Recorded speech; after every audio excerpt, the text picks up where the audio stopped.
Pachita, by Dr. Jacobo Grinberg, 1990. Preface for the English edition. Bárbara Guerrero, Pachita, was born in a small town in the north of Mexico at the dawn of the 20th century. Abandoned by her parents, she was adopted by an African Negro called Charles, and was raised by him. When she turned 15, Charles returned to Africa, and Bárbara joined Pancho Villa's revolutionary troops. The year 1915 was filled with strange omens, and Pachita was accused of practicing sorcery because she had cured with her bare hands a little elephant that performed in a circus. Charles had taught her to read the messages contained in the stars, to cure animals and human beings, and to recognize the signals of the earth, of time, and of the spiritual world. Unable to express these teachings, she hid them deep inside her, and earned her living without showing her strange abilities. As an adult woman in post-revolutionary Mexico, Pachita raised a family, sold lottery tickets, sang aboard city buses to get some money. But she never forgot Charles. Her ability to cure first appeared during emergencies, and slowly became part of her life. When Dr. Jacobo met Pachita, she was almost 80 years old, and devoted almost all her time to healing. The way in which she worked had at least 3 different modalities. The first was the diagnostic aspect. To do this work, Pachita used what appeared to be very powerful sensory abilities. She was able to see inside the body and locate signs and symptoms of organic disorders. She was able to apply some kind extraocular visual capacity in order to see energetic fields. These intracorporeal and extraocular powers are just beginning to be seriously studied in children, but are not yet understood. Pachita applied these powers to diagnose different kinds and levels of disease. When a sick person appeared before her, she looked at the patient with her eyes closed. Pachita partially lost her sight in 1968 as a result of the emotional shock she sustained when her eldest son was killed in the Tlatelolco slaughter, and identified tumors, infections, and other disturbances, whether deep inside the body or on the surface. The second modality of Pachita's healing talent was the treatment of organic disturbances detected by this diagnosis. Here, a very strange methodology was used. First, Pachita would sit down in a chair after putting on a mantle. She would close her eyes, begin a rhythmic breathing exercise, and suddenly her body would start to tremble. These involuntary movements lasted a few seconds, and when they stopped, Pachita would raise her right hand and salute whoever was there with the words, "In the name of the Father, I greet you." Pachita's normal personality seemed to disappear, and in its stead appeared a very strong, royal, powerful presence. During this trance, Pachita performed incredible miracles with the patients' bodies. These wonders will be described in the rest of the book. Suffice it to say here that they involved such features as the materialization and dematerialization of objects and organic materials, organ transplants and reconstructions. When the trance was over, Pachita was unable to understand or remember what had happened, as if an alien consciousness had taken possession of her. Pachita said that it was indeed a spirit that possessed her during the operations. This spirit was Cuauhtémoc, the last of the Aztec kings. Pachita and her helpers referred to Cuauhtémoc as the brother.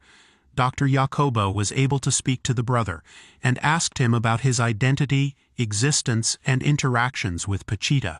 He said that before the Spanish conquerors came to Tenochtitlan, the Aztecs were engaged in the development of extraordinary, complex, sophisticated healing techniques that he was using in his work with Pachita.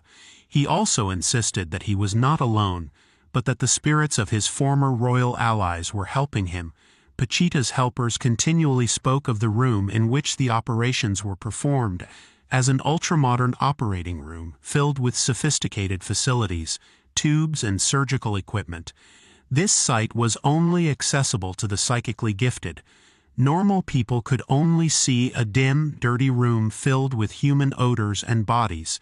Nevertheless, in that nasty room, Dr. Jacobo witnessed the most amazing, strange phenomena. The third modality of Pachita's work involved the contact and handling of the causes and effects of psychic curses or damages.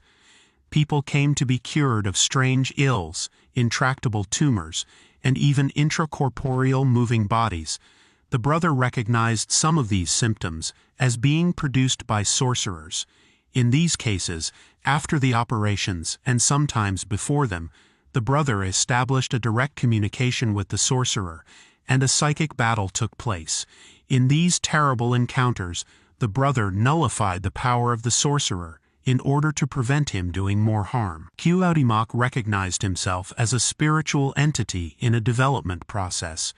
He spoke of his work with Pachita as a continuation of his training as a king healer, and as an opportunity to help mankind and himself in the learning process. In this audiobook, disappeared Mexican neuroscientist Jacobo Grinberg describes the amazing work of Pachita and Cuauhtémoc. He had the opportunity to work with them for several months. The experience he had during each of the sessions was so overwhelming that he decided to write a complete description after each session to elaborate on his impressions.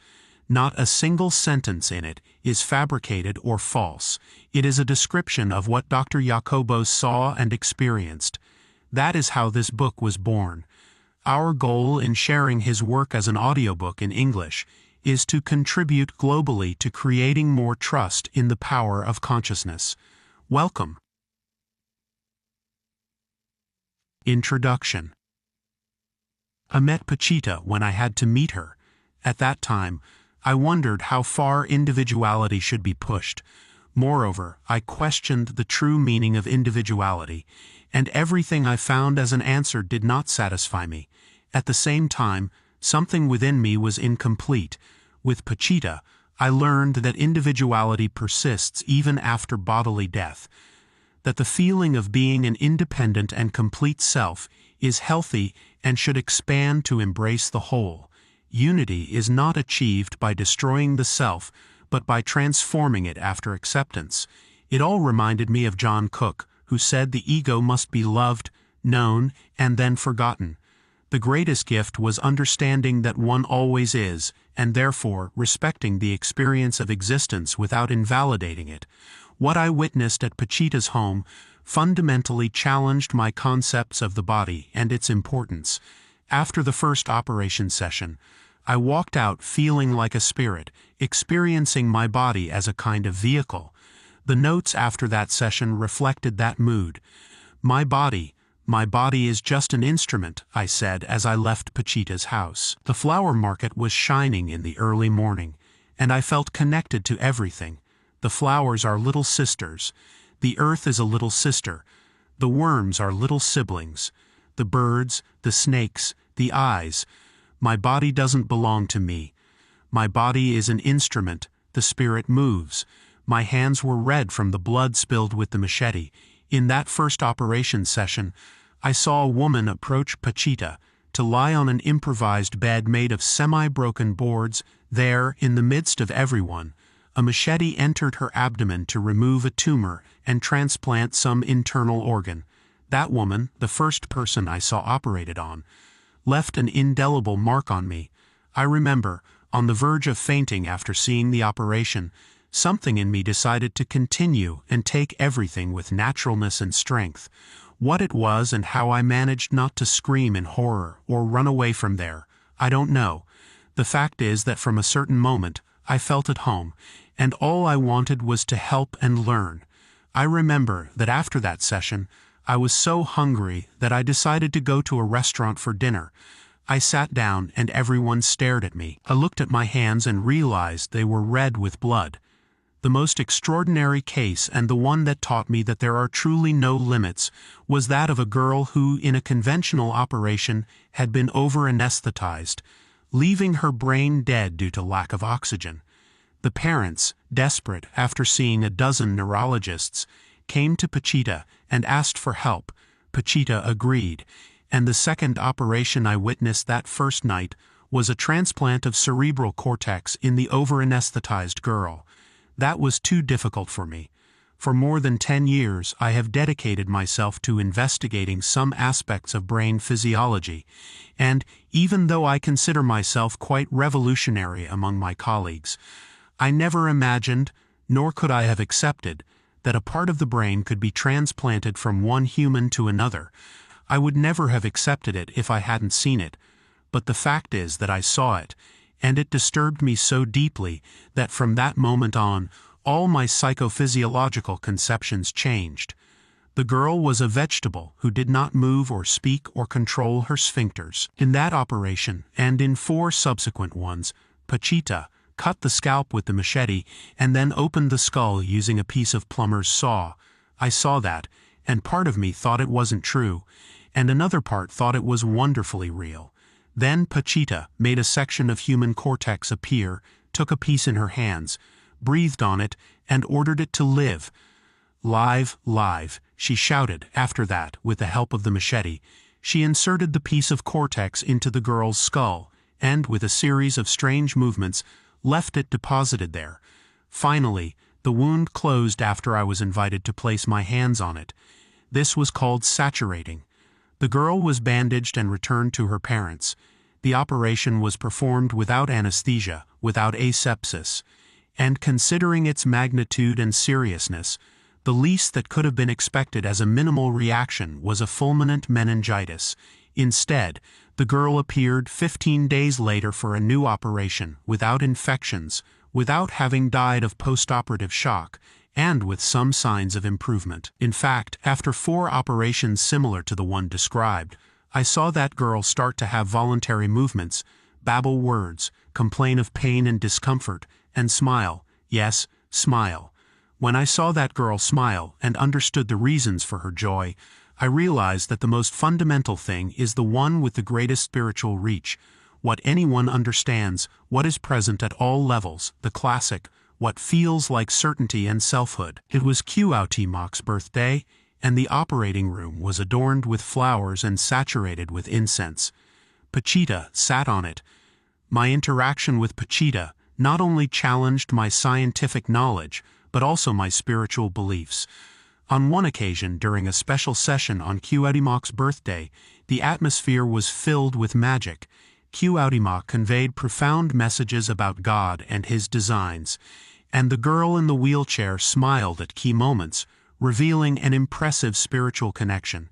In another episode, Pachita, using her abilities, blessed the city of Parral with rain after a drought. This act of control over nature left me amazed, questioning the source of her power. Pachita, a woman abandoned in childhood and adopted by Charles, an African Jew, led a life full of diverse experiences. From fighting alongside Villa to being a cabaret performer, her life connected her to something transcendent. Her ability to leave behind illusions placed her in intimate contact with a deeper reality.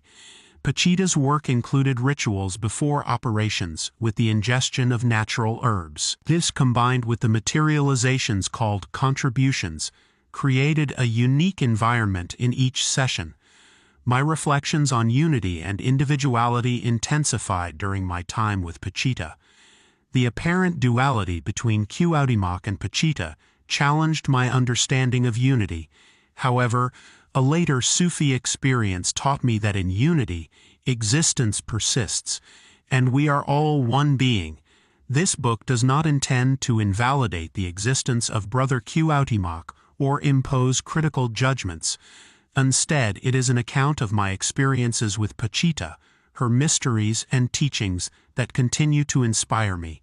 Damages, according to Pachita's vision and Mexican shamanism, were caused by negative thoughts from others, a negative energy affecting the body.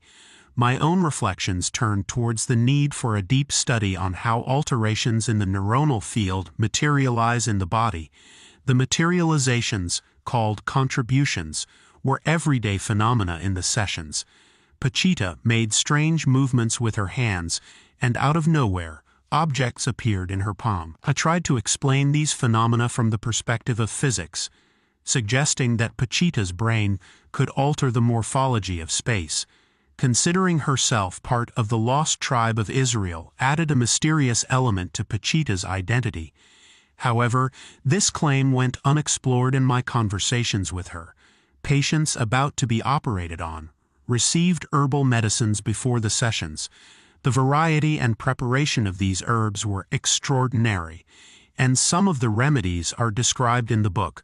The experience with Pachita led me to question the apparent dichotomy between unity and individuality. The cognitions that arose in my mind during this time were compiled at the end of this book as whispers of silence, adding an additional layer of complexity and depth to my experience. Despite the years that have passed since my experiences with Pachita, I feel that this work is a continuation of her legacy. I hope that, by reading it, love for others, oneself, and God is enhanced in those who delve into these pages. Jacobo Grinberg. Chapter 1: The Entrance. I found the house in front of a market full of flowers. There was a bustle in front of the door. Some wheelchairs, screaming children, and one or another strange being, battered by wounds or damage. As always, the arrival was full of trials. Whenever something is started, it always happens that someone tests the aspirant. Everything is so fragile, the conscience, the body, can get sick so easily. Every day I see a picture of the Earth taken from space. A sphere filled with shades of blue and pink, surrounded by black. I glimpse figures formed by the clouds, smiling or angry beings, collaborating with each other or fighting. I imagine that each form represents the global conclusion of millions of individual consciousnesses, and that each war, political dispute, or religious movement is materialized in those entities formed by reflections of water, clouds, and contours of continents. Occasionally, the reflection of the whirlwind paints a white eagle with outstretched wings hovering over the colossal sphere. He cares for it, and is, at the same time, the total resultant. The pain from his head would represent a war between two countries, a pain from his stomach, the throes of a failed liberation movement, and an internal peace Christmas Day. Not everything must be conscious for that eagle, only emotionally, only synergistically and gestalt. Only one feeling, summary of all feelings, or one pain, pinnacle of all pains in each of its cells. But beyond the resulting synergic and gestaltic processes, beyond the global feelings, beyond, what decides? I knocked on the gate and was asked to wait. Yesterday, I told them in a plea, Pachita invited me to help the brother. Tell him that Jacobo has arrived. They introduce me to a garage full of pots hanging from a roof. I feel like I'm walking into rows of hopeful mourners. I feel I'm not prepared. I got angry with a cab driver who blocked my way. I got grumpy because I got lost in unfamiliar streets. I still live on a razor's edge, and at times I am drawn to death, and I cannot elaborate my deaths. I wait and see faces.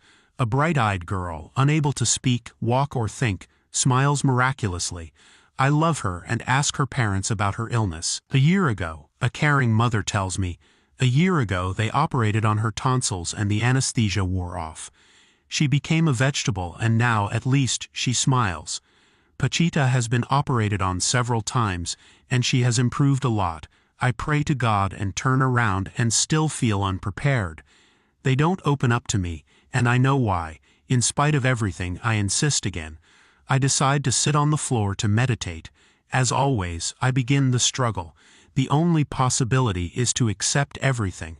To decide that something is wrong and something is right is to put some structure before inner wisdom. I let myself free, and a blackness invades me.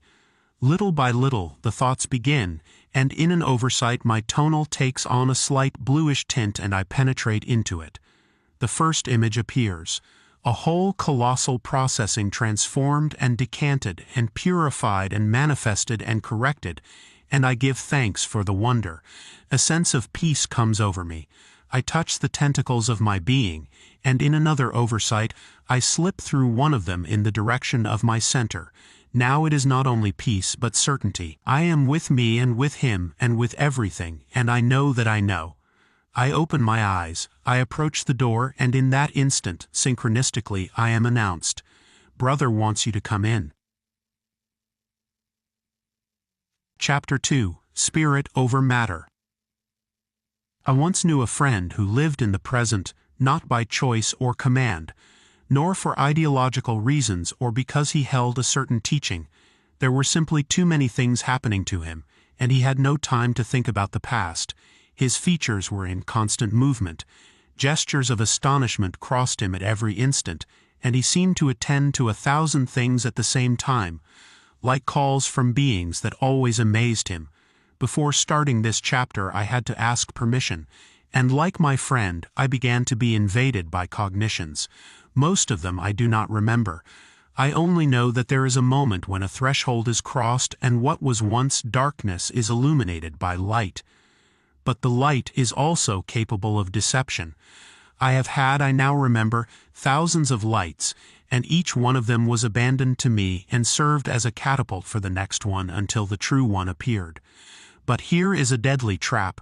I cannot say true when everything is real. I think the only thing I could affirm is that each one has the opportunity to connect with something that is more in accordance with his nature, and that fulfills the requirements and alternatives of the stage in which he lives, and the sensation that is stimulated is that of fullness. But since one always moves forward, except if there is a redundant tie, the following is always unimaginable. So at least it has happened to me countless times. I think I've arrived, and I always have the good fortune of encountering something that surpasses me. However, there is a platform that is preserved and nuanced.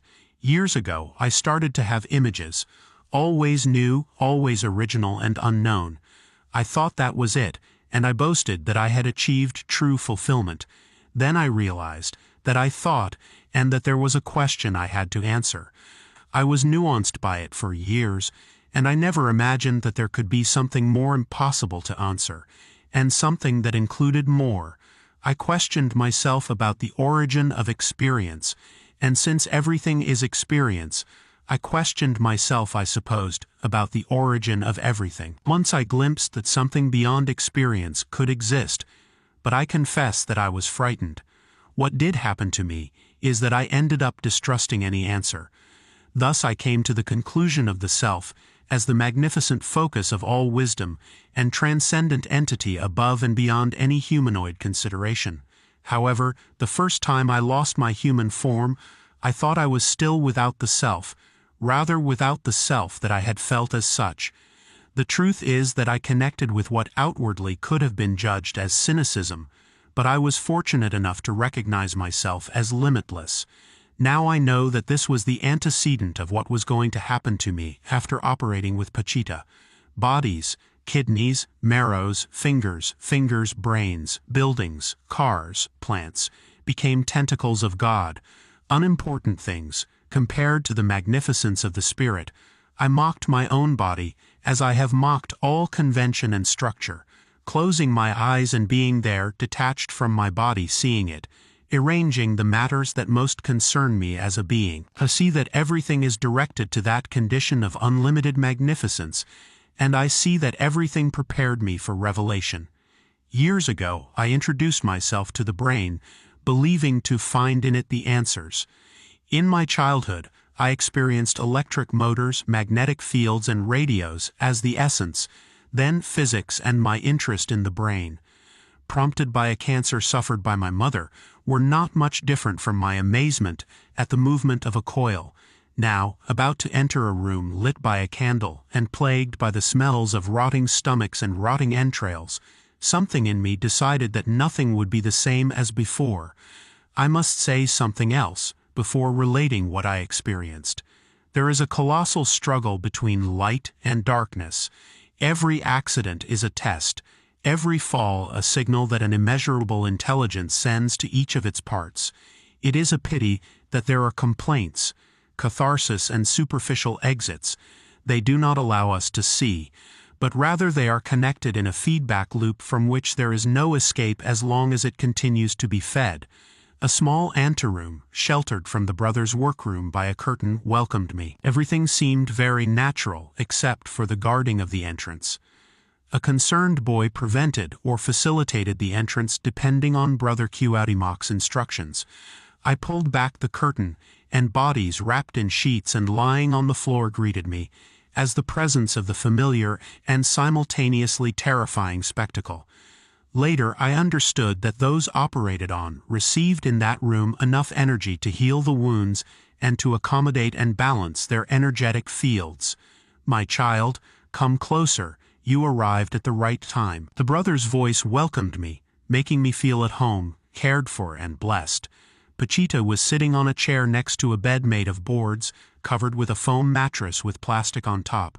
Her closed eyes looked at Leo, her helper for 6 years, always present 2 days a week. Leo greeted me and settled me on his left. I rolled up my sleeves and prepared to receive instructions. Next to me, an Argentine parapsychologist was taking pictures. The image of my first interview with Don Lucio appeared. In Cuauhtémoc, the operating table was an altar and the instruments were eggs, palm and purified water. Here the same operations were done with a bush knife. A lady with a stomach ailment appeared. "Pretty little sister, what's wrong?" "I am in pain, brother. I can't live with it. Help me in the name of the Father." "So be it, my little daughter. Lie down, my precious one." They brought us a sheet. Each sick person brought one, along with a bandage and some pins. We unbuttoned her skirt, and Leo asked for some dry cotton balls. I placed them around his stomach, and before I could utter a word, the bush knife in the brother's hands penetrated the flesh. I prayed to God not to faint, and I knew I had to give strength to the little sister. I asked her name, took her hand and comforted and caressed her while I saw the blood coming out of a 15-centimeter wound made by the knife. Pachita's hand probed the inside of her belly, asked for scissors and cut something that produced a foul smell. In 2 minutes the operation was over. Leo instructed me to ask for absorbent cotton soaked in alcohol, and ordered me to suture. "Suture, quick, suture the wound." I knew to place the absorbent cotton over the wound and put my hands on it. I did so, and the wound closed instantly. They gave me a bandage and I covered my belly with it. The woman laughed and gave thanks. I lifted her up, feeling her weightless. After covering her with the sheet, she was taken to rest. They laid her on the floor without complaint. I turned to Brother and Leo and told them that she was with God.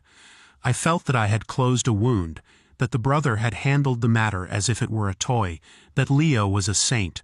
I told myself that this was it, that there was no limit, that God existed, that we were gods, that we were. Afterwards, a force guided me in 15 more operations. I gave affection, I gave love inspired by those people, and I cured. Who were we? What was it that pierced us? Who was the brother? Who was Pachita? Anything is possible. From that first intervention, everything was natural. I felt at home, the same home I visit in my meditations. For the first time there was no difference between my thoughts and the world. For the first time in my life I really did something. There is no anesthesia, no suturing of wounds. There is hardly any pain. The operated ones laugh while their entrails and their blood bathe us. It took me a year to reach silence. When I returned from Tepoztlán, I almost died of anguish. In that magical town they read thoughts and made it rain. And on one occasion I saw Teposteco, brimming with energy, send thunder into the valley in answer to a prayer. In Tepoztlán there were wonders, but there was no silence. The villagers liked to fire rockets at the most significant moments of the day, and the women hunted the men like rabbits. Rita had bought a cage in which she enclosed 2 birds. She named them after me and watched them. Thus she watched over us. Sarah threw the oracle and traveled in past lives, and Paul saw flying saucers. Don Lucio communicated with the spirit of the damages, and with the Lord of the Light. There were no limits either, but there was no silence. When he wrote in Tepoztlán, he did it between yoga postures, sitting in a garden with a notebook beside him. At night I slept on the porch of my house watching the stars, but there was no silence. Here, between the thunderous sound of blood and the whisper of the knife-penetrating bones, there was silence, the same silence that I had learned to live in meditation, the same silence that allowed me to fly towards infinity and work in the place I liked the most, but of which I usually only remembered the pleasant sensation of having been there. Only once had I been able to follow my consciousness during its travels. I remember seeing people and working with them on some colossal project. Here there was silence, and it was that same place, but in consciousness, in wakefulness, awake, with me, without the need to remember. The second operation was that of the over-anesthetized girl. I caressed her face, kissed her sweet little eyes, and took her hand. I gave it all to her, while the brother applied his knife to the back of her head. With an intense movement, he penetrated the scalp, while Leo and I gave energy. He opened the bone, and suddenly fresh tissue materialized in the brother's left hand. With the knife he lifted the flesh and inserted that tissue into the skull. I placed my hands on a wet cotton ball, applied it, and ordered myself to close the wound. As in the first operation, the wound closed instantly. In my days as a student and later as a psychophysiologist, I was able to observe spinal shock. It is enough to cut the spinal cord to paralyze a person hopelessly and for life. That was, at least, what I learned in those days. They brought us a young man 30 years old, in a wheelchair. In an automobile accident, his spinal cord received an excruciating impact, and the nerve current coming from the cortical motor areas stopped activating the leg muscles. Paralysis of part of the trunk and lower extremities was the result. Lie down, my precious child, my love, my poor little angel.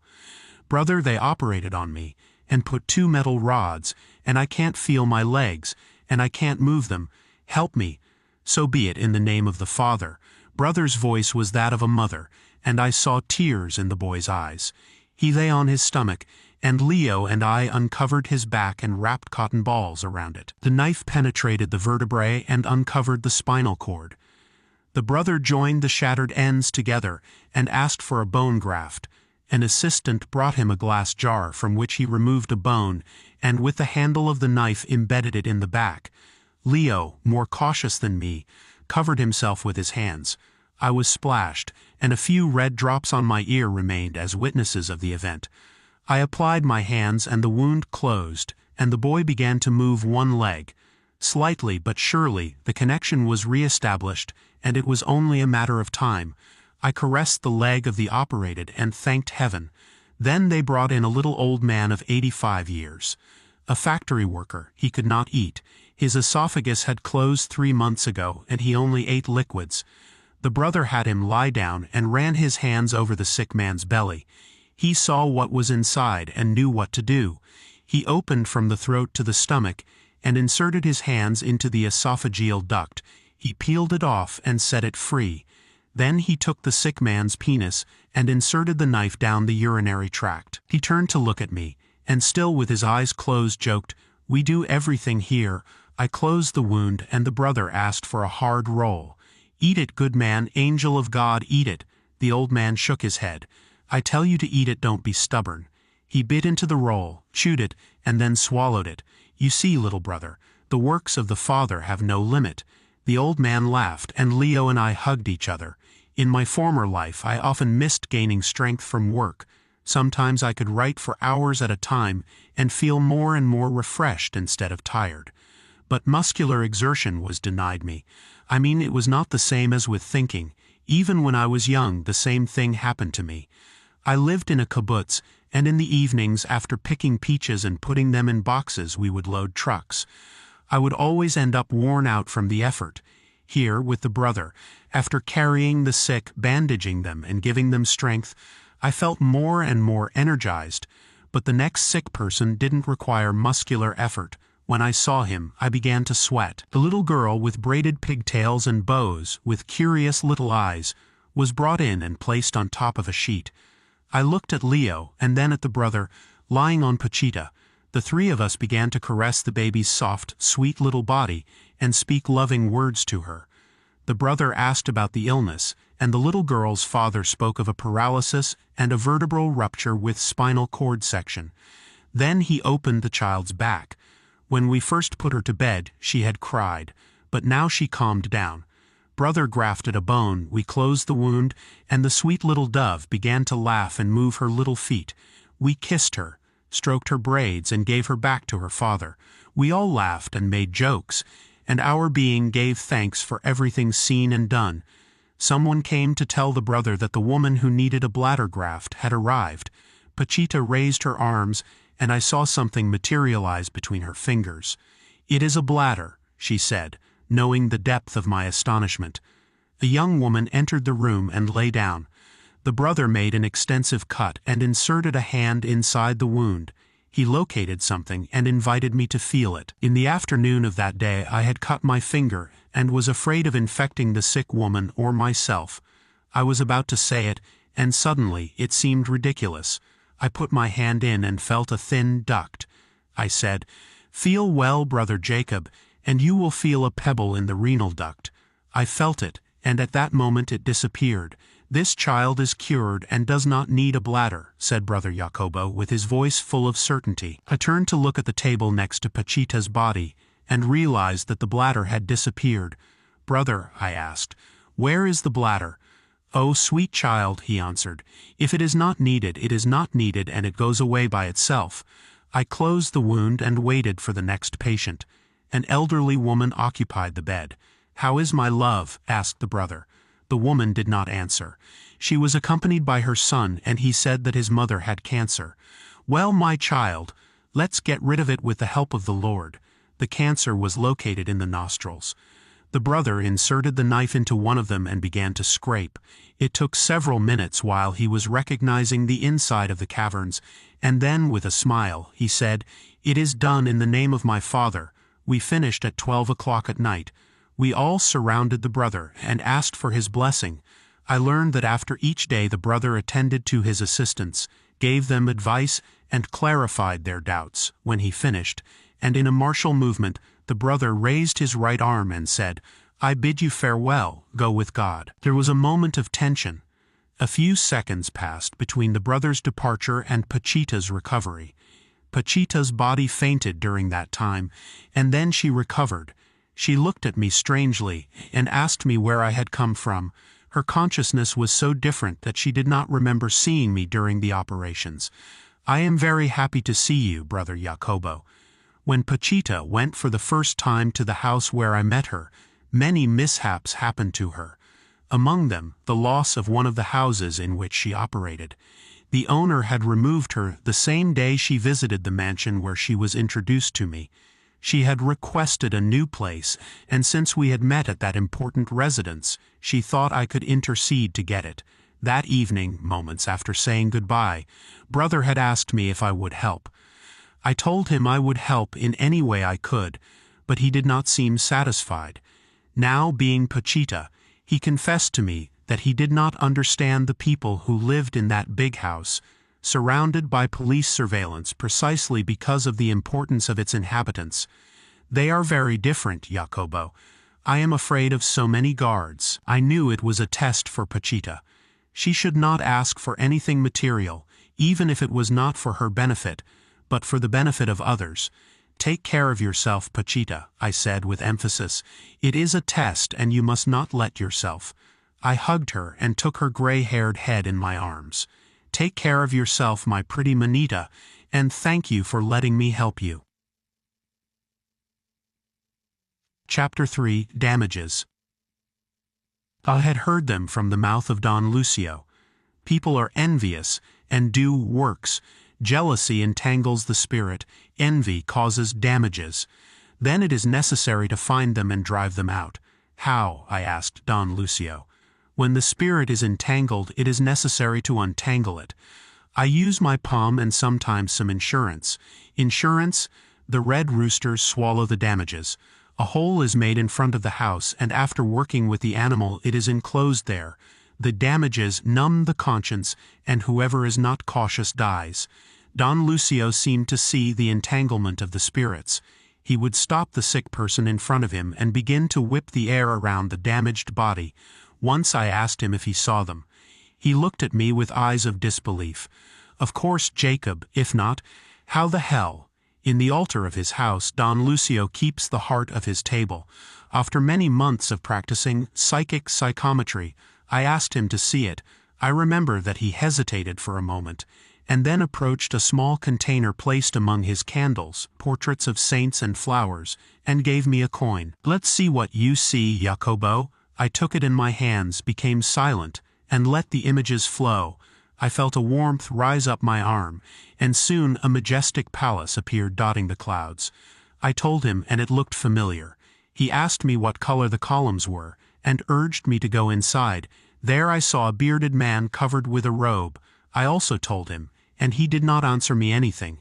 After a while I was told to return that table heart, and so I did. Don Lucio looked at me attentively. The wrinkles in the form of stripes around his eyes seemed to glow. I offered the passage, and then entered the anteroom. We stepped through the curtain, and I noticed that the brother was surrounding a woman sitting in a chair in the middle of the room. There was tension and silence. She was operating on some eyes, and the brother, along with Leo, seemed deeply attentive.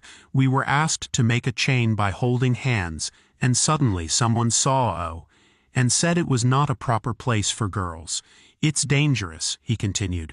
"She must get out." I was about to protest when the brother replied that she was not a girl. She was my wife and welcome. We finished, and as I let go of the other's hands, I crossed them in an attitude of repose. "Don't cross your hands," Leo said to me in alarm. "It's dangerous. And also don't get distracted by anything. There is a lower astral here, and if you get distracted it will penetrate you." We stood around the bed, me with Leo on my right, and the brother in front of us, sitting in his chair. "Pretty girl, come closer to your partner," brother said to in a deep voice. Stood to my left, but only for a short time. The Argentine parapsychologist asked permission to come closer to take flash photos. "The ones from the other day didn't come out, and I want to try my luck again." His name was Francisco, and he was an envoy of an Argentinian archbishop who was preparing his trip to be cured by the brother in the near future. Took the cotton balls, and soon disappeared.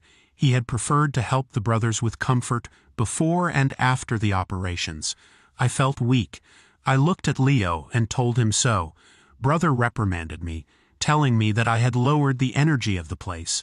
"I feel there is low energy." "I'm sorry," I said to Leo in a whisper. Leo asked me how I knew. "I feel it in my body." The brother came up to me and in a low voice told me that there was damage floating around. He seemed to speak very cautiously and carefully. Then he rubbed the palms of his hands on the plastic of the bed. Everything around his fingers glowed an electric violet. He ran them very slowly, letting them slide across the plastic. "There's nothing strange about that," I thought to myself. "He's creating an electrostatic force by rubbing. Electrons and photons are being released and we see them." Leo did the same thing with similar results. I was prompted to try it, and no matter how hard I rubbed, nothing appeared. It really is strange. Besides, I have no energy, I thought again. "I must tell you that I can't work today." But before I could open my mouth, they had brought in the first sick woman. She spoke in a sweet, melodious voice. She sounded like a child and told her story. "It was an accident," she said in a soft tone. "My spinal cord was cut and then I had an operation. I can't walk. I can't control my sphincters and my back is bent. That's why I wear this stiff corset." Brother Leo and I comforted her. We removed the corset and brother began to feel her. "Have you put the ointments on her, Sonny?" he asked the girl's companion. "Yes, brother," answered a young man in a confident voice. "I was driving when we crashed and I take care of her." "Well, my love, I see that she is still weak. Let's wait a little while. And in the meantime, keep taking care of this beautiful girl." As we wrapped her in her sheet, I kept feeling that something was wrong. Pachita's helper seemed nervous and from time to time came to her for advice. Brother turned to look at us and said, "We didn't have enough eggs for some reason." At that instant, I felt the energy return. I tried rubbing the palms of my hands against the plastic and the phosphorescent luminosity appeared effortlessly. At that moment a lady came in, speaking with a foreign accent. "Brother," she said, "here are the French gentlemen. They come from Marseille. He has a kidney problem." "Of course, pretty sister, I remember. Did he bring his transplant?" "Yes, brother, he did." A tall, broad-backed, athletic-looking man of athletic build, who spoke English with a French accent, walked by. "Lie down, pretty boy, lie down, nothing will happen to you." I took his hand, and Leo reassured him. He pointed to the sick place, and after feeling it, the brother told us that it was going to be very strong. I asked for cotton wool, made an operative field, and felt the knife penetrate. Some bones thundered, and the biggest opening I had ever seen was opened in the man's side. From time to time he would let out exclamations of pain. The brother inserted the kidney that the man had brought in a bag. Then he opened near the marrow and also healed. I closed the wound, and the man gratefully glanced at us and tried to touch us with his hands. His companion, Margaret, no longer wanted to live. Intense pain, dizziness, nausea accompanied her day and night. She approached the bed and lay on her back. She seemed to want to cry. Brother spoke to her with sweet words.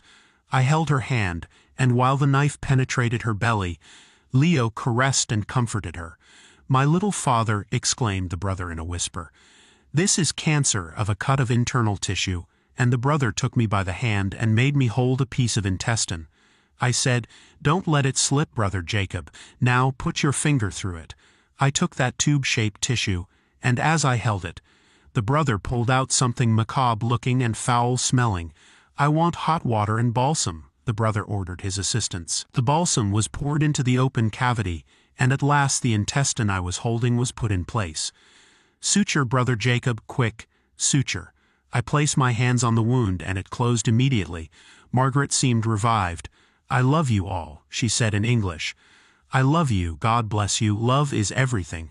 I love you, God bless you." Pachita did not understand anything and suddenly began to speak in Nahuatl. Her speech was melodious and full of sweet intonations. If she speaks in something that can't be understood, I can do it too, can't I? We all laughed and kissed Margaret's hands and said goodbye as she continued to speak of love, God, and blessings. O told me that on the way out Margaret's eyes had changed. She was blessing everyone, and finally, after many years, she had life and the desire to live it. In a festive atmosphere, a middle-aged woman was brought in. "Brother," she said in a pleading voice, "my head has been aching day and night for 2 years. Heal me, brother, and God bless you." "The same words are for you," replied the brother. "Lie down, my precious child, and you will see that all your ailments will disappear." Who laid her face down, and after palpating her head, the brother diagnosed a tumor in the cerebellum. "I need the saw." The woman shrieked and writhed as Pachita's hand cut through her scalp and bone. She begged to die, the poor woman, as the sound of the saw cutting open her skull could be heard. Finally the tumor was removed, and with it the woman's screams ceased. I felt that her pain was, in part, not completely relieved because of us. While we were operating, she was still part of our being with Margaret. I said nothing and saturated. Everything had turned out well, and the woman could not believe the absence of pain. Suddenly, Leo warned me in a concerned tone. "The following are materialized damage. Don't be distracted for a second. Don't cross your arms, don't look away." Francisco had stood next to me, taking pictures with his flash and blinding us. We asked him not to do so, to counteract what was to follow.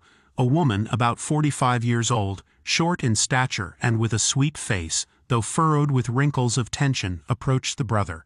"What's the matter, my pretty little dove?" "Oh, brother, I feel something in the back of my neck that hurts.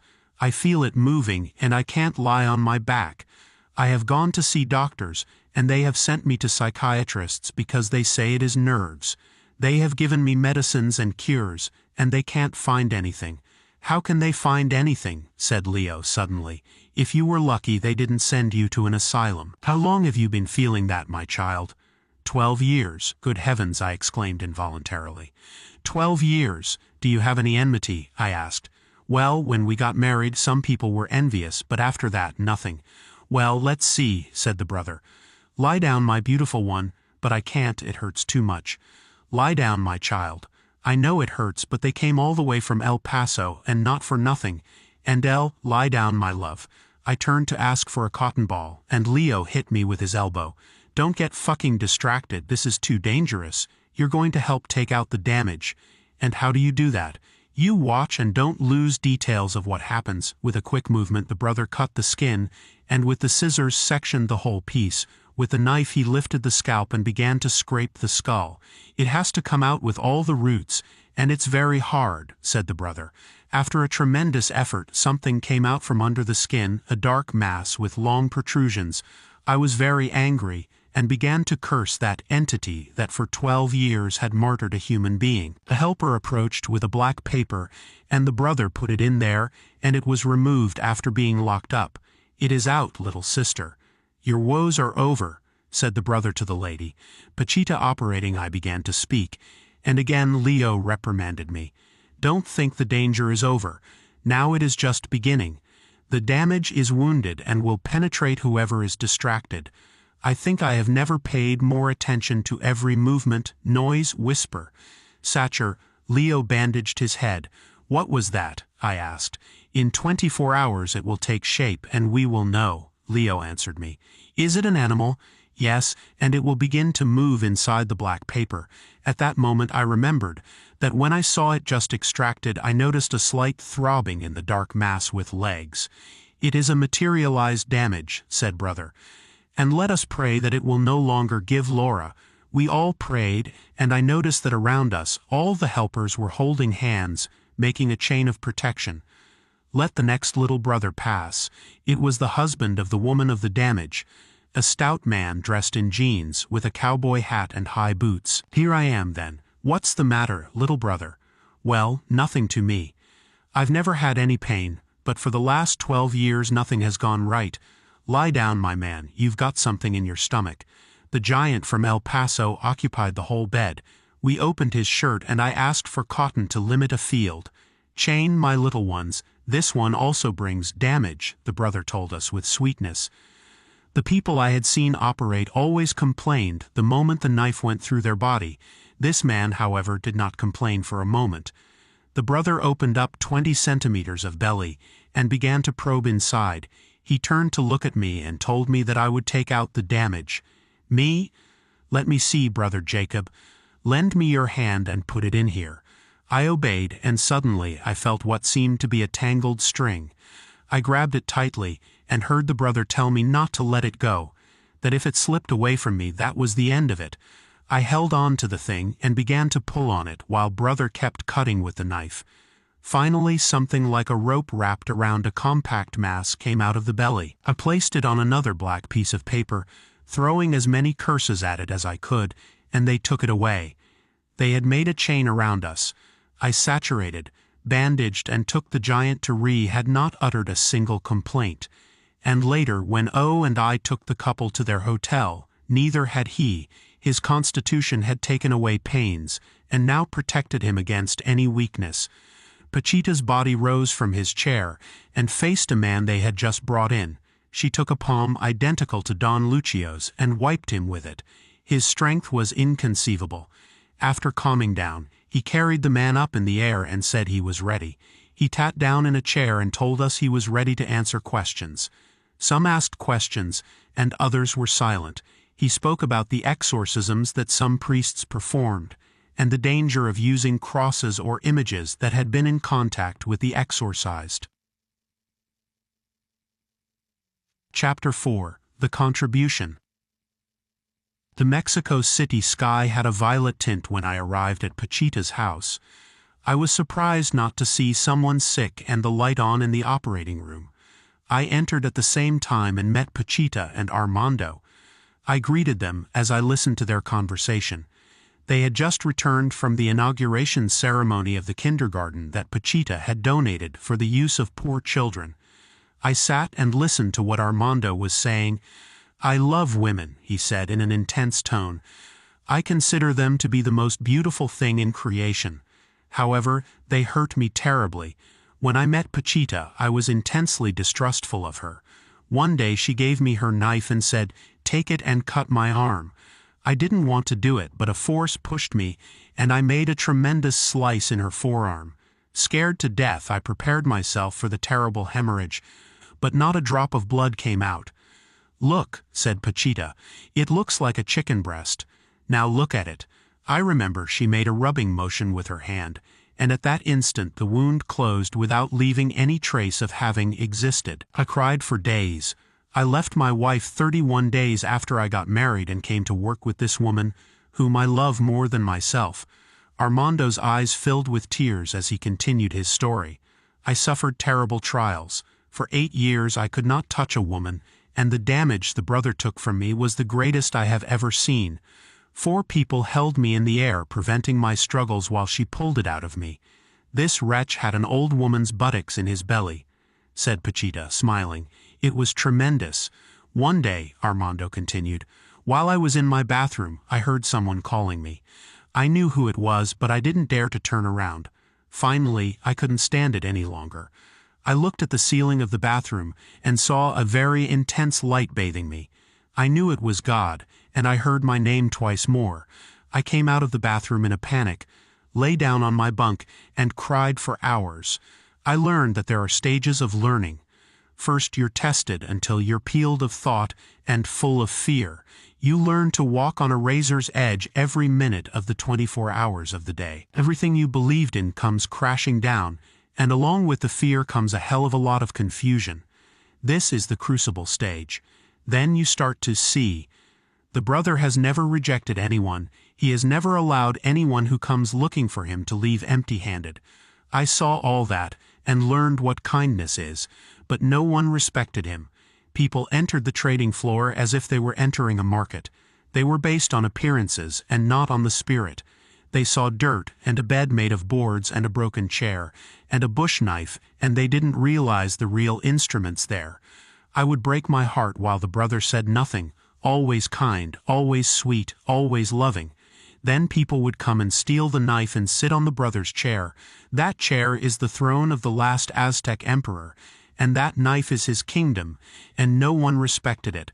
I learned to see behind the apparent, to respect any movement, and to be patient and to love. I saw Pachita's tiredness, and I wanted to protect and take care of her. She doesn't eat, Jacobo. She doesn't sleep either. Her heart is a cosmic pacemaker. Her flesh is only appearance. I also learned that, and yet I see her, and she is my mother, and she is my grandmother, my child, and all my capacity to love is with her. Pachita listened to her disciple, and from time to time made a gesture as if she wanted to caress him. Instead, she took my notebook, and on the first sheet of paper she began to write the syllable "Fe" and a series of characters in vertical columns. Suddenly, he stopped writing and held out his hand, opening the palm that had remained in his hand a few seconds before. A strange object appeared in it. I looked at it without knowing what to do until Armando told me that it was an apport, and that Pachita had materialized it for me.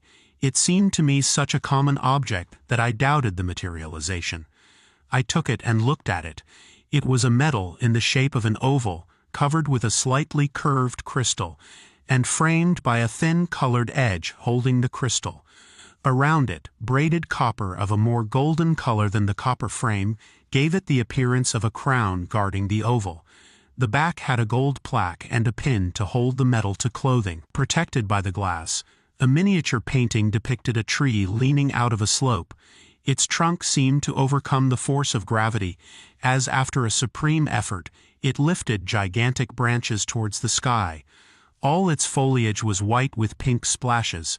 A branch had been cut exactly at the point where the trunk abandoned its inclination to emerge triumphant towards the sky, vertical and healthy. The slope was dark green with splashes of light green. To the left and coming from the lower part, a dirt road led away, until it was lost in the infinite and confused with an earthy green sky. Above the foliage, 3 birds were flying. The painting was signed by F. Lowe, underlined at the lower right. I had seen such a tree in Tepesteco. It defied gravity and rose majestically, directing its foliage toward the sky. I even dedicated a poem to it. I wrote it after seeing it, and published it in The Awakening of Consciousness, as part of Alejandro Sisto's biography. To a tree. Like a tree I knew. It grew horizontally, emerging from a mountain cut. For him, the earth was a planet, and not knowing, or perhaps knowing, where he was, he had decided to detach himself from one of the eternal laws for those of his kingdom, gravity. He was going vertical, and his reference was a wall. He had destroyed his history and created a world of his own. He demonstrated before the planet his ability to turn what everyone else called essence into illusion. So it will also be for all that has not been. Written 3 years before receiving this contribution, and both the poem and the contribution, talking about the desire to fly, to leave the illusion behind. I read it again, and I know that God exists. The next day, during the morning session with my meditation group, a small crystal appeared next to the root of the tree and grew until it became a very pure diamond. My eyes were wide open at the wonder, and my soul was comforted and thanked God for the sign. This contribution, Armando told me, is sent to you by the brother. Keep it close to your body so that it may be filled with you. There used to be more time than now, Armando continued. We used to meet every afternoon, and we were visited by wonderful beings. Goya painted ceramics for us. Artists from another time wrapped us in their poems, and we all thanked God for his blessings. Now we only operate, and there are so many people in need that we have no time for anything else. Armando interrupted his story for a moment, and concentrating on something he had left unfinished, he continued, "After the crucible stage, the real work begins." "It's true," I interrupted him. "I have felt all that. The only thing I can't understand in myself is why before it was so easy, and now I have to struggle like desperate. Before, being with God was natural. Thoughts came, there was purity. Now I have learned that there is evil, and I must meditate for inspiration." "It is that before," Armando answered me.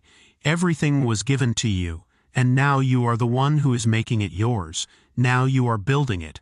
It was true, before there was a voice that spoke to me, and now everything was my own learning." I remembered the biography of Jesus Christ described in the Urantia book. It spoke of a thought adjuster that gradually became clearer to Jesus until he understood his union with God. It is the light, I thought. Suddenly, there is light, and something that guides, and clarity and certainty and contact with the self. I remembered all my theories. I had analyzed the structure of the brain and the structure of space, trying to find something in common in both. I was sustained by my longing to find a psychophysiological explanation for light. The expression of giving light, receiving light, working light. I had heard Don Lucio mention it. Later, when I experienced the darkness, I knew what it is to feel and live in the light. Finally, I discovered and postulated the synergistic theory of consciousness. Both space and the brain, I had come to the conclusion months ago, are organized in the same way. Each point contains the whole and concentrates it through a convergent organization. In a high synergetic space, the concentration of information at each point is more powerful than in a low synergetic space. In a high synergetic space, there is no gravity or time, and informational redundancy is maximal. A low synergy space is matter. A brain concentrates information through convergent information management.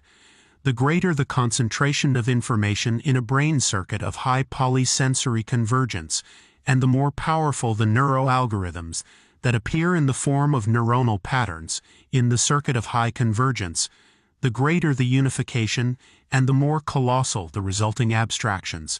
A high neurosynergic brain is a brain fuller of light. My ideas had led me to a synergistic conception of consciousness. This one, identified with the material, is, like matter, the consciousness of lesser synergia. When I saw the brother operating, I was always tempted by the thought of being in front of the most powerful synergia.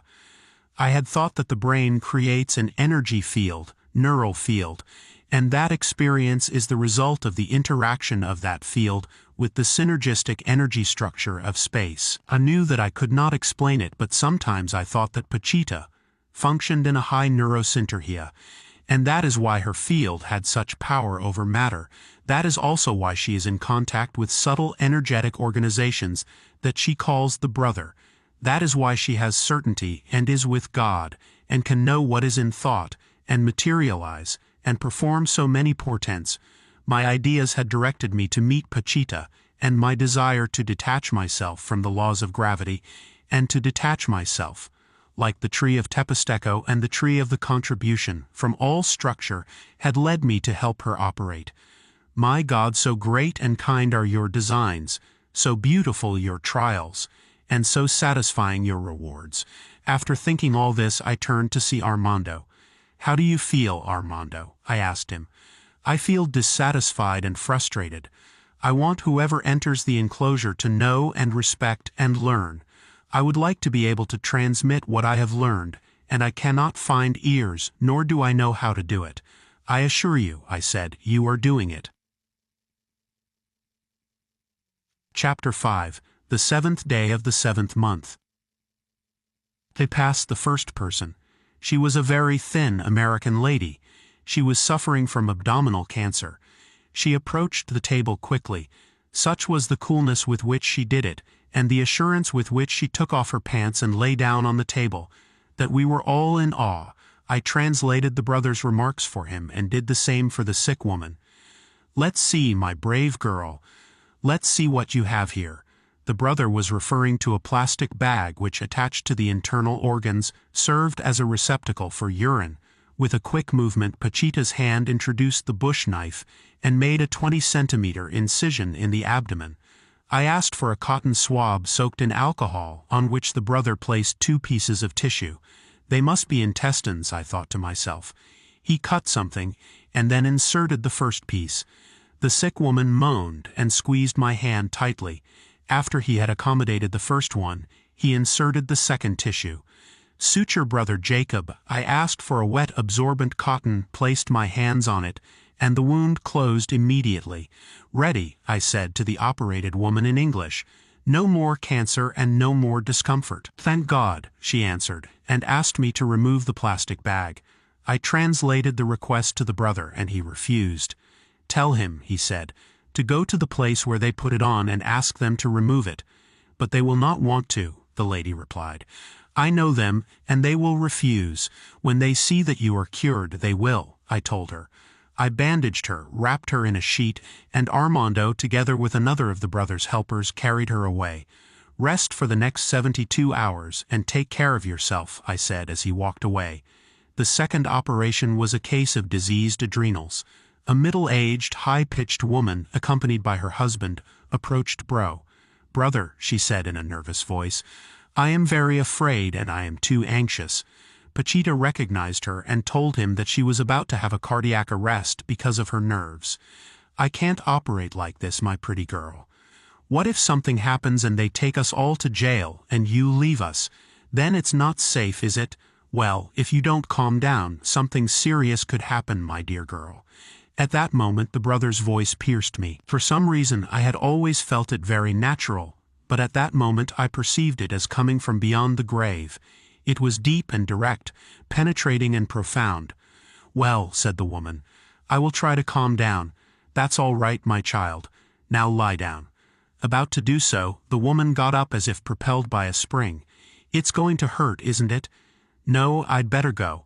At that moment her husband asked permission to intervene and gave her a huge scolding. "If you don't calm down," he shouted in a thundering voice, "you won't be cured." The brother shook his head from one side to the other and said, "What a marriage, rightly, rightly." To me, the event seemed strange. In the first operation, a companion of the American lady had requested permission to take pictures during the operation. The brother had told him that the only one who could authorize it was the patient. She had agreed, and the escort, I think it was her husband, set out to take pictures as if it were a circus. The brother approached me and in a whisper said, "At last they are not coming out." Now this woman's husband was treating her like scrap material. So it has been this day, I thought. We have all been treated like that. Finally, the woman lay down and almost broke the bones in my hand by squeezing it. As the knife cut into her flesh, I kept asking if it would come out right. Armando asked her to pray, and she began to do it with such intensity that even her husband congratulated her.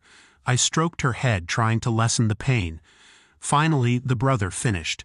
He had transformed something inside the woman without affecting her character in the least. After bandaging her, she did not want to let go of my hand and asked me not to leave her alone. "I'm afraid," she said between grateful sobs. "Please don't leave me." Finally, we convinced her that everything was all right.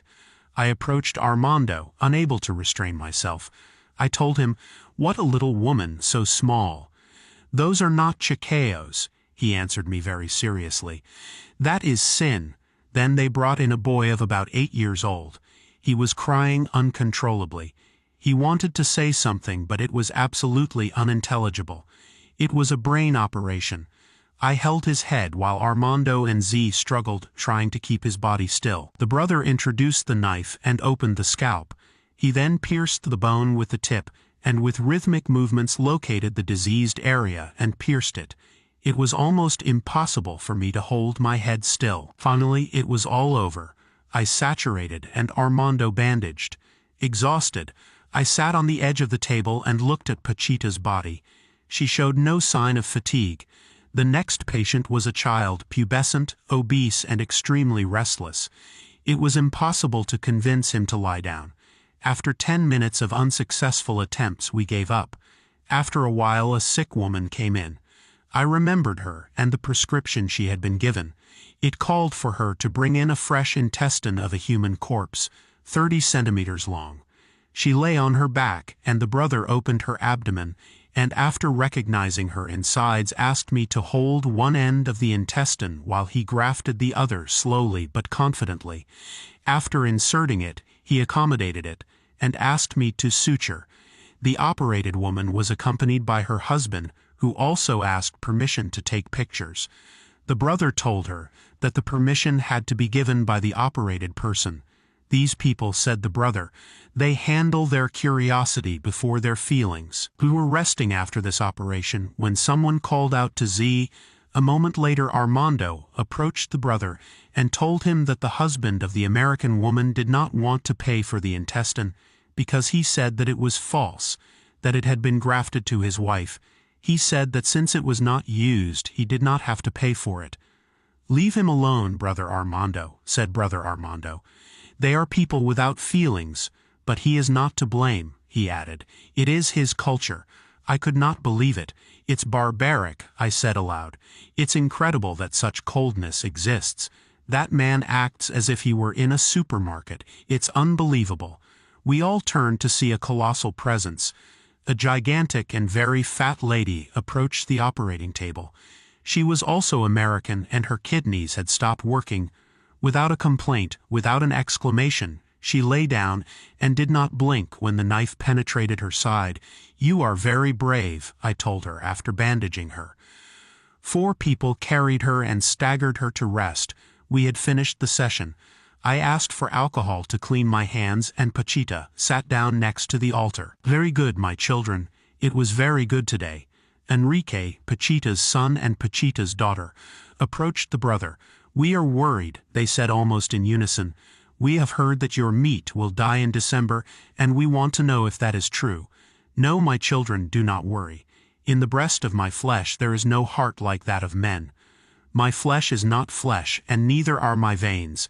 There is still much to do, and the Father will not take her away soon. Twice before he has wanted to take her away, but I have asked him to leave her a while longer, and he has agreed. The only thing that doesn't work in my flesh is my eyes.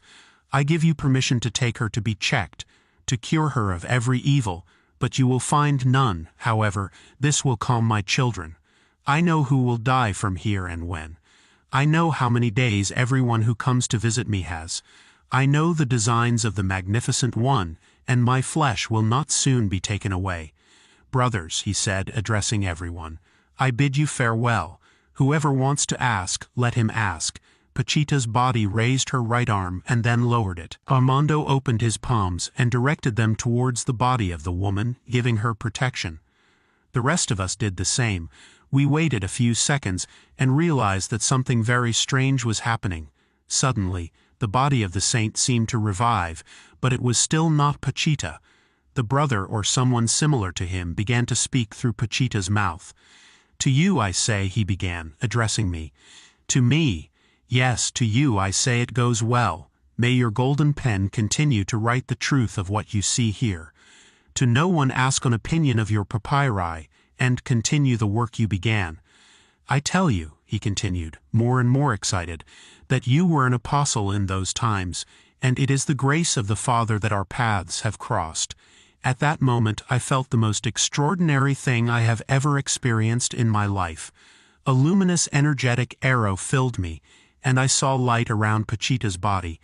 My whole being felt elevated to a plane of illuminated consciousness, and in an uncontainable movement I approached the saint and kissed her hand. "You," she continued, "were Andrew, my first apostle, my scribe. Go and tell the whole world that the new age is coming. Announce to the four winds the coming of the Messiah, and know that you are a witness and will live in the New Jerusalem. Announce it with your golden pen and doubt no more."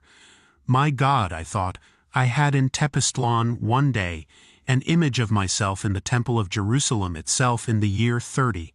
Sitting at the altar, some elders were conversing among themselves, and talking about the highest and the deepest. At that time of my life in Tepestlon, a group of people and I were studying the technique we called reincarnational analysis.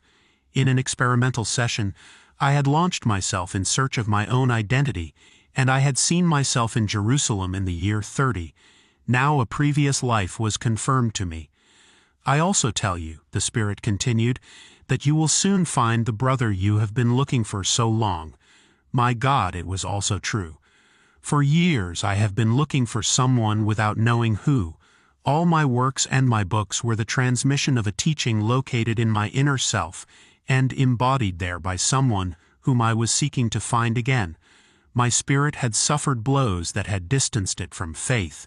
Fighting against structures and only desiring to be with God, I had confronted selfish people and had felt evil, and little by little I had forgotten. I who fought against everything that was not free in spirit had also fallen, and now I felt that my strength was not enough. I was about to tell the Spirit that I was nobody, that I did not have the same light as before, that I did not deserve it, when Pachita's body raised its right arm, and almost about to say goodbye again asked me the last question. "What do you want?" "I want light," I said, thundering the words. "I want light." "So be it." With his arm raised high, the Spirit said goodbye to everyone. Pachita's body went into a spasm, and both Armando and I protected her with our palms. Finally Pachita recovered. She asked for balsamic liquid and rinsed her forehead and neck. I noticed that her hands had no traces of blood on them, while mine were completely red despite having rinsed them with alcohol.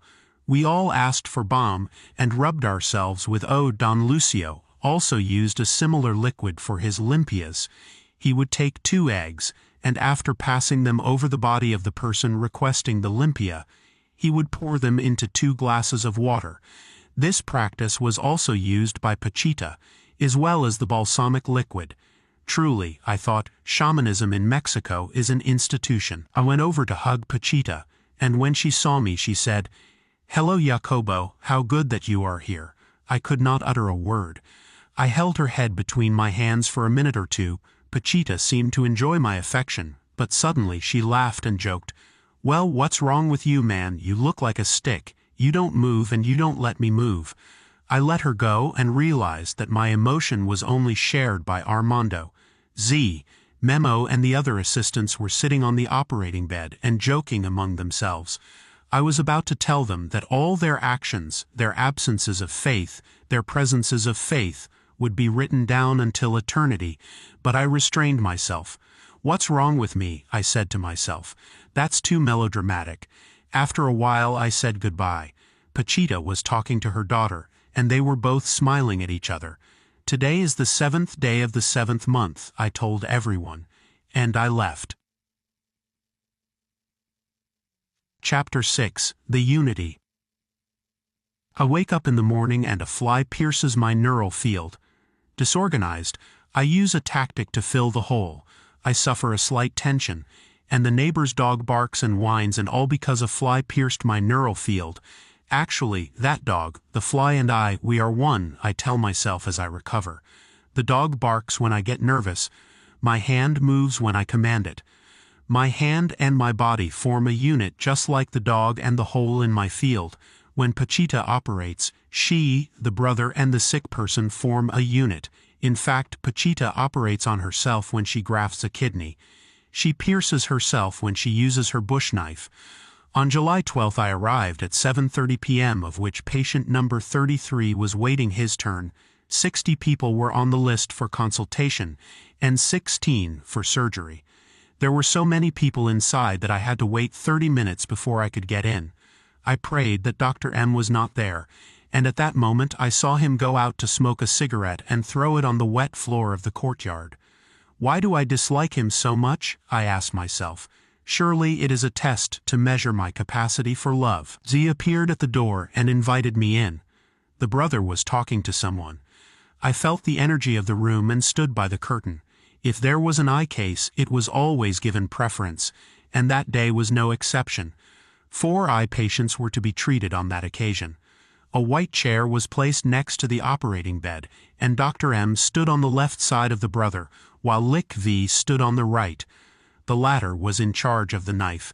He cleaned it, held it, and offered it to the brother every time he asked for it. "Sit down, my beautiful boy." The brother welcomed a 35-year-old man who was completely nearsighted. "What's wrong with my little boy?" The man did not know of the brother's existence. "Pachita," he said in a pleading voice, "I can hardly see. Could you help me?" The brother took the knife and placed its point in the man's left eye. As he scraped and penetrated the eyeball, he asked about the sick man's vision. "Do you see better, my dear boy?" A little, Pachita." The knife had penetrated the eyes without an exclamation of pain from the man. It was impressive to see the delicacy of the eyes and the penetration of that bush knife into them. That knife is really not what it looks like, I thought at the time. It might not even be necessary to use it. "Take those cotton pads," Dr. M told the man at the end of the operation. "Put them over your eyes and walk out with your head backwards. Come in, my loving brother," said the brother to the next patient. Another man, led by 2 escorts, was led to the brother's side. "In the name of my father, I greet you." "In the same name I answer you," replied the brother. "What do you have?" "I can see almost nothing, brother. My left eye no longer exists and my right eye is opaque, without light." "Well, sit down, my dear, and let's see what we can do." Brother's hand asked for the knife. He inserted the tip into the left orbit to the patient's protests. "But there is no eye there, little brother." "Look, my child, the absence of the eye makes the healthy one unable to see. Let's first close the left one completely, and that will fix the poor vision of the right one." The brother introduced 5 centimeters of knife in the left eye, and with lateral and firm movements he cut. He then asked for a flashlight and brought it close to the right eye. I was amazed to see a complete absence of blood after the terrible wound caused by the introduction of the knife in the left side. "What do you see, my darling?" "I see light," replied the man. "Yes, well, but what else do you see?" "I see a shadow but no detail," answered the patient again. "Let's see, my dear, let's see." The brother's hand lashed out at the right eye. The tip of the knife was inserted and turned several times. "What do you see now?"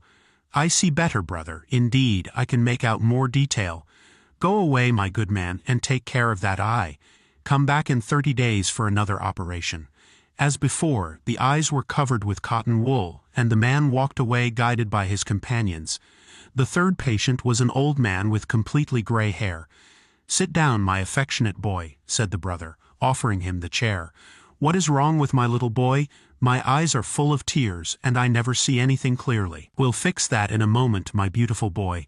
Don't worry any more." Again, the knife was introduced, but now the movement seemed to scrape the glassy surface of the outer ocular tissue. A hand lamp was lit, and the man smiled broadly.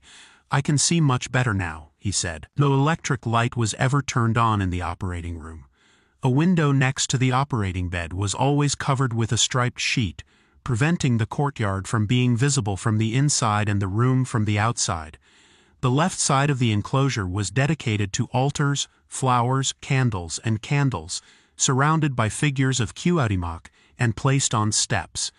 Christ was protected by a curtain of cloth that was closed at the beginning of operations and opened during consultations. The only light in the room was a candle lit on the altar. The last eye patient of that night was a very elegantly dressed gentleman. "Brother," he said in a clear voice, "I have a pituitary tumor that presses on my optic nerve. Every day I lose more and more of my sight. Lately the whole right side is dark. My left eye sees fine, but my right eye has a shadow on the right side. The doctors say that soon I will lose my sight completely. Let's see, my little boy. Let's see what we can do." Some cotton balls were placed over the eyes. The right eye was partially uncovered on the right side and the brother operated on it. It was a case of acromegaly, and what was wrong was the pituitary gland, and not the eye, I thought at the time. Surely introducing the knife into the eye would do something about the pituitary, or there would be no improvement. After maneuvering with the knife, the hand lamp was turned on again, and the right tip of the right eye was illuminated. The man could not believe it. "I see, brother. The shadow has completely disappeared." We all rested while the patient came out, and I took my place in front of the brother on the operating bed. Z remained beside me and Dr. M beside brother. Z looked sad. I asked him, and he replied that the employees of the factory where he worked had been run off and he felt sorry for them. Brother had sat in his chair and was talking with Armando. There was a slight change in the tone of his voice. The brother seemed angry or upset. I approached him, and in a whisper, he said, "I see that you have left your investiture outside and that you have given me your heart." I was stunned. It was true that I had begun to love Pachita and to respect the brother, that I felt that he had given me back my faith and accepted and shown me the unlimited without asking me to leave my body. But what investiture was he talking about? When I entered the enclosure, I always underwent a change. I felt relaxed and attentive. I experienced a contact with the divine, and I respected and loved the work that was being done there. The brother connected me with the familiar and the human, and all my knowledge and skills were subordinated to his help. That meant leaving out my investiture. I did not know, nor did I imagine, that that night I would see the unimaginable, and at the same time receive a terrible humiliation. I did not know that one day after that night I would suffer the true fear of Jehovah, and that my thoughts would disappear to leave in their place a total anguish and emptiness. I calmed Z down and tried not to pay attention to the tension that Dr. M was in the habit of creating, and prepared for the first patient. A young man in a suit and tie came in, accompanied by his wife. I asked him his name and asked him to hold my hand and squeeze it in case I felt pain, and suddenly realized that he was completely deaf. His wife spoke for him, confirming my observation. "Faust was born," she said in a nervous voice, "congenitally deaf in one ear, and a year ago he lost the other. Now he hears nothing. Lie down, my affectionate one." The brother indicated with his hands. I held him by his head while the brother inserted the knife into his left ear. He seemed to be searching for something by twisting and turning the knife. Finally, with a tone of triumph, he said, "Here it is, I found the snail." He was obviously referring to the cochlea in the inner ear. I observed the penetration of the knife and calculated the distance from the cochlea to the outer ear and verified that they matched. I did not wonder if the eardrum had been pierced and the middle ear bone chain pierced. The brother is able to reach the cochlea directly and without doing damage along the way, I confided. The knife seemed to maneuver inside the snail. The patient was throbbing with pain and almost overpowered my effort to hold his head still. Finally, the knife stopped moving and the brother brought his mouth close to his ear and shouted, "Fausto, do you hear me?" Fausto, the operated man, did not answer and asked him again, "Fausto, can you hear me?" The brother turned in the direction of the wife and asked her to speak to her husband. With a hand lamp illuminating her mouth, he made Fausto read her lips. "If you are in pain," he said, "if you hear anything, tell us." The brother continued to maneuver with his knife, and before long said he wanted to try the other ear. I turned my head, and the maneuver of inserting and searching for the cochlea was repeated. Fausto still could not hear despite all the brother's efforts. "I am going to graft a new snail," he said suddenly. Without knowing where it came from, I saw a small bone in the brother's hand. He put it into his ear and with the tip of the knife pushed it in. He brought his mouth close to the ear and asked, "What is your name?" "Faust," the man answered. We all turned to look at each other and smiled. "Speak to him, brother Jacobo." I approached him and asked if he could hear us. "He is nervous," said brother Jacobo. "But he hears." We plugged his ears with absorbent cotton and dismissed him. The wife thanked us and left the compound. Then they brought in a boy who also had hearing problems, but we couldn't keep him still. The brother decided not to operate on him, and asked his mother to continue giving him the medicines she had prescribed and to bring him back another day after calming him down. The next patient was a young friend of Memo, one of Pachita's sons. Extremely nervous, she clung to Memo's hand, begging him not to leave her. Jokingly, Memo tried to calm her down until the brother intervened in a gentle way. "Come on, my affectionate child, relax. Nothing will happen to you. It was a case of appendix that needed to be removed." The brother inserted the knife firmly and made an opening of 15 centimeters in the side of the sick woman. I watched his maneuvers in fascination and tried not to be distracted by the negativity of Dr. M. For some reason, in his presence, everything was transformed from magical to mundane, from marvelous to routine, from unbelievable to vernacular. Also, for a strange reason, during his presence wounds were not saturated, and the sick bled and complained more. Z snorted next to me, surely having the same thoughts I was trying to get out of my mind. "Look, Brother Jacob," Brother Jacobo called to me, pointing to an elongated tissue he had just removed from my side. "Is it the appendix?" I asked. "Yes, my affectionate boy, the same one." I decided to saturate and asked Dr. M to remove his hands, which at that moment were preparing to bandage the sick woman's belly. My request was denied, and in a fit of rage I grabbed the doctor's hands and pulled them away with a quick and intense movement, and saturated and then bandaged. "But what?" Dr. M cynically rebuked me. "You also cure? You should be ashamed to express a doubt in this room," I told him. Dr. M turned away from the operating bed, and in a furious and extremely emotional cry he shouted, "I have never seen such disrespect. I have never doubted the brother, but I have doubted you. I know you, and I know who you are, and you cannot cure." After saying that, he left the enclosure, and we continued to hear his shouts in the courtyard. "Forgive them," said the brother to the newly operated woman. "Forgive them. Z." He looked at me with an air of complicity, and I noticed a smile on Pachita's face. "Come in, my beautiful girl," said the brother to a young lady who was extremely slow in her movements. "Let's fix that sweet little head of yours, my sweet girl. Lie down, my little girl." I was about to witness something that would surpass anything I had ever seen. Something unbelievable and marvelous. The woman lay down and, showing no sign of pain, let the bush knife penetrate the back of her head. "I need the saw," said the brother. With it, the sick woman was trepanned, and then the knife penetrated into her brain. With a lateral and then extractive movement, a whole area of cortex was extracted. I looked at it, astonished, and noticed its dimensions. Approximately 7 centimeters long and 3 centimeters thick, that bloody mass covered with convolutions was deposited on the table next to Cuauhtémoc's body. From a plastic bag, the saint's hand extracted a tissue similar to the amputated one. Fresh in appearance and rosy in hue, a slice of bark occupied the brother's hands. As if it were a newly weaned baby, the brother rocked the tissue and spoke to it with loving words. "Live, live, live," he said to it, and immediately inserted it into the hole left by the missing bark. In a second similar maneuver, another piece of brain was grafted in. Then the brother's mouth approached the trepanation and spoke to it, comforted it, and blew his breath into it.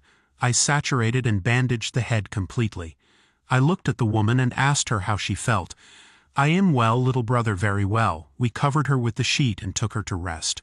"Oh my God, oh my God, oh my God, oh my God, oh my God, oh my God." I couldn't stop saying "my God" as a new patient entered the room. She was an elderly and very obese lady, complaining of severe back pain.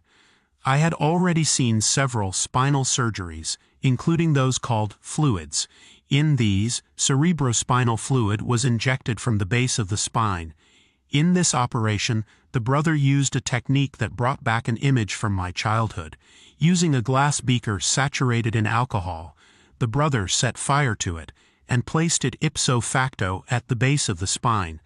The vacuum created caused an outgrowth of skin to appear, which, in the form of a bubble, penetrated the glass. With the knife, Cuauhtémoc's hand opened the back a few centimeters above the vessel, uncovered the vertebrae, and before grafting a bone onto them, asked that the patient's legs be placed on the same level of length and horizontal plane.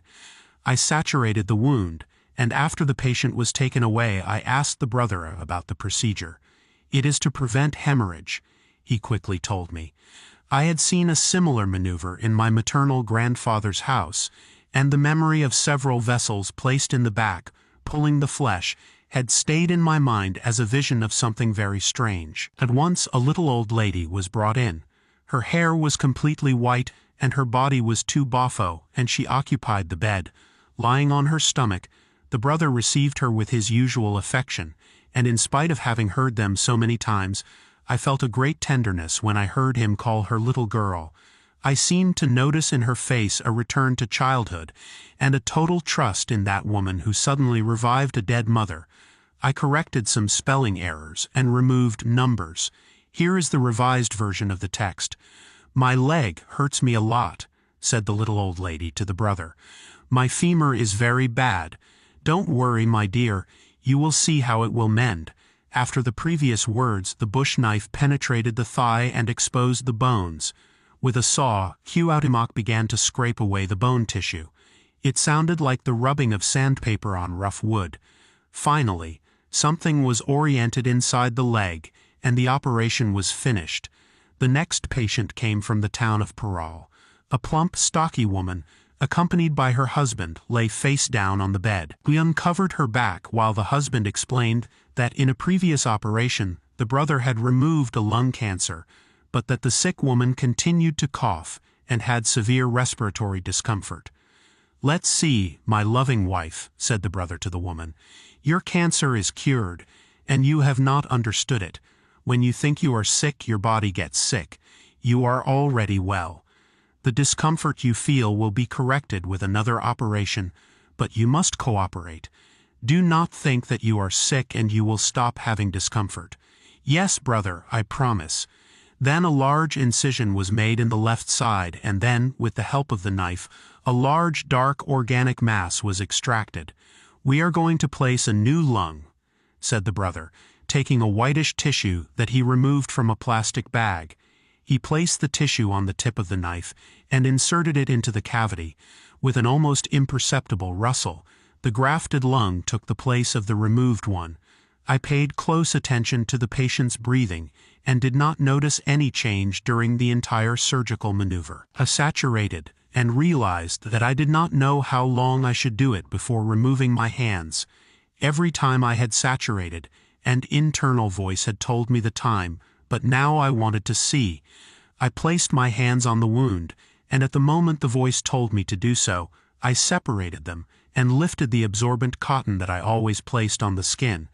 The tremendous incision was completely closed, and there were no signs of blood, nor any noticeable scar on it.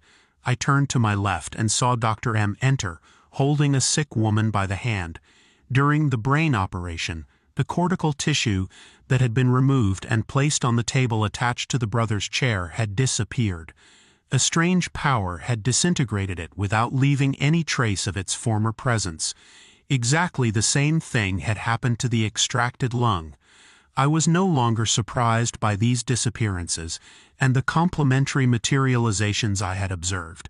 In fact, in the months prior to my encounter with Cuauhtémoc, I had dedicated myself to affirming my synergistic theory of the space-matter continuum. In this theory, I considered matter as the low synergy end of the continuum, defining it fundamentally as a set of points containing more or less concentrated information, and with more or less redundancy. Matter was the least convergent and the least redundant, while space was capable of containing in each of its points colossal amounts of information with high redundancy. The brain was an instrument of interaction with the synergistic structure of space through the activation and subsequent expansion of energy fields. The intersection between these neural fields and the organization of space, in addition to creating the experience, affected in either synergistic sense, decreasing or increasing synergy, the space. Thus a neural field morphology could decrease the synergy of space and thus materialize an object, or on the contrary increase it, resulting in dematerialization. Other entities could do the same. Thus it was understandable that I would accept what I saw and also organize rather than disorganize my thoughts. However, seeing the disappearance of a brain tissue or the materialization of a kidney, a bladder or a portion of cerebral cortex had the charm and mystery of complexity and specificity. A beautiful American girl, Dr. M's patient, of great stature, beautiful bearing and affectionate gaze, took her place on the operating bed. The constant contact with the miracles performed by the brother had changed my point of reference, and a total faith in God, and a penetration to the different scales and levels of consciousness was becoming a daily companion of my thoughts. I remembered Don Lucio and his favorite disciple, Alejandro. The former did not need to enter into a trance to talk to spirits and fleshly beings. Alejandro learned the technique, and when we had the opportunity, we would check our vibratory perceptions, and we were amazed at the concordance of subtle sensations that different places provoked in both of us. "Brother," said Dr. M., "this is a case that Dr. V sent you. Some time ago this girl hurt her right ankle and was operated on in a conventional way. The result was not very positive. She is unable to make certain movements of the foot without feeling very intense pain." The brother's face changed for an instant, and I caught a glimpse of a subtle intention on his forehead. "But I know nothing about ankles and muscles and tendons," he said suddenly to Dr. M. The latter was surprised, and with a slight movement of his shoulders, was about to accept the confession as valid. Surely there was a terrible struggle going on inside this man. And finally, what he had witnessed overcame his natural state of doubt. "You know more than I do," continued the brother with a clear, mocking intentionality. "No, brother," Dr. M replied. "How could you not know?" "Well, we will try." I had taken the girl's hand while the brother's hand ran over her ankle and detected the damage. "The tendon is bad," he said suddenly, "and the muscle attachment is too stiff." With the knife he opened the ankle and began to maneuver with its muscle and tendon structure. The girl was breathing very deeply, trying to calm the pain she was suffering. I tried to calm her down by stroking her forehead and squeezing her hand. "Ask her if she can move her foot," brother told me. "Ask her to bend her leg, to wiggle her toes, to turn her foot," he said. As the intervention continued, the movements were made more and more easily and painlessly. Finally, Dr. M bandaged, and the girl asked me if they had finished. And yes, in addition to fixing the tendon, they had released the muscle stiffness. "Don't worry," I replied. "Everything is fine. You're wonderful," he said as he wrapped the sheets around her. Then a boy about 10 years old walked by. "Hello, my sweet little boy, what's the matter with you?" asked the brother. "I have a pain here," said the boy, touching his stomach. The mother explained that it was a hernia that she had not been able to cure. The boy lay on his back, and the brother's hand began to listen to his belly. He took my hand and made me feel a rigid excrescence located above the navel. "What hernia, or what hernia?" the brother whispered to me. I placed cotton wool to limit the area, and immediately the knife opened an area of about 25 centimeters in the belly. I paid close attention to the cut and noticed that Cuauhtémoc, in Pachita's body, did not seem to exert any pressure or make any considerable effort, and that the subtle contact of the metal of the knife blade on the skin was enough to open it. In less than a minute, a tumor the size of a racquetball, dark and foul-smelling, had been extracted from the child's body.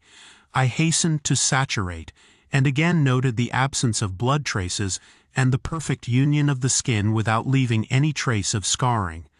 "How could he live so long with that? I don't understand," said the brother, as he said goodbye to the sick boy. As I left the enclosure, I noticed a sudden change in the energy level. I turned to look, and at that moment the brother began to speak. "Now, my brothers," he said very seriously, "I want you to leave.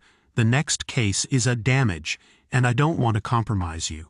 A sick man lying next to the altar and recently operated on got up at that moment and, carrying his sheet on his back, fled from the room. We all smiled and looked at each other. I started to walk away from the operating bed towards the exit and invited Dr. M to do the same.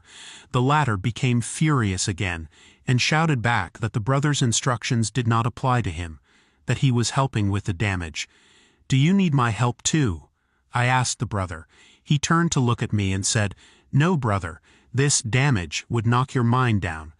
I waited in the courtyard, curious to know the result of that last intervention.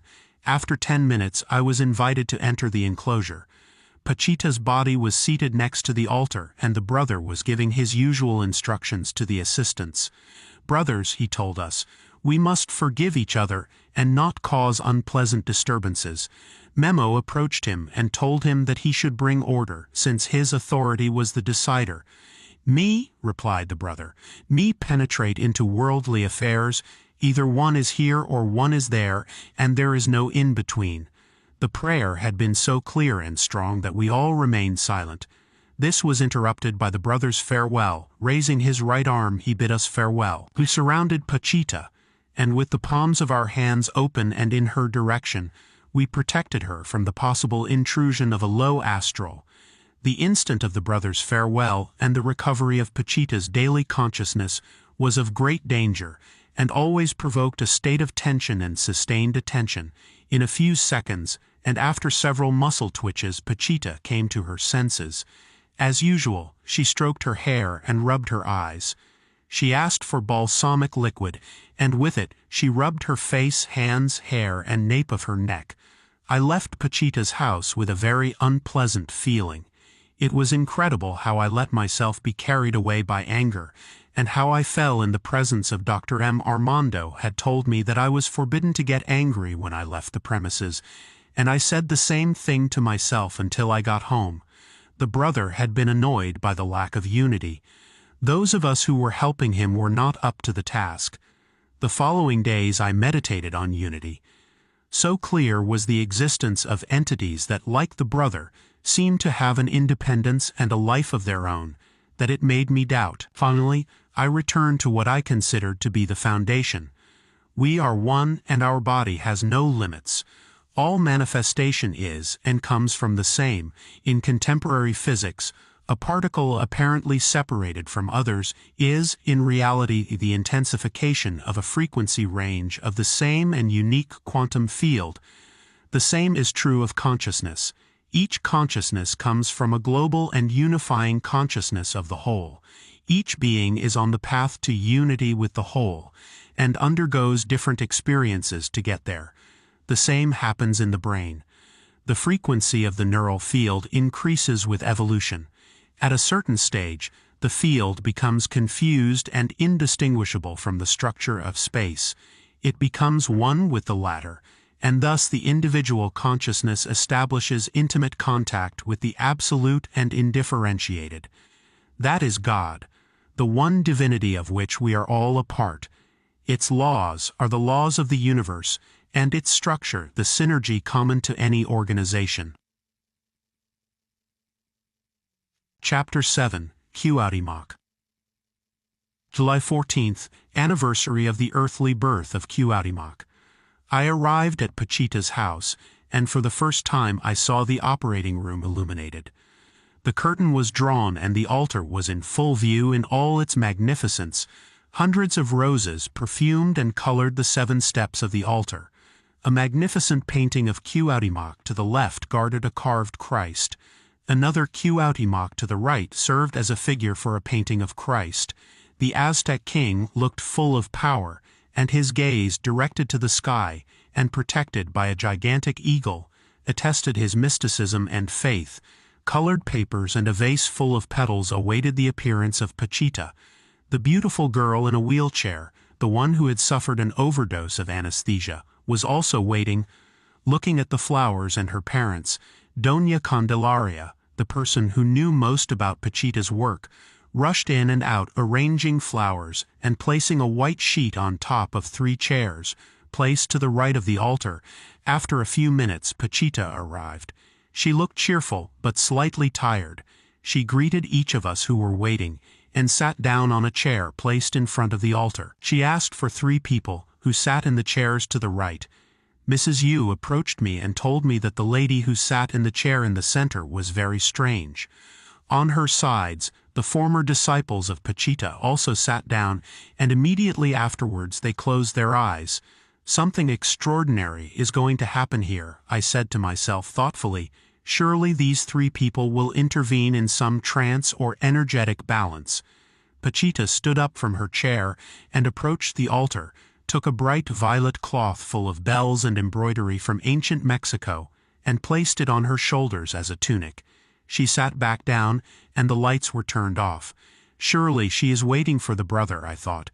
It is the moment when he takes possession of her body. In total silence we all waited a few minutes, and suddenly, the lady sitting in the middle chair began to scream, after writhing heavily. From her lips came a speech pronounced at such a speed and in such a strange language that I did not understand anything of what she was saying.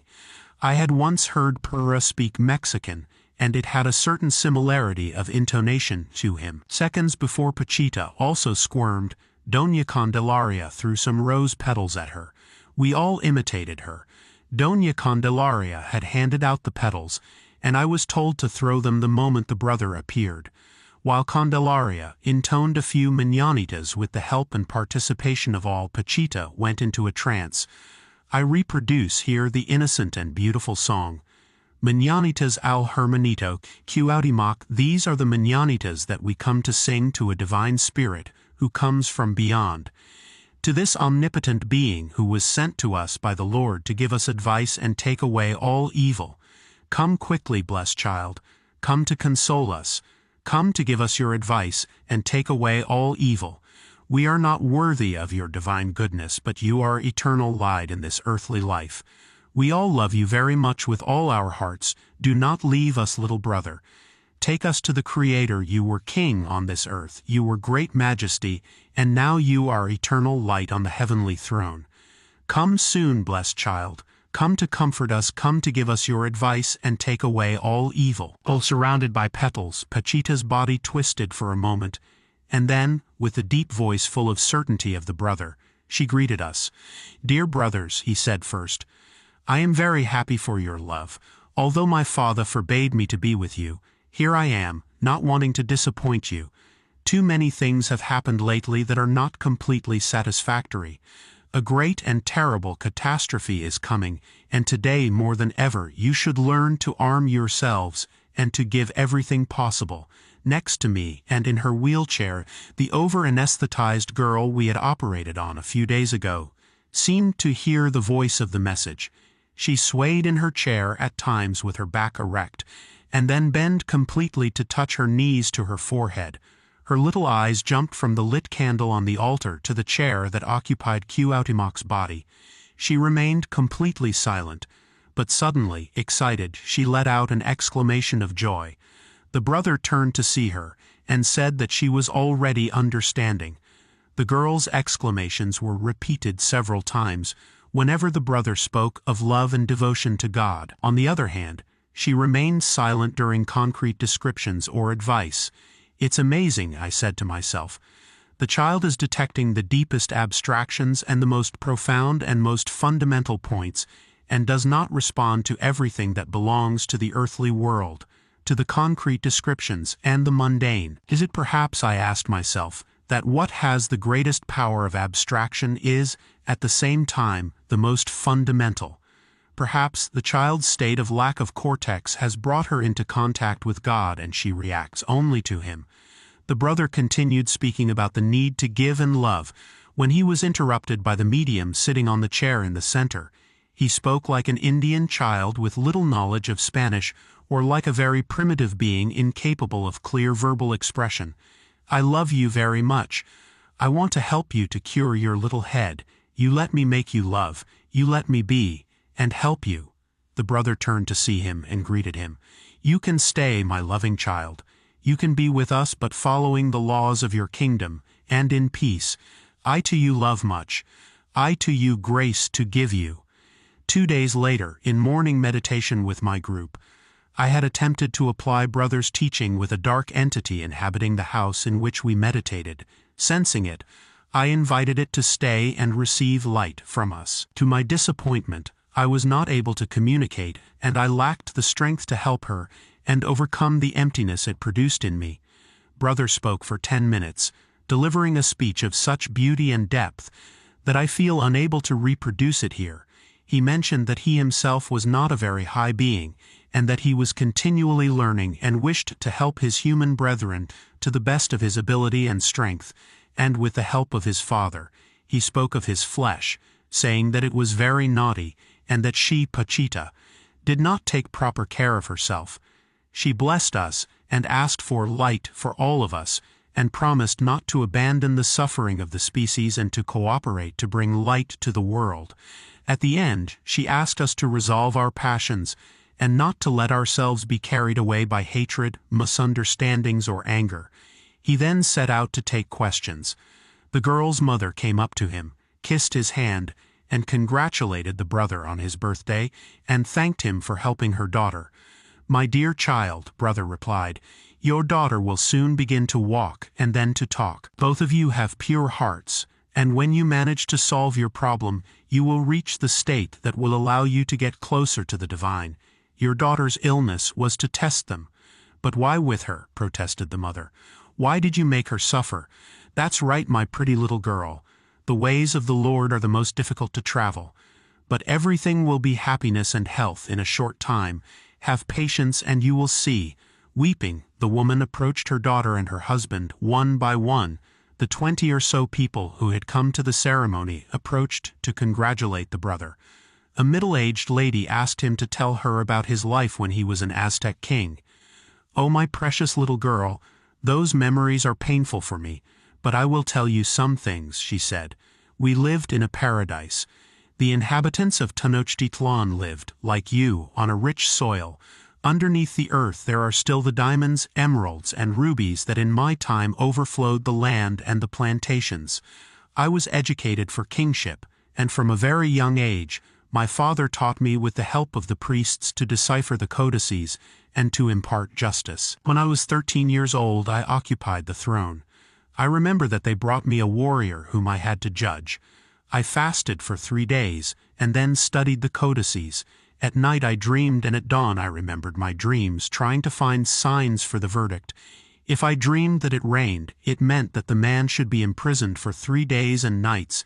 If I dreamed of the sun, the verdict and sentence must be different. I did not want to mistreat him or harm him. Historians have made many mistakes in my biography. They say things that were not. Can you imagine? I was so small, arriving at the priest's enclosure to give my sentence and to explain the reasons that had made me reach it. But everything went well. They accepted me, and from that moment on I received a lot of help. My uncle Moctezuma advised me in government matters. One day my people got sick. It had happened on other occasions. The first, many hundreds of years before, long before the arrival of the Spaniards, some friars had come across the sea from Atlantis and crossed our land. They brought us knowledge, but also diseases. When I turned 33, I had a great difficulty. But I am not going to tell you about that. We knew many secrets of earth and sky.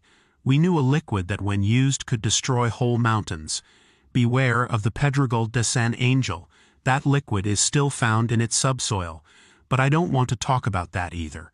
We were good and we knew how to read the stars, and we communicated with God. Then the Spaniards came, and my people suffered a lot. I never married and never had children. I had a girlfriend, and my reign ended too soon. The description was long and full of images of a glorious and pure era. It was full of longing and purity at the same time. The woman appreciated the story, and I recalled one of my stories, in which an extraterrestrial being describes before an extragalactic audience a series of events. But he does not describe them verbally, but by direct transmission of images. Here, too, during Cuauhtémoc's story, I had seen rather than heard his descriptions. When he finished, the brother prepared himself for new questions. I approached him and asked him about my life. I do not wish to share what he told me, but I was amazed by his accuracy and certainty. He told me again about St. Andrew, and thanked me for congratulating him on his birthday. "Thank you," I told him, "for letting me see what I have seen, and for allowing me to write it down." After me, a young man who had had his brain operated on by the brother came up to congratulate him. He looked healthy and strong, his eyes literally shining. At this moment, as I write, I have in front of me the memory of his gaze. Truly, I had never seen anything like those absolutely phosphorescent eyes. Pachita's son came up next. "Brother," he said, "I want to ask you a great favor. I want to ask you to take away the being who tried to poison my mother." There was an expectant silence that was broken by a serious admonition from the brother. "That never, the dark being comes to be rescued in light. Your mother's body will resist all the onslaughts, don't worry." Later I found out that someone had put arsenic in the salt of Pachita's house. I'm not really sure if that was the case, but there was mention of a poisoning attempt. I was shocked and didn't want to ask any more questions. Finally, the brother raised his right arm and took his leave. I thought Pachita was going to regain her usual consciousness, but instead of her, and after an instant of trembling, another entity took over the saint's body. I remembered that on a certain occasion it had been mentioned that Pachita was an open channel, and that she accepted any entity. The one who took possession of her body at that moment was a gypsy. "I am a gypsy," she said, "and I can read your hands. Who wants to know your destiny?" Someone advanced his hand and the gypsy began to speak. "The problem with your wife will soon be solved. You will receive a travel order, and that will help you in your business." Another hand was read immediately after. "Your family gives you joy, and yet you are sad. You must accept your life and rejoice in what you have." I did not resist curiosity, and placing myself behind the gypsy, I extended my right arm. The light, except for an oil candle placed on the altar, was off. 50 centimeters from the garlic, no detail was perceptible. He took my hand and immediately said, "Israel, you have the marks of apostleship. You went Andrew, and your teacher left a question unresolved. You came back to give him the answer. Soon you will receive a surprise. You will reach the pinnacle of fame. You have found yourself, and from now on everything will be light for you." "Ye holy God," I exclaimed, full of emotion. "The question is the creation of the experience and its foundations. That's what I came here for." A tall, big-eyed, jet-haired girl held out her hand. "You were Egyptian, and on August 13th you will have to come and talk to me. Don't forget, in August 1521 the conquest of Tenochtitlan was completed." "Memo," shouted the gypsy, "remind this woman of her appointment with me on August 13th. "But we are going to Parral," replied Memo. "It doesn't matter. I must talk to her on August 13th. I don't remember more. There were so many hands and so many other stories that my memory is not able to recall them. Moments before the gypsy took possession of Pachita's body, the medium had begun to speak again. "Me to you want to compose Pachita. You leave me. Me want to you." Before the gypsy woman left, the medium held out her hand, and the gypsy woman told her that she was already convalescent, and that she saw no signs of illness. "I bid you farewell," said the gypsy woman. Pachita's body convulsed and another entity entered her. "We are like flowers that wither when we don't drink enough water. In the end we find God." After the poem, and in an intense tone of voice, that being identified himself as Boccanegra, again came the convulsions, and a sad and young voice appeared in Pachita's mouth. "I want my Aunt Cande to come." She was referring to Doña Candelaria, and at that instant I guessed it was Pachita's dead son. I had lost him in the 1968 riots, and had never forgotten him. Pachita's sadness had been so great that she had become ill and lost her sight. The dead son kept talking. "I love you, and I miss you. Take care of my mother, and don't let her suffer." The ceremony was over, and Pachita returned to her conscience. She asked for balsam and greeted us with her simple, village language. I asked Doña Candelaria for the lyrics of the Mañanitas, and after much searching, Pachita pointed us to the place where some copies were. While someone was looking for them, Armando brought me the bush knife, and I saw it for the first time with enough light. The hilt was covered and lined with black insulating tape, and the dull, blunt blade had an engraving of an Indian with a plume. It looks like Cuauhtémoc, I thought, but mostly like the silver statue of the patriarch that Armando had brought for the altar. I returned the knife after feeling it, and approached Doña Candelaria. The woman, with round, bright brown eyes, protruding teeth, medium height, and quick step, intelligent and accurate, offered me a toli and some tamales she had prepared for the ceremony. I asked her to sing me the Mañanitas again, and she did it with a fresh voice. Everyone admired Candelaria, and considered her a kind of absolute connoisseur of the mysteries of the brother. She hardly ever spoke and kept her secrets to herself. There is also a farewell song, she told me, suddenly becoming sad. It makes me want to cry when I remember it, because we sang it when my mother was dying. I reproduce the lyrics here. Para despedir al hermanito, adios Cuauhtémoc hermoso, Emperor of Heaven. You bring us comfort and take away all evil. Like a sad wandering pilgrim I follow. You hold out your hand to follow the Lord. Cuauhtémoc was his name and history engraved it, and by his great effort he conquered glory. Chapter 8. The Beings. I arrived at Pachita's house, very saturated. I parked in front of the market and meditated to work out everything unresolved. I used all the techniques I know to reach the silence and connect with my being. I finally succeeded, and so I entered the trading floor. It was Wednesday, and I was delighted not to meet Dr. M. I later learned that he had angrily said he would not return to help until the negative people, i.e. me, were away from Pachita. His latest tantrum had been to accuse the saint's close collaborators of being thieves. Lying face down on the operating bed was a friend of Z. His right leg was 2 centimeters shorter than his left. I was asked to pull the right heel while the brother made an incision near the spine. I felt the leg stretch, and as I helped bandage it, I was introduced to a new co-worker of the brother. He had tremendous strength. And later, when I saw his face, he reminded me of someone I knew a long time ago. He looked like a mixture of a Roman soldier and Peter. In the name of my father, I greet you, I said to the brother at the end of the operation. In the same name I greet you, he answered me with his usual sweetness. How are your friends? He then asked me. I haven't seen them, I said. Well, bless God. A middle-aged lady took the table right away. I stood to the left of the new assistant and asked her to energize the patient. What's wrong with my sweet girl? A hernia? Pachita, a hernia. But I don't know where it is. Where does it hurt? Well, here next to the navel and also in the side and up here. But my child, said brother jokingly, I'm not going to operate on you everywhere, am I? After touching the belly, the bush knife penetrated the patient's side. After a brief effort, something was cut, and a dark tissue was extracted from the wound. What you had was a bad appendix, the brother told the woman. But look, we've already taken it out. It had been an easy and almost painless operation. I saturated the wound. It closed immediately, and after bandaging the belly, the new assistant carried the sick woman as if she weighed nothing.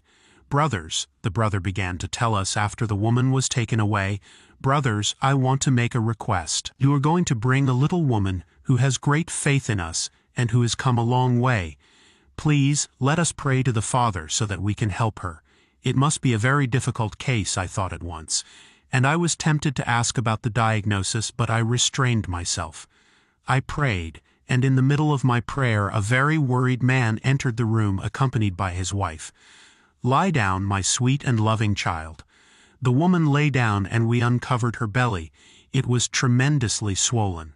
I took her hand and began to caress her forehead while Armando placed dry cotton balls to delimit an operative field. Let us pray, brother asked us again.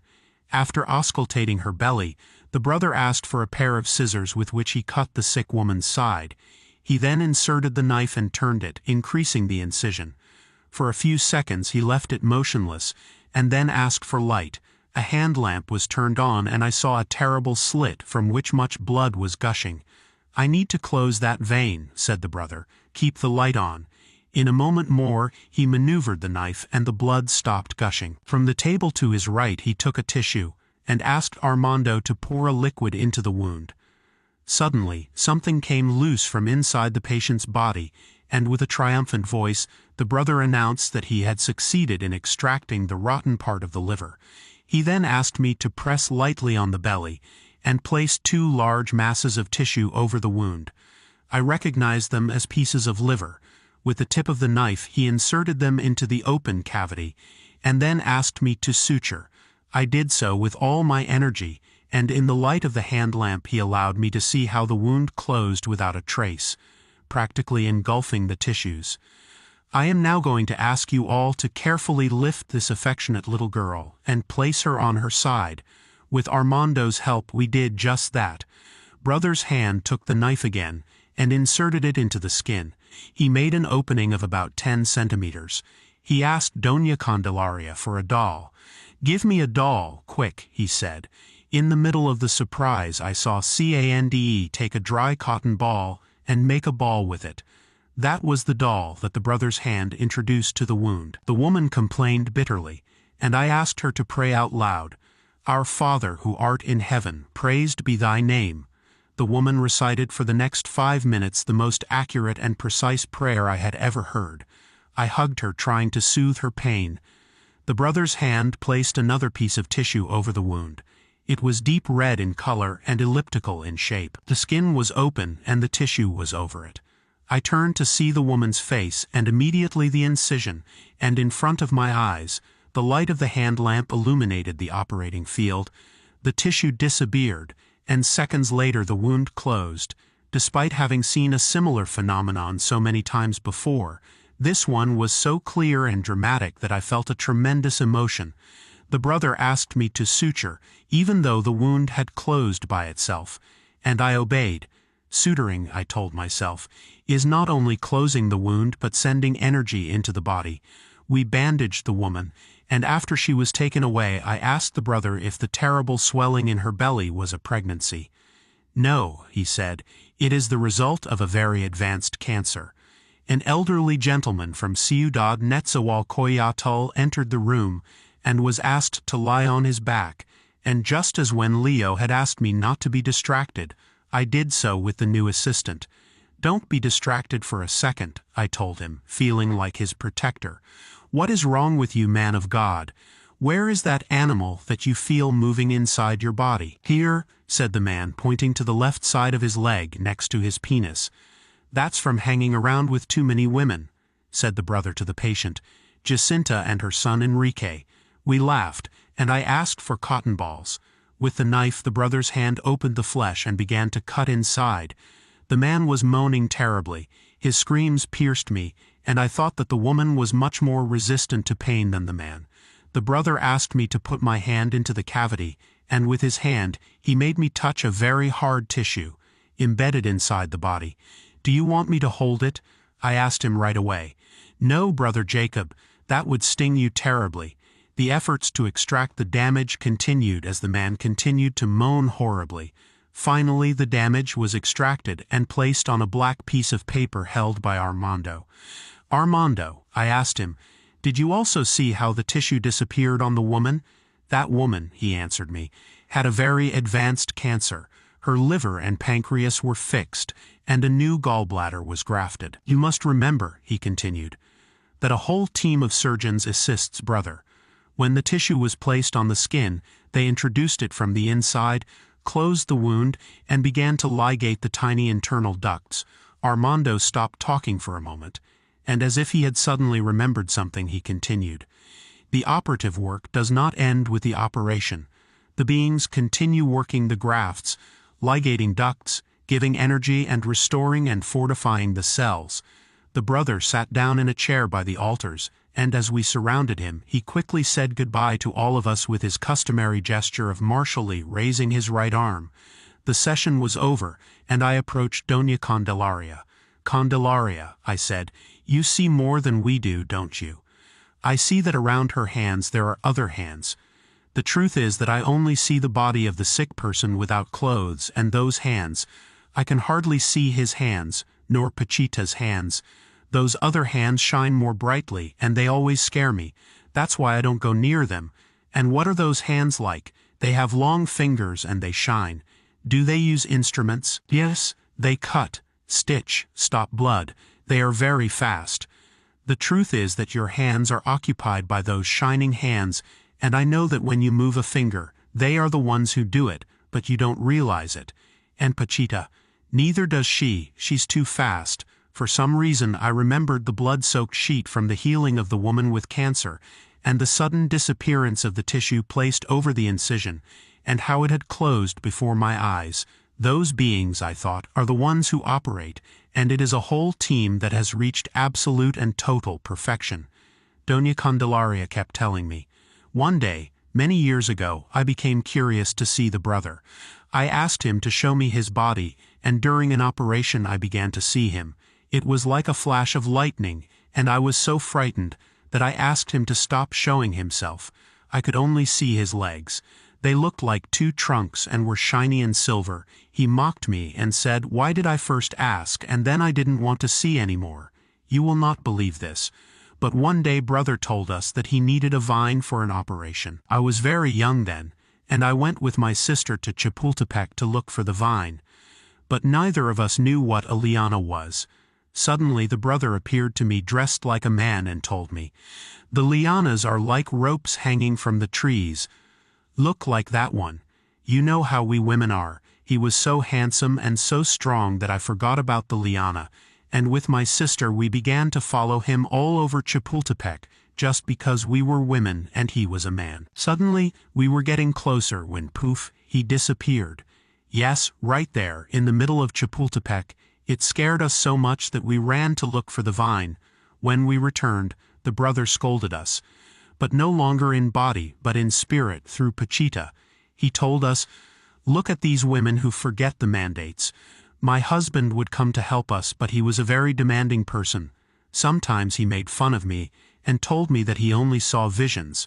I was 6 months pregnant. One day, the brother said that as a sign and to stop doubting, he was going to make my child disappear. I told my husband and he continued to make fun of me. He said that they were just ideas, and that I was out of my mind. Well, you won't believe it, but one night I was in this very room, and I felt dizzy, and a little while later I realized that I no longer had anything in my belly. It vanished and disappeared. Since that day my partner has not helped us again. I went to say goodbye to Pachita, and she told me that she had gone to ask G for money, and that she had refused him.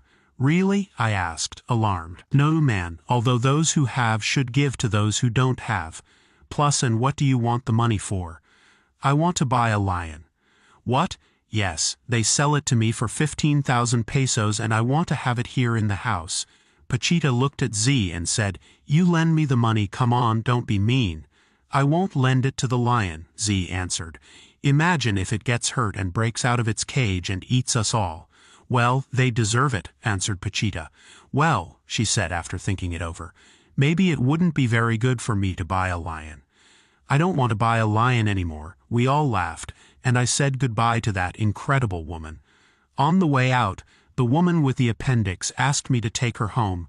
She, 2 companions, and one of Pachita's assistants went out into the street. There was a full moon, and the city welcomed us. "That Dr. M," the assistant suddenly said to me. "He accused me of being a thief, and he thinks he owns Pachita. If it weren't for the fact that my parents taught me to respect older people, I would have hit him." I didn't want to hear any more about that doctor. I took them home, and then went to my house, slowly, enjoying the cool of the night, and savoring the images I had seen during the day. The next day they would all leave for Parral. Pachita was going to greet her Coras and bring them gifts. I remembered that Santa's helper had told me about the clinic in Parral. "When we have been there," he said very seriously, "we work hard. The bad thing is that they are very strong there, and when it is dark we get a lot of work. At night we hear footsteps and things fall down. The only one who resists is Enrique, and he helps his mother a lot." Chapter 9: The Man. The human being likes to exert a channeling influence on the indifferentiated energetic organization that constitutes the space-matter continuum. That is why he builds cities, streets, energetic lines, directional transmissions, and his own body. He pays for the transformation from the absolute to the relative with a struggle to maintain the energetic structure that he himself has created. He derives satisfaction in control and sees his limited capacity for creation through the eyes of the most unbridled fantasy. Only when he comes into contact with what he calls supernatural, divine, or simply strange, does he become aware of his daily limitation. However, he, who has remained innocent, incisive, and astute enough to realize that the everyday implies the creation of experience, will feel in the contact with the divine a confirmation of his own nature. Pachita announced that she was going to Parral. I came to say goodbye to her one night. I didn't really know if I was going to meet her or if she had already left for Parral. I felt very sad because of a personal problem, and deep inside, I had the hope that she would help me get out of it. I found the house full of light and its inhabitants packing. SM from Parral had sent them a van for the trip and they were preparing to board it. I chose a chair in the kitchen and sat down to meditate. A short time later Pachita appeared and greeted me. I noticed that her face had aged and she also looked sad. "How are you, Jacobo?" Pachita meditated, trying to connect with myself and get rid of my sadness. "Meditation and non-meditation are the same thing," she answered me. "And what's wrong with you?" "My life is very full. I study the brain and its contact with God. But in love I am a failure." "Oh, Jacobo, that's how it is. One has to go through many things, and what one thinks is good turns out to be flawed." I remembered a Solomonic proverb, and I was about to recite it, but I could not. "The dispositions of the heart are man's, but the answer of the tongue is of the Lord. All the ways of man are clean in his own eyes, but Jehovah weighs the spirits." Sometimes one sees oneself with the illusion of youth and physical beauty. That is why jealousy exists, Pachita told me. My eyes no longer have tears from so much crying, and today I caught a cold. "Cold? You?" I asked in alarm. "A cold," I said, "is uncontained crying." "Well, I don't know," she answered. "I got distracted and that's why I have it on me. She has cried so much," I thought to myself. "She must have destroyed so many structures to get connected. She has been purified so much and everything directs her to the center." "I believe," I said out loud, "that one must purify oneself, and it is a work that involves pain. It would seem that to get to the center it is necessary to go through the periphery. You don't know what my life has suffered for this purification. I have felt I had nothing left, and I have always found something else, deeper, closer. It is so, and that is doubly difficult for us Sagittarians. We have one path that connects us to God, and another to our desires, and we live floating and held in the middle of both." "And why you?" I asked him about his contact with brother. "I have asked myself that question 1,000 times, he replied, smiling. "The eternal question, why me?" "Well, I don't know," she continued. "It comes from a very young age." There was nothing more to say. I felt a little absurd, and I noticed that Pachita no longer wanted to talk. I said goodbye and we arranged to meet in Parral. "May God give you a lot of patience," Pachita said to me as she said goodbye. Chapter 10, Patterns. Heading towards Chihuahua, flying through the clouds that cover the jewel of Mexico City. Never since man has so many of my own kind been gathered in such a small space. What happens in Mexico City, the largest city on the planet, is absolutely unpredictable. Perhaps that is why I sometimes feel so strange. In my meditation group, it is clear the formation of a new and original consciousness resulting from our interactions. What is it that is born from Mexico City? I had decided to go to Parral as well, and at the airport I was waiting to board the plane that would take me to Chihuahua like someone waiting for the Messiah.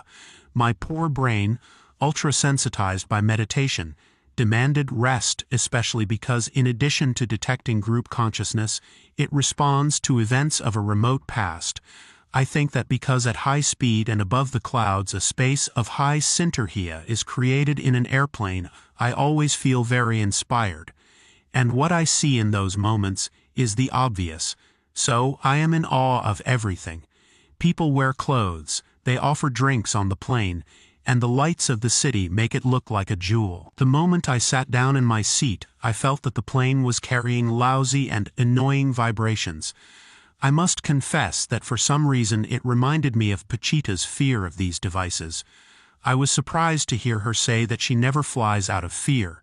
With the existence of the brother, it was strange the lack of faith.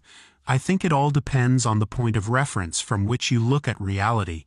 An airplane is a fragile envelope, more so than the tunic of Cuauhtémoc that Pachita always wears on solemn occasions and when prescribing and operating, especially when operating. All priests of all times wore something similar, Armando told me, when I commented that I had forgotten to write about the tunic during operations. Was it Cuauhtémoc's? I don't know. The only thing I think at this moment is that I can't write everything I learn, and that sometimes I would like to have in front of me a screen on which would appear clear and bright the traces that, like precious drawings, we beings leave on our way. I had already thought that this could be perceived during a considerable expansion in the duration of the present. Can you imagine? We could see the patterns and our interactions with them. My first contact with Pachita would be the confluence, at one point on the screen, of many lines. My trip to Chihuahua another line, and my detection of bad vibrations on the plane one. Who knows, but I mean something else when I talk about Patronas. For example, the destruction of the Temple of Jerusalem with the subsequent diaspora is a point from which lines expand in all directions. A little light would be me, hopping from life to life up to this point. If I could see the patterns, I would understand synchronicity. Chorus this one.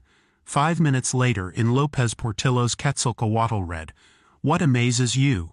I already said that everything is rhythm and music. The world is like this cloth that I now make. Each one of us comes and goes. Thus is constructed the fabric of creation with which the Lord is adorned for his glory." "Yes," said Quetzalcoatl, "it is a beautiful cloth made of good and bad deeds, which only the Lord can see complete, and in which the sons of day and night are like his precious stones. The patterns are like flowers." I had not paid any attention to the latter until recently. I happened to lose one of them, and suddenly realized they existed. Flowers, children, and patterns communicate with each other, to the delight of those of us who, like me, dedicate ourselves to observe. This has always happened to me whenever I have searched, and Parral could not be the exception.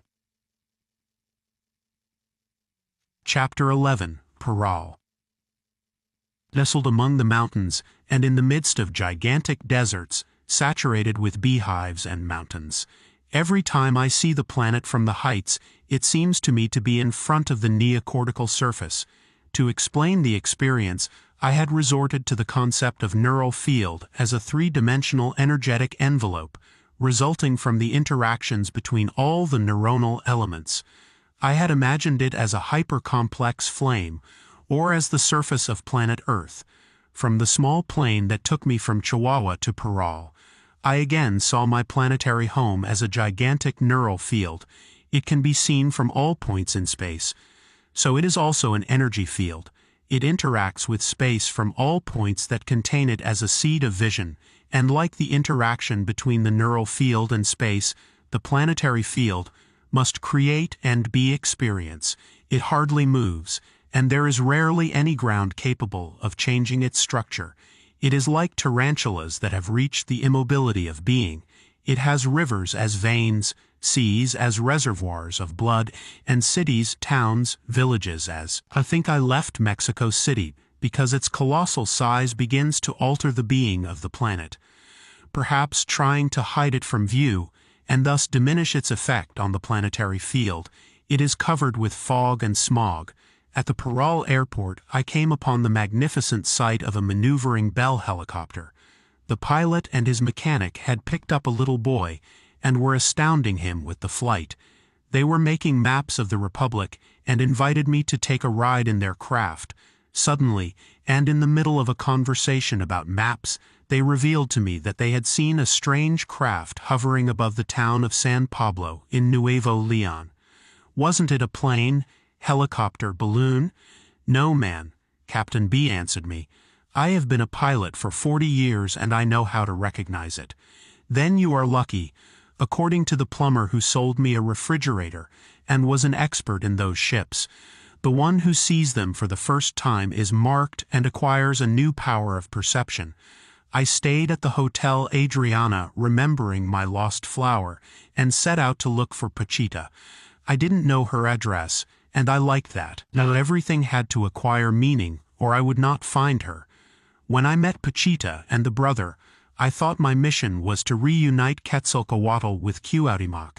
In Tepoztlán, I had seen the signs of Quetzalcoatl's new arrival, inscribed in a cave full of memories. I had brought Lopez Portillo's book with me. I was not in a hurry, nor was I calm. Rather, I was waiting for a sign. Seeing the planetary consciousness, I had wondered about its relationship with unity, and I had seen myself struggling to find a bridge of union between the relative and the absolute. I opened the book and read that the firstborn of Quetzalcoatl had been taken to the land of the Mayab. The Koras of Pachita live in the Mayab, I said to myself, and in amazement I began my search. There was meaning in the binding of loose ends, the conscious meeting of relationships, the transformation of voids into planes of contact. On the street I took a cab, and the driver, a Sagittarius born on December 14, 1910, took me directly to a white house on a mountain, all surrounded by mineral mines. In 10 minutes I had arrived at Pachita's house. 50 meters behind me appeared a silver car with Pachita, her daughter, and a companion. "I'll be damned with the heat," Pachita said. Wearing a pink dress and legs like a quinceañera, Pachita complained about the lack of rain. We sat in the doorway of the house watching the clouds. "Look," Pachita told me, "no one has watered these rose bushes, and look at them in bloom and with fresh leaves. Fuck with this fucking heat. Let it rain, let the clouds gather, and let the rivers fill up.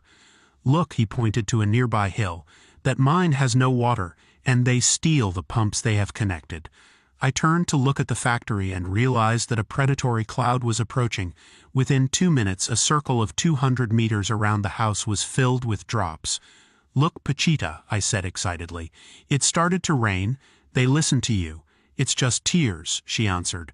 "Hey Jacobo, what is Math 111? "What? Yeah man, what's Math 111? "I don't know, Pachita." Pachita showed me a paper on which someone asked if I should study Math 111. "Pachita," I asked her, "will you let me write down your life? What's the point?" "What's the point? It gives conscience, makes you understand, allows you to find the meanings." "Well, what do you want to know?" "Whatever you tell me, Pachita." I was going to bring a tape recorder, but I couldn't. Now I'll go crazy trying to remember all the details, I thought in alarm. "Let me finish this chapter, We Make It Rain, and then you tell me about your life." "Well, the house in Parral is designed to do Pachita's job. The room to store medicines, another for consultations and operations, a waiting room." Something had happened to me after talking to Pachita. I felt that a very powerful energy saturated me and prevented me from being calm. I decided to go out to the land next to the house and meditate sitting on a chair. I took a chair from the dining room, and when I was about to start they came for it and offered me another one. Pachita said it would be better in this one. I sat down, closed my eyes, and after a few seconds I began to feel a terrible back pain and a fog that prevented me from thinking clearly. I decided to go into the pain, and it increased in intensity until it became unbearable. At that moment some images of my childhood appeared. I was in my room as a child, and my mother was singing a song. The pain subsided, and I knew that my back held very sad memories. I opened my eyes, and in front of me a giant snail-shaped stone attracted my attention. I shifted my focus and concentrated on the clouds. I wanted to bring them together to make it rain. For an hour I tried without success. Finally, overcome by back pain, I returned to the house, and as I began to write, a storm began to fall. Doña Candelaria saw the expression on my face and told me that it had been necessary to become calm, and that this was the only way to produce the effects. I went to announce the news to Pachita, and she scorned me. "It is not true that it was you," she told me. "It had to rain anyway." I felt very sad and longed for him. It was a pity he couldn't come, I said to myself. I remembered that when I told Pachita about San Pablo's ship, she had told me that next to the house where we were, sometimes those ships appeared. Parral still didn't know that Pachita had arrived and there were no sick people to attend to.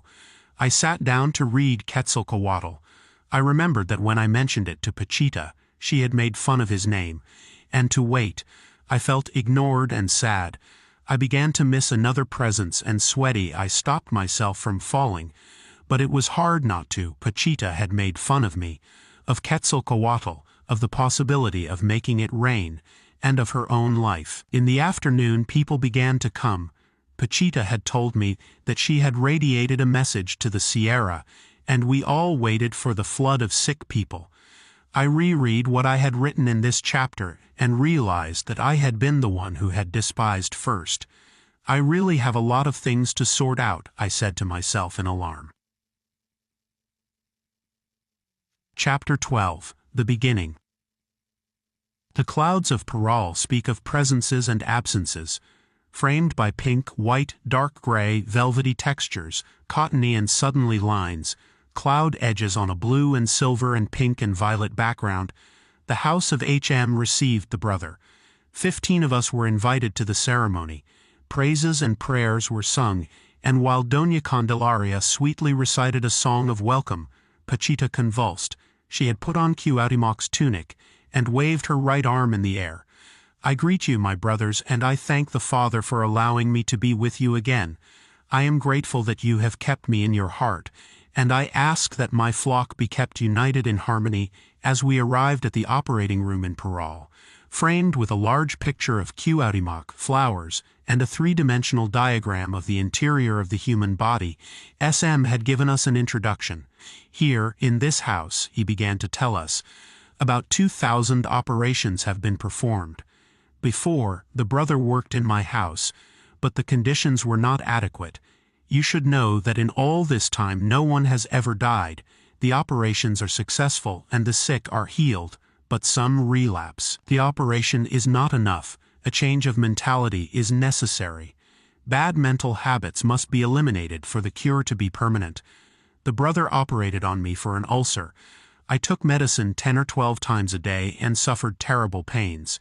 He operated and I was healed, but I continued working as usual, worrying as usual, and one day, 6 months after the operation, I had an attack of gastritis. My brother spoke to Pachita, and she said that the brother would take care of healing me. That night I slept well, and the next day I was completely cured, and to this day, 4 years later, I am still well. A child approached the brother and he received him with gentleness. My sweet child, look carefully. I am going to teach you many things. They made us leave the enclosure and I waited outside. I felt that they would not let me help, and I was saddened. The clouds of the sunset change colors like life, and my life waits for a new miracle. Sitting in the middle of some logs next to the White House, my back ached. I am not pure, and for that reason I will no longer be able to help Pachita. I have committed many sins. I have caused suffering, and for that reason I am not worthy. It is terrible to feel guilty. It hurts my back and my head. In the distance I saw a lightning bolt crawling through the clouds, and I remembered Don Lucio, and I stood up from the wood and approached the house. I want to see the heart operation. Something is going to happen there, and I must help. I want to see the heart operation, I told myself firmly. I had seen the list of operations, and one of them was of the heart. It was Wednesday, and for the first time that time in Parral, they were going to operate.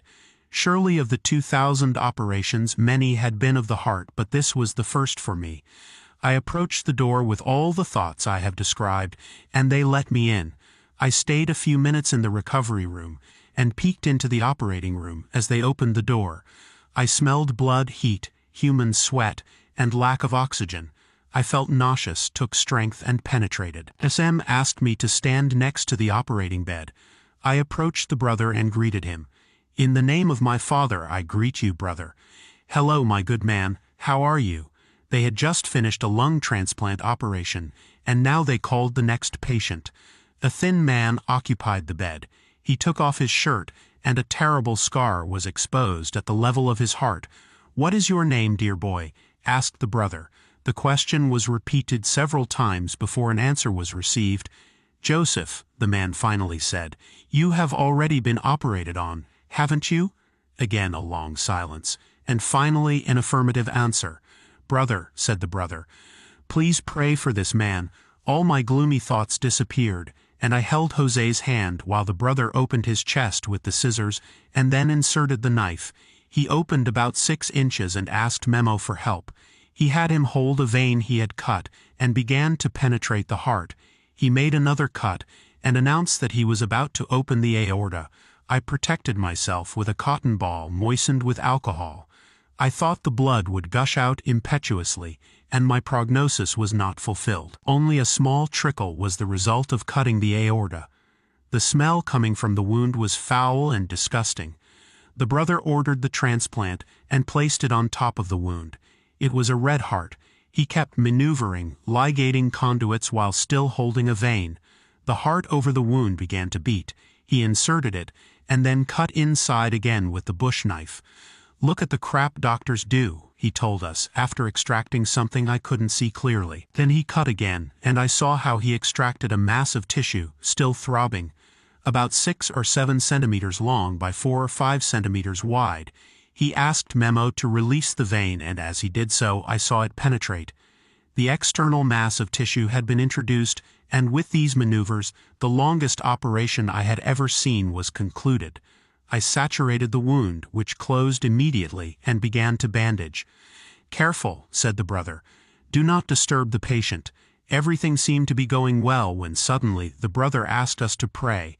I felt the chest with my hand, and felt a tremendous throbbing. "That's how we used to do it," the brother told me. "They were our sacrifices. You know that, don't you, Jacob?" I was about to say yes when HM commented that all history had been written by the victors. My heart was still pounding, although slightly calmer than before. Suddenly the brother shouted something that at first I did not understand, but later I grasped clearly. "I need 2 transfusions, quick. He is leaving us." SM on the left side and Memo on the right intertwined their arms with those of the sick man. Kneeling, they put their forearms together in this instant transfusion. The heart was still beating with even greater force. The terrible scene of 2 kneeling beings intertwining their arms with those of the sick person, me palpating the heart and the people around with their palms facing us, was horrifying. As if that were not enough, at that moment lightning flashed and thunder began to be heard. Suddenly Pachita fainted and fell over HM's body, crushing the transfusion. It was a moment of maximum tension. The heart was still beating, but Pachita seemed dead.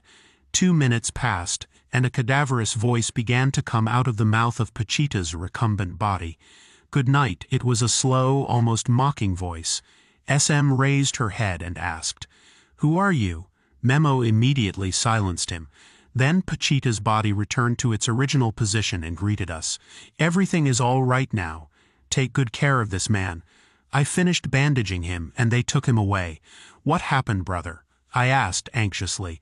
"Well, he was going to leave, Jacobo." "And what did you do?" "I went to ask my father. He answered me, and gave me permission to give him more life. At the end of the session, I asked Doña Candelaria. With her huge eyes she saw me and answered me. She was going to die, and the brother had to leave the body of Pachita, to go and ask the Lord for the life of the sick person. At that moment, death came, and his greeting was, 'Good night.' Then the brother returned, and everything went well. When we operated on my mother, death also came, and it was better not to answer her greeting. That's why Memo made SM shut up. They brought in a young woman, thin and extremely calm. She lay on the bed, and the brother asked for the saw. It was a case of a brain tumor. As the saw cut through the skull, the woman laughed. It was a strange and painless operation. At the end, I asked her about her bravery. Plus it is for my husband and children. For them, I must be well. I remembered my mother. Because of brain cancer, she had been operated on, and half of her brain was removed. For 3 years my brothers, my father and I lived through an indescribable torment. If only we had known about Pachita, if she had operated on her instead of a neurosurgeon. I loved that brave woman, and understood her reasons more than she herself did. Then they brought in a little girl. She was about 15 years old and complained of abdominal pains. The brother auscultated her and detected a tumor in her stomach. "Are you a young lady?" "Yes, brother." Let's see, Pachita's hands touched her belly. It's not true, you're not a lady. Yes, I am. Let's see, yes, you are, my precious girl. I just wanted to make sure. You have to be very careful with the ladies in these operations. Immediately, and without further ado, the brother introduced the knife into the belly and cut a large wound. In 30 seconds he pointed out the tumor to Her Majesty, making her put her fingers into the wound. I saw His Majesty's expression of astonishment and his immediate withdrawal of his hand. He wiped the blood on the sheet while the brother continued to operate. Finally, he removed a tumor, asked me to suture and dress the wound. Then they brought in an old man. He had terrible pain that was to be cured by total transplantation of a trigeminal nerve. The latter was held by the sick man's son, while the brother drilled into the lower part of the man's right temporal region. While he operated, Pachita's mouth pronounced phrases. Now I must move the optic nerve aside. Now I must ligate. Now I am going to cut it here. The old man complained bitterly, and at that moment a tremendous storm broke out. The thunder and lightning almost moved the house, and the room was illuminated with a very intense electric violet. The rain began, and the brother gave thanks as he continued to operate. Does your little eye hurt any more, my dear little boy? Not any more, sir. Not any more. I saturated in the middle of the storm, while Pachita's arms remained with her palms upwards as a sign of receiving the rain. Now all the little animals will live, she said with her hands outstretched. The snakes, the scorpions, all beings have the right to water, the water that blesses their lives. I love the scorpions and the snakes and the thunder and the rain. Someone bandaged the old man's head, and his son said that his hearing was also bad. He can't hear anything with it. The brother took the knife and pierced him through the ear canal. The old man cried and said he preferred deafness to that pain. He said, "Yes, sir, let me go deaf, but now, let's see, Jacobo, talk to him." I approached his ear and spoke to him, and he answered me. That ended the session. The brother rejoiced inside Pachita's body and called Candelaria. Ciandi began to sing praises accompanied by the brother. Our God, they sang, praise your name and the light you give us. Give us life and heart, make us good. We thank you for your mercy. I do not remember the exact words. I only know that it was something beautiful, and the storm, the lightning, the thunder, seemed to accompany those beings full of faith and love. Before saying goodbye, the brother asked us if we wanted anything. A girl approached. She was beautiful and young. She had helped with the cotton balls, and was complaining of indigestion. Memo took her by the arm and, clearly excited, made her lie down on the bed and slowly and sensually uncovered her back. He began to massage her, but the young woman protested and asked for the brother. I approached him afterwards. I was ashamed to confess my back pain. I was made to lie down, and the brother did not recommend hot baths. What you have is a lot of tiredness. I got up and Memo made me bend my hands, and in one swift movement he pulled my back until my vertebrae cracked. Immediately the pain was relieved. After that, the brother said goodbye, announcing that he would ask for a lot of rain for the Parral area. It will rain a lot, he said with certainty. We placed ourselves around Pachita's body, and with our hands we protected her. She convulsed and came to, but with a different entity. She turned to look at SM and said incongruous things to him. Then she convulsed again, and finally Pachita appeared. The change in the tone of voice, intensity, and quality of movements and diction were very clear, and never before seemed so obvious to me as on this occasion. She greeted us all and asked me about my lodging. At the Hotel Adriana, I answered. Well, if it isn't the best hotel in Parral, small. Chapter 13. The Visits. It rained heavily, and did not stop raining all night and half of the next day. The people of Parral looked at the sky and could not believe it was so cloudy. A terrible drought disappeared, and instead of dry land, in riverbeds, sparkling streams enlivened the land. From the fields rose a light, fragrant, and perfumed steam, and everywhere water rang out. I knew that Pachita had brought that rain. So with an air of knowledge, I listened to the conversations about the sudden change of weather, and rejoiced at the departure of the heat and the arrival of freshness. All of Parral had been cut down, and turned into desert, and now that rain was looking for roots and seeds to engender new life in them. I imagined snakes crawling in the humidity, birds refreshing their wings, and scorpions filled with dew. Pachita worked on the outskirts of Parral, in a house painted white. That night, a woman, her daughter and son, took me from the White House to Parral. Elle, a very sweet young Sagittarius of December 1st, sat across from me. The mother turned to see me, and told me about her daughter. Elle was born with bad kidneys and a sick bladder. She was thin, short, and always yellow. You couldn't urinate, could you, daughter? She knew she had to go to the bathroom, but she didn't feel what one feels, she added in a maternal tone. When we found out about Pachita, we went to see her, and she told us she needed a triple transplant. 2 kidneys and a bladder. Enrique bought them in Mexico and sent them to us by truck. Were they several days old? I asked. I think so, answered Elle, looking at me with bright eyes similar to those I had already seen in other patients. I went to the truck and they handed them to me. They still had fresh blood but also clots, continued the 14-year-old girl. Enrique got them in an amphitheater, and we were afraid they wouldn't make it, but they did, the mother added. 2 years ago Pachita had an operation. And look at her, she started to grow and put on weight. The yellow color turned pink and she could urinate. Before, every month she had kidney infections, and then nothing. She didn't even get a fever after the operation. An hour after the graft, I saw his face, and it was red. I thought it was a fever, and it was not. Only his kidneys were working well for the first time in his life. And what did you feel? I asked the young woman. When they laid me down, I was a little nervous, and then I felt pain, but not much. They laid me face down, and when Pachita's hand put the knife in, I began to see images. Images, yes, in front of my eyes they passed quickly, like transparencies in a projector. I saw my blood, my bladder, cotton wool, the knife, and many hands. Lots and lots of hands. I felt them very clearly inside my body.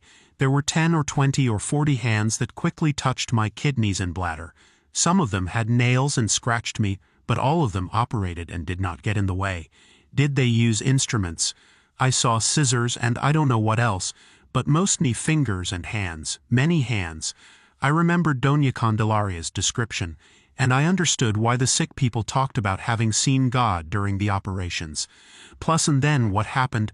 They closed the wound, and only a scratch remained, but when I left the bed and lay down to recover, I felt very numb and could not move my right arm. Yes, it is closed, the mother added. His right arm was very numb, and later we realized that he had a needle mark on the vein. He had had a transfusion.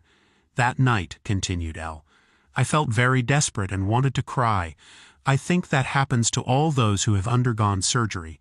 They cry and cry and cry and feel desperate. You know, my mother told me, that after they have been operated on, the brothers' patients are anesthetized and they are taken care of. Do they take care of them? Of course, said Elle. Every night in my room and with my eyes open, I saw a luminous silhouette like a ghost with open arms come to visit me. He would stay with me for about 2 minutes, and while he was checking me, sparks would come out of the quilt of my bed. Equals it's true, the mother confirmed. I saw those sparks but not the luminous silhouette. Brother takes care of his operated patients and visits them, and checks their condition, and even now after 2 years, he sometimes comes to see Elle. Do you hear what he says? I asked the young woman. No, I just see him, and I see the sparks on my quilt, and I know he checks me and takes care of me. My daughter became clairvoyant, the mother added. Didn't she, little daughter? Well, I see Pachita's aura when she operates. It is bright and yellow and gets very big, about 70 or 80 centimeters around her body. I also see people's auras if I pay attention to them. Chapter 14, Pachita's Son. One afternoon I asked Memo, one of Pachita's sons, how they prepared the herbs for the medicines they prescribed. Some, he told me, are boiled in clay pots. There are those to cure kidneys, pancreas, brain, and those who know how to work them are called brujos. But that is a very dangerous word. In reality, the sorcerer is the doctor and his function is to cure. And you, well, you know that Cuauhtémoc, besides being the last Aztec king, was a sorcerer. He healed and operated, but the conquest did not let him finish his term. That's why he is coming. Of course, if Cuauhtémoc had been the last king, he would have been the little brother. How long will he come? 10 generations. My mother is the third and I am the next. You. Yes, originally it should have been my brother's turn, the one who died in 1968. And since I'm the man next in age, it's my turn. Is it a chain? Exactly, it's a man and then a woman and then a man and so on until 10 generations are completed. One of my 2 daughters will be next after me. You're a priest? Sometimes I prescribe. When my mother is operating and it's needed, I start to see. The sick person comes in, and a voice tells me what he has and what I need to prescribe. It's like someone outside of me. I also see the aura, and depending on the color, I know what the sick person has. When a black line appears, I know he is going to die. Have you operated? Only once, on my mother. You know she had a cerebral embolism, and I operated on her. That happened when they killed my older brother in 1968 in the Tlatelolco massacre. Did the brother get into you? Son, that is very bad. It's like when you go to sleep and suddenly you feel like you're falling into a void. I don't like it, and every time I feel that I have to cross my legs, and in this way I close my energy and prevent the brother from getting into me. What about you, Mom? Well, you see how she squirms when the brother comes. It's that emptiness you feel. And her conscience, you know that there is the body, the spirit, and the soul. The soul travels and communicates with God and tells him and asks him. Meanwhile, the spirit chats, talks, travels, and has fun. When my mother goes into a trance, her spirit leaves, and the brother's spirit enters her body. Pachita's consciousness disappears, and in its place appears that of the brother. Charles, the black man who raised her, taught her that. What do you see during the operations? The only difference is that the light does not come from a lamp but from the people who help, and each one has his or her own function. Function? Yes, look. My mother is the main surgeon. Armando is the chief of the instruments. Doña Candelaria, the anesthesiologist. And you are the anesthesiologist. Me? Yes, man. You take away the pain and anesthetize, and when suturing, you apply local anesthesia to the wounds and make sure the patient does not suffer. Ah, there are many doctors and a lot of instruments. Do you see better and better? I rubbed my eyes and told my Aunt Cand that this man was naked, and she looked at me very strangely, and with her big eyes. She looked at me very surprised and with her big eyes. Then I looked at him again, and saw inside his organs and systems. Again I rubbed my eyes, and when I looked at him again, I saw his skeleton. I could not stand the shock and fainted. That night I told brother, and he replied that the time had come. What I like most is to penetrate and amplify. For example, you see a stomach and you look at one of its parts, and it starts to get bigger, and if you keep looking at it, it gets bigger until you can see all its details. I remembered Tepestlan and Ted Saladin. The painter by vocation, he could see a leaf on a tree at 50 meters and magnify the image, as if he had a telescope in his eyes. I really admire my mother's strength, Memo continued. She doesn't care about comfort. She only cares about helping and healing.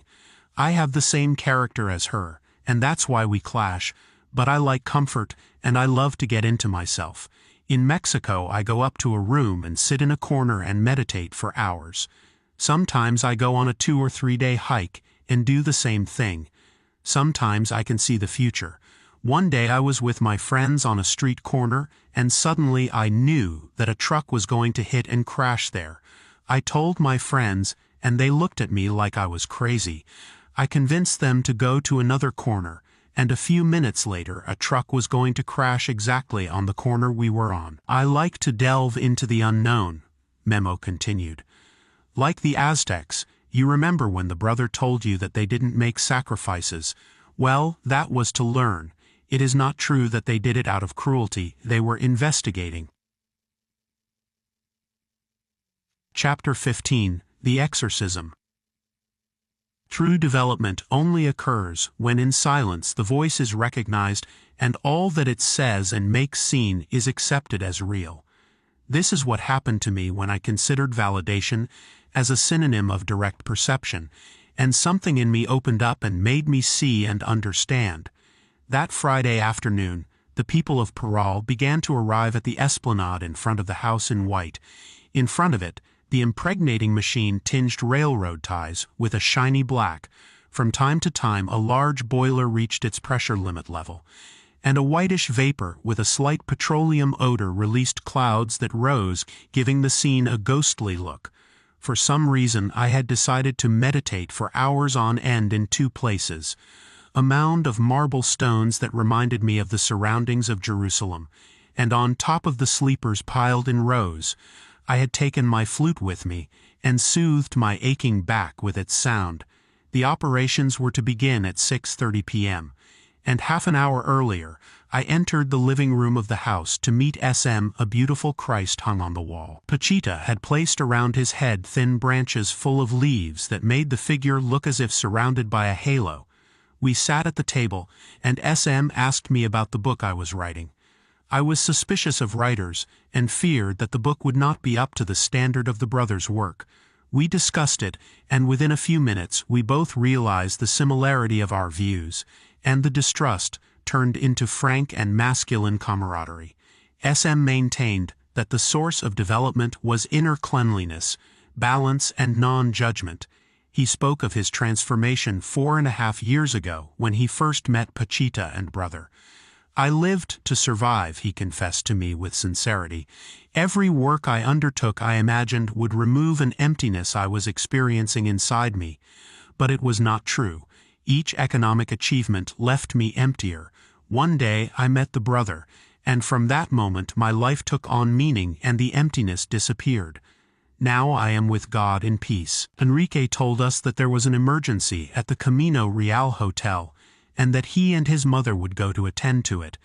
I had moved to that same hotel, and I understood part of my dreams of the day before. An hour later, Pachita returned with her hands full of blood, and told us that the brother had operated on a case of cerebral palsy. Any blanket becomes a gerongo by opening a sleeve in the middle, she told us, proud of the brother's ability to operate anywhere. Once in the operating room, and in front of the painting of Cuauhtémoc, Pachita put on the Aztec emperor's robe, and after the welcome prayers and blessings she went into a trance. This time there were not the convulsive movements of other times. Raising his right arm, the brother greeted us, and asked for the sick. I realized that I no longer confused Pachita with the brother, and that I now saw them as two separate personalities. There are some consultations, and then 10 operations, brother. Memo told him, well, once again I find myself among you, knowing that the work will continue with your help. Know that I never forget any of my little ones, and that I always have them in my heart. Brother, said SM, my children want to say goodbye to you. They are going to study, and they want your blessing. Let's see, my little ones, come here. Know that from now on you must begin to repay all the sacrifices your father has made for you. When he was your age, he hardly thought of anything else but creating his own future, but from the time of your birth all his efforts were directed to his family. He wanted to create a house and give you education, food and comforts, so that you would grow strong, and now that he sees you leave, his heart only asks for strength so that his children do not stray from the path he has shown and opened for them. I know that at your age everything is possible, and there are no obstacles. Everything has a rosy color, and one does not understand many things. Be careful and know that I will always be with you, sister, said brother, addressing Mrs. E., the lady from Parral. Be careful with that new friend who visits your home. You are too naive and do not let her harm your children. E. seemed to understand the admonition, and I was amazed at the transparency we all had for the brother's mind. Does anyone have anything else to offer? Brother asked all of us. Of the 15 in the room, some approached the brother, greeted him, and he advised them. Then they all left, except for Memo, Enrique, Cande, and me. Some were preparing to receive the sick, and others went to the recovery room to attend to those who had undergone surgery. A lady of American origin with a baby in her arms was the first to consult. What's wrong with my little wife? I translated that the baby had been born with a brain malformation, and that the doctors had given her up, diagnosing cerebral palsy, absence of neuronal growth and certain death. The brother took the baby in his arms, and with sublime tenderness asked her what was wrong with her, and watched her with his eyes closed. That perception of Pachita with her eyes closed always amazed me. She seemed to see each of the cells and all the thoughts of her patients without using more than a direct contact in which the conventional sensory organs did not participate. Brother Jacob, tell the mother of this child that her daughter can be saved, that the cells that produce cerebrospinal fluid are disorganized, but that I can inject her with fluid and with the help of my father reorganize her brain. Ask him if he accepts it, and if he does, ask him to wait for us outside to operate on his daughter later. The mother was in tears when I relayed the message and agreed to the operation. A man on crutches and accompanied by a friend was the next case. They came from Texas, where the patient had had a plastic and steel knee graft, which his body constantly rejected. There was pus and pain, and the leg was useless. Memo wrote down the cases and filled out sheets of paper with the prescriptions that the brother dictated from time to time. I noticed that Memo would write on his own moments before the dictation. He seemed to know just as well as the brother the medicines they needed. He called me to his side, and with his index finger pointed to my bandaged knee. Look, Jacobo, under that bandage I see the rejected graft. It is very loose, and pus is oozing all around it. The brother made him keep silent. Everything that happened in that room was teaching, and the brother's successor, Memo, was learning lessons such as silence. Tomorrow they will bring him to me, said the brother to the sick man's companion. We are going to give him anticoxy and moth, and I am going to teach you how to wash his wound. With that he will be cured. Then an elderly lady came in, very fat and with a pained expression on her face. What's wrong with my little girl? I have a pain in my belly, and they say I have to have an operation for I don't know what. Who are they saying? The insurance people, but I'm afraid. The brother placed his hand on my belly and let out an exclamation of astonishment. He came closer to me and in a whisper told me that it was very advanced cancer. He turned in the woman's direction and asked, "How have you endured so long, my sweet little one? You are going to wait outside and I am going to operate on you today." "Oh, brother, I'm scared." "Don't be afraid, my little one. You wait outside. Cancer, cancer, cancer. That disease is a disaster," I thought to myself, as I passed the next sick one. A very thin, dark-haired lady, dressed all in black. "What's wrong with my pretty lady?" "The insurance doctors operated on me and removed my womb, and since then I have felt dizzy, and without appetite, and with a lot of nausea. Now they say they have to give me radiation, and I am very afraid. But how did they dare, my little one? They shouldn't have removed your womb, and you don't need radiation either. You don't have cancer, my little one. We are going to give you some medicine, and with that you will be completely cured. Let's see what Memo needs."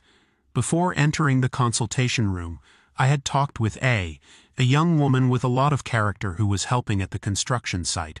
2 years before, A had a very intense kidney problem.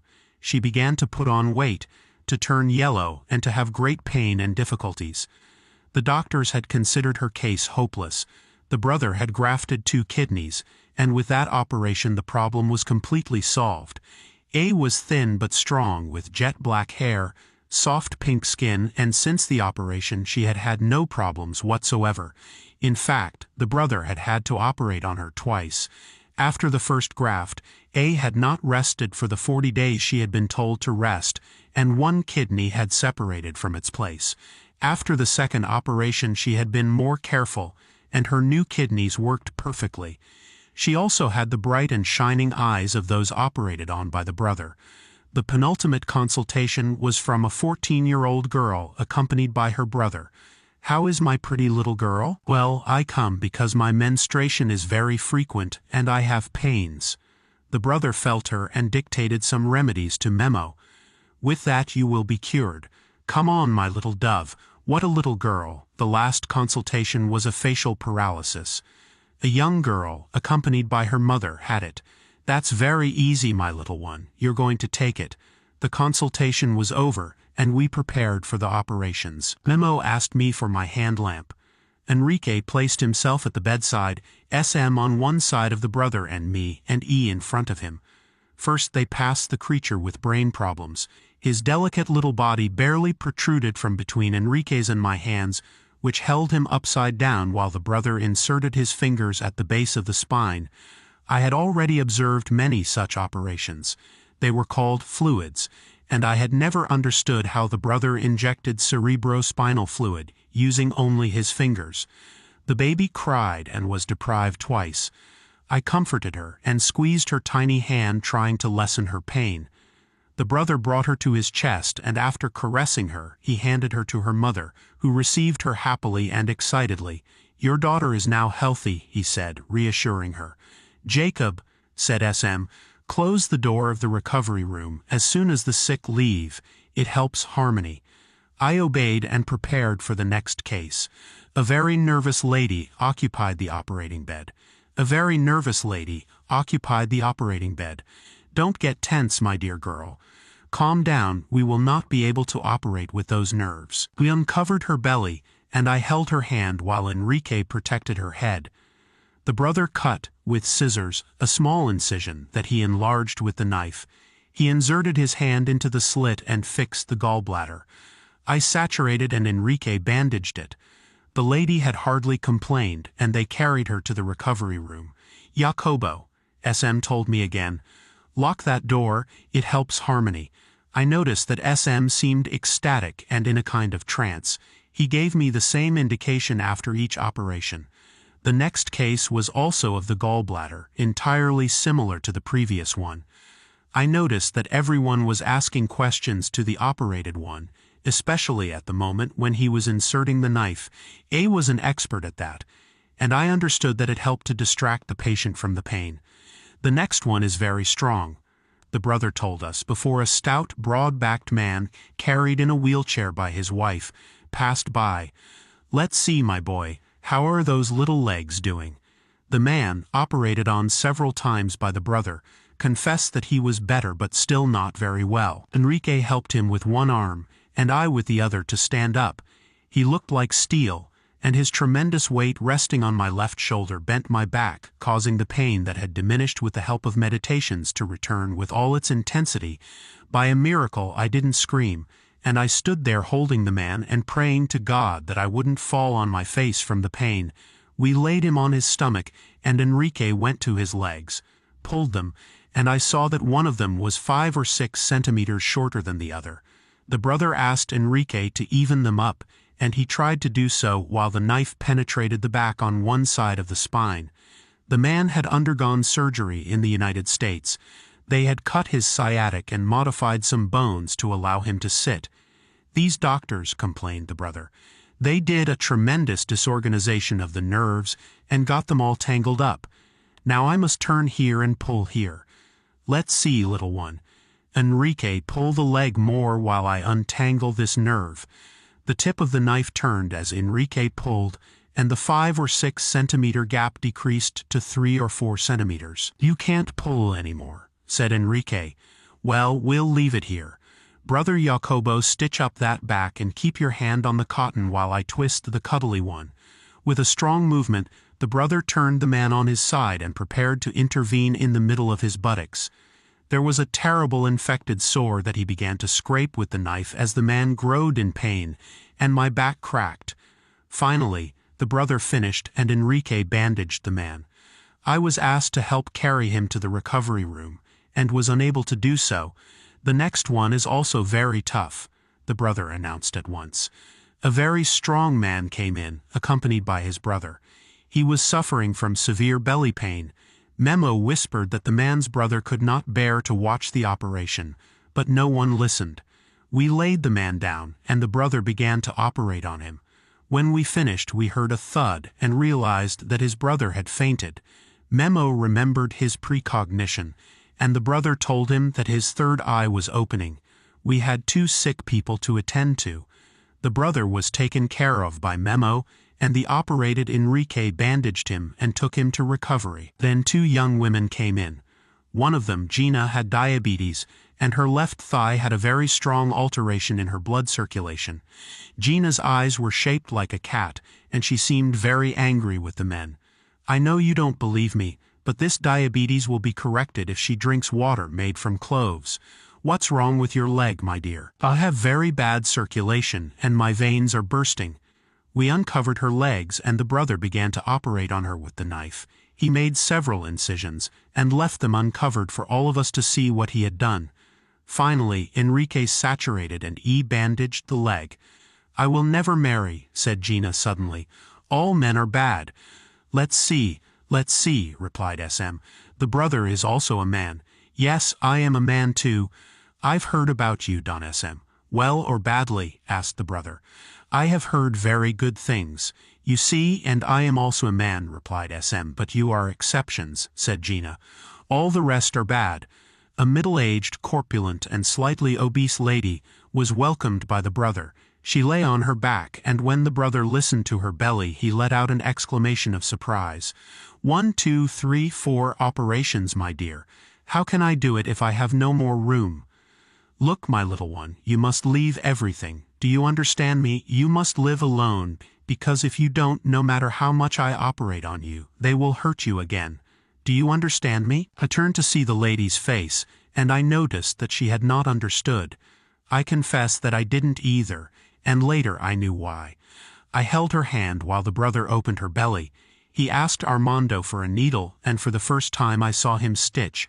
With all speed and certainty, his matter-of-fact hands were pushing the needle into the belly and pulling it out again, and at the end, with a jerk he broke the thread. Someone must have held the thread from inside the body. This was the only way to understand how it broke without pulling out behind it. Because of the tremendous pull, the organs that had been tied to it. Enrique saturated and bandaged while I approached the woman's ear and asked her if she had understood the brother's indications. Should I leave my husband? She asked me anxiously. Well, I think so, but you'd better ask the brother. Brother, I said, interrupting her conversation with SM. This woman wants to ask you something. Should I leave my husband? But I have 2 daughters, and they will suffer a lot. No, my daughter. How do you think? You must leave the bad friendships and habits that make you turn away from God. You must change your way of thinking. But he drinks too much, the woman protested. Put him down, and the next time he drinks, put him in his cup, and then you'll see. You invite him to drink yourself, and he won't do it. Asterisk. I don't remember what she said. While the woman was being taken away, the brother commented with SM about the misinterpretation. Can you imagine? Me advising to destroy a family. I realized that I had interpreted in my own judgment that you must leave everything. I knew that this had been my behavior on several occasions, and my solution to life, leave everything when there was a very strong problem. My back pain increased considerably, and I asked for relief. They immediately brought in a very fat lady. The brother had consulted her at the beginning of the session, and upon detecting cancer had asked her to wait. We are going to operate to remove what you have in your stomach, the brother told her firmly. But I only came for a consultation, and I am very afraid. No, my dear, don't be afraid. Would you rather continue to suffer? A terrible smell saturated the room while the brother opened the womb and extracted the cancer. The woman trembled and begged for mercy. Finally, I saturated, and Enrique bandaged, and we rested for a moment. Several seconds passed, and I began to feel something very strange. It seemed to me that everything was too calm, and yet there was a strange tension in the atmosphere. The brother turned to look at us and told us that the next one was a damage. To be very careful. I understood my strange feeling, and they passed a tall, obese woman. Lie down, my beautiful girl. Lie down. I noticed a void in that woman's gaze, and remembered Leo's words to be very attentive. Brother asked for a chain of protection, and all of us, except Enrique, held hands. I felt a very powerful energy pass through me. The brother opened the belly and began to struggle with the damage. The woman had said that a witch doctor had extracted a tarantula from her chest, but that something strange had remained inside. The brother continued operating, and suddenly some noises were heard outside, children crying, people screaming, moaning. Finally, the brother pulled out the damage and handed it to Cande, who covered it with a black paper. At that moment the noises, moans, and cries from outside increased, and something took possession of the brother. He collapsed, and a few seconds later began to say, "Go away, leave me alone, go away, I command you." Immediately he recovered, and as he got up, someone ran into the room. A truck came to the house and ran over a child. "I told you," said the brother. "Children should be locked in a room when someone brings harm. Those spirits don't mind killing a child. They seek revenge, and in the defenseless they find an easy prey." Later they confirmed to us that something very strange had happened. A van parked in front of the house had suddenly and inexplicably gone into reverse and had left a child playing in the same direction underneath it. An adult had rushed to save the little boy and had managed to do so a second before a wheel crushed his body. The brother breathed a sigh of relief and asked me to order all the children to be locked in a guarded and protected room. I went out and did so. On re-entering I saw that the brother had stood up from his place, and after tearing a yellow ribbon from a flower arrangement, was stretching it horizontally around the enclosure. He then entered the adjoining room with the ribbon and tied it to a door handle. He asked Enrique to do the same with the other end, to tie it to the doorknob of the entrance door to the room. The ribbon was not enough, and we had to look for another one. We found an orange piece. After receiving the brother's approval, we tied it to the other end and to the doorknob.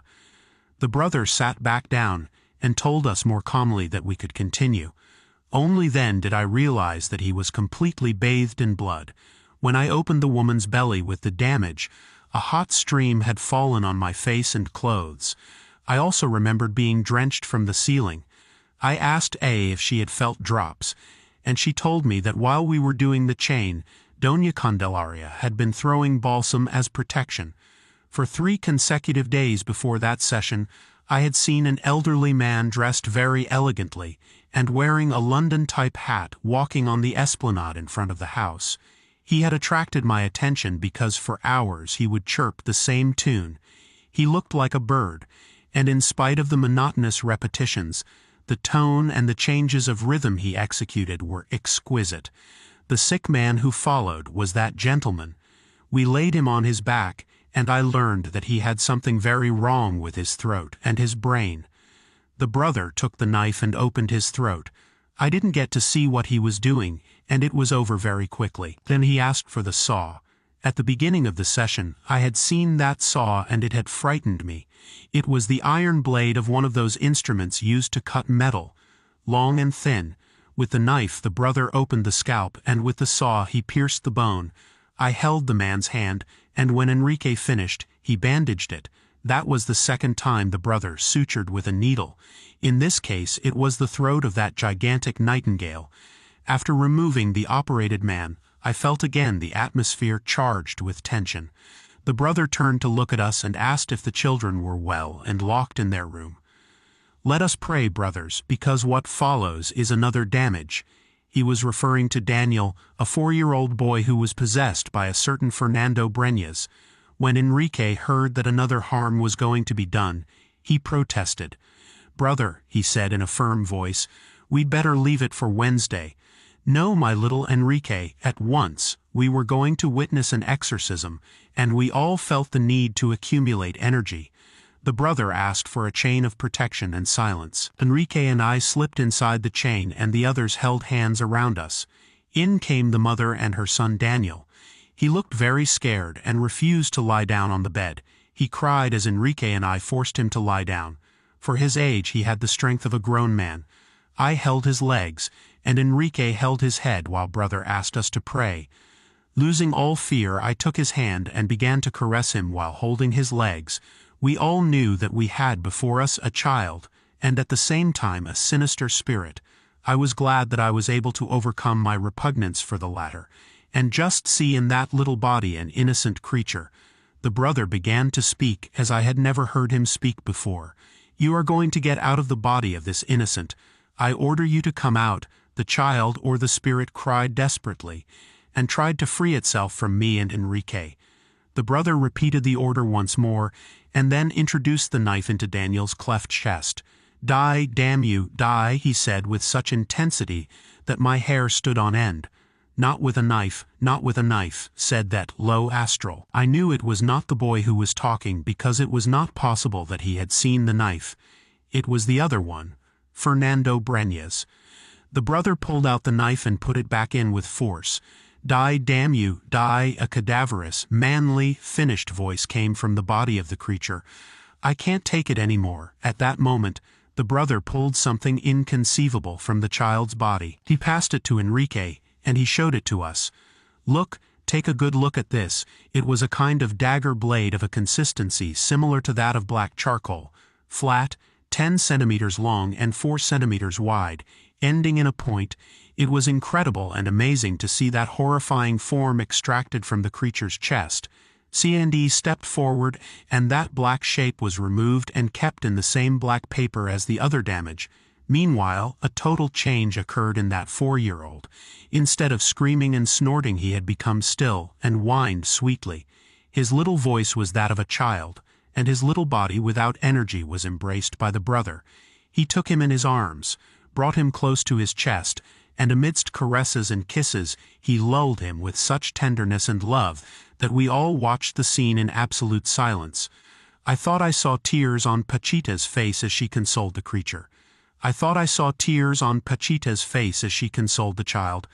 "My child, my little boy, my darling, you are already out. You are already you. You will no longer suffer. I baptize you, my little one. I will protect you. I love you." Upon leaving, carried in Memo's arms, Pachita's body fell lifelessly on the shoulders of SM. 2 or 3 seconds later, she got up and began to scream. "Daniel, Daniel!" It was that spirit lost in Pachita's body and looking for its usual refuge. There was a total mobilization. The bush knife was hidden and taken away from Pachita's hands, as well as the scissors. Memo ran to the saint's head and embraced her, while Enrique protected them by extending the palms of his hands in her direction. SM took off the cross-shaped support on his chest and placed it on the nape of Pachita's neck. We all waited, and the brother returned. My God, I heard myself say." SM asked the brother for an explanation.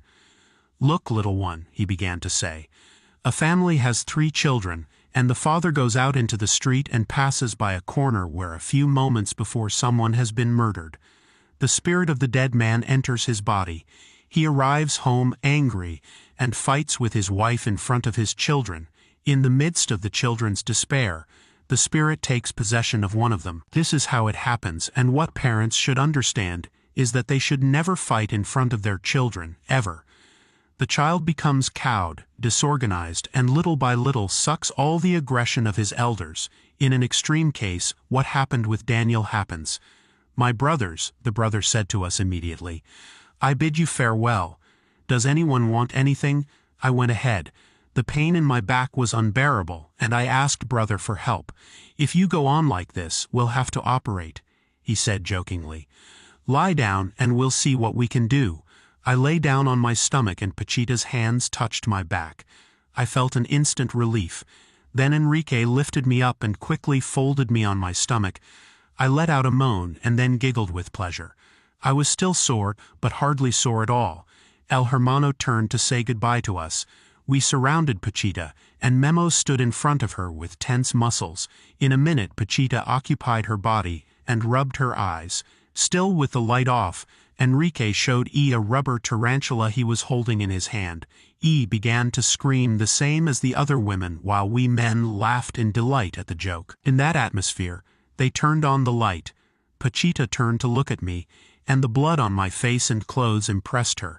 "Jesus, what happened to you, Jacobo?" On the way out we were invited to a party. We all accepted, and SM took me to my hotel. On the way we continued talking about God and the work and conscience. I wanted to thank HM for his sincerity and devotion. He told me that Dr. M had had difficulties with him.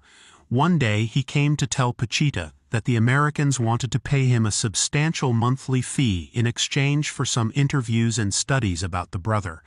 "I got angry with that asterisk man," said SM forcefully. "How dare he say that? Pachita," I remember telling him, "is a bird that needed freedom, and no one can ever imprison her." "The balance," SM continued, "the balance I have found. I would like everyone to enjoy it." Chapter 16, El Monte Blanco. Truly, everything comes when it must. For many years I wanted to get out of my body and travel out of my body, and only here in Parral do I begin to understand the technique. There is something about Parral that makes people interested in the spirit. Even at parties people talk about it, and R comes for me in his ethereal body every night at 12 o'clock and helps my spirit. He travels and comes in astral, and I feel it. Could it be the mines, the air? Here Pachita was born, an illegitimate daughter, and was abandoned at birth. Eager to find out more about Pachita's life, I went to see her on Sunday morning. Sitting in a chair in the kitchen of the house in white with her shabby sweater and her usual dress, she was giving advice to her daughter. After a while she stood up and went to lull her granddaughter lying in an armchair. I sat down next to her and began to ask her questions. Were you born here, Pachita? Yes, in Parral, but it was a sin because my parents had not married and abandoned me. Oh, Jacobo, sometimes here I live very intensely. I remember my childhood and my first years with Charles. Look, don't even ask me why I cry. My eyes can't see anymore. The right one is already opaque and the left one can hardly distinguish things. But I see with other eyes. When I look at a body I see the rotten parts. Since I was a child I do it. And how? I don't know. It's like a map in which the parts of the body stand out and I know. But my problem right now is to raise money for my kindergarten. Kinder? Yes, man. In the poor neighborhoods of Mexico, people watch all kinds of crap. Imagine how are you going to straighten out a big bastard? It's necessary to start when they are little. And that's why I want to start a kindergarten, and teach the kids good things from a very young age. I thought I was going to raise enough money to pay the bricklayer, but people don't even come. That's why I'm leaving on Friday. I have a lot of things to do. I want to give toys to the poor children. At Christmas I always give them a party, and on January 6th, pozole and tostadas, and the whole neighborhood comes to my house from Mexico, and I play music and also, why not, drinks, so that the grown-ups will be happy. Do you think, I asked him, do you think we can learn to heal? I don't know. What do you see in my body? A lot of tiredness and success with your book because you are living it in the flesh. Nobody tells you what you see, and that is the secret of a good writer. The youth here is very spiritual, I told him. The boys travel outside their bodies. Pure fairy tale. No, Pachita, it's true. And you, Pachita, do you get out of your body? Yes. Well, I just give a push and I'm out. And where are you going? It depends. When someone needs me I go to see them. Sometimes I do it to visit places. If you saw how beautiful Siberia is. When I go there I like to go back through Mont Blanc. It looks very nice, but it's very cold. Do you see it like here? Of course I see everything. I feel and smell. Do you get into other bodies? It is very necessary to be very careful about that. Especially not to cross yourself. Crossing over? Yes, man, cross. And do you see other entities? Yes, but they are better than us. They are purer. Do you go to other planets? Yes, to Mars and the Moon and Jupiter. Is there life on Jupiter? No, you go to the Sun. Not that, it's too powerful there. I really like to visit the craters on the Moon.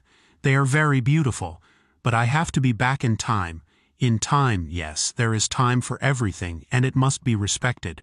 Does anyone tell you when to come back? Yes, Orion. Pachita could not stay still for more than a few minutes. I followed her to the kitchen and together with Enrique, we talked about the operations. I talked about what I had seen and Pachita was the most astonished. Hey, she suddenly asked us, how is that 85-year-old lady who had a tumor in her stomach? Everyone had given her up. Well, Mom, Enrique answered. How is the book coming along? Asked Pachita. It's going well, except for the prescriptions and the names of the medicines. No matter how hard I try, I can't remember those names. On the other hand, I remember the operations very well. By the way, what do you have to add to alcoholic beverages to make someone stop drinking? I can't remember, and I had to leave a sentence in the book blank. Neither Pachita nor Enrique told me. Are you going to visit the sick man at the hotel? Pachita asked me right away. No, but I plan to. And aren't you ashamed of being run off? It depends, I answered. If I arrive as a mirror, they won't run me off. As a mirror, yes. If my mind is a mirror, everything goes well. Like in jail, I go there to teach a friend to meditate, and when I come as a mirror, I have no problems. Enrique was about to take a bite of the taco, and remembered the event in the van. That truck, he said suddenly, almost killed Daniel. So it was Daniel, I said with astonishment. That spirit wanted to kill him before he was taken out of his body. Pachita got up again towards the living room. She sat down to coo to her grandson, and I went after her again. Will there be a consultation tomorrow? I asked her. Yes, but I'm not ecstatic. What? Yes, I don't work with the big boss, I work with other doctors. Why, well, Jacobo, don't you think there are many beings who should finish their mission? Here there is no certainty that I will open everything. Here there is more clarity, and here other entities enter. In Mexico I am very protected, and here there is not so much noise. In Mexico a noise can make a facultad die. What? Yes, I can stay dead. The truth is that I don't understand why it hasn't happened already. How do they choose who gets in? The set of spiritual vibrations gather around me to diagnose. And the hands. It is an operating room, and seers are needed, but not fantasies. They have made a carnival, a parapsychologist comes and gathers people, and charges them 5,000 pesos, and everyone is silent and respects him. On the other hand, because I am humble, they come as if it were a carnival, and they bring degenerate people who are not psychics, and they break all the tubes and instruments of the operating room. There was a writer, L.E., who attacked me a lot without knowing me. This is how they attack the operating room, and have no respect. I would like to leave my memoirs, to make people understand what God is capable of, Pachita continued, saying in an increasingly deep voice. I remember since I was 7 years old. One begins life without understanding it, but feeling the sting of suffering. That's why I love orphans so much. At that moment 2 of Pachita's grandchildren passed by and Pachita asked them for a blanket. They were playing and did not pay attention to her. She said, "You motherfucking sons, fuck, you ask them for a favor and they don't even listen to you." I've lost a lot of things, but I'm not foul-mouthed. I have a rifle from Villa. It's my only inheritance. At the age of 15 Charles left. He was sick and went like the elephants to die in his land. At that age I was with Villa in 1914. Were you his lover? I was a leather, but I didn't like him. What I loved was his manhood. He had balls. Pachita stood up again, and brought me a toy from one of her grandsons. It was a flying saucer that made a very peculiar noise. Look, Jacobo, that's the way they make those ships.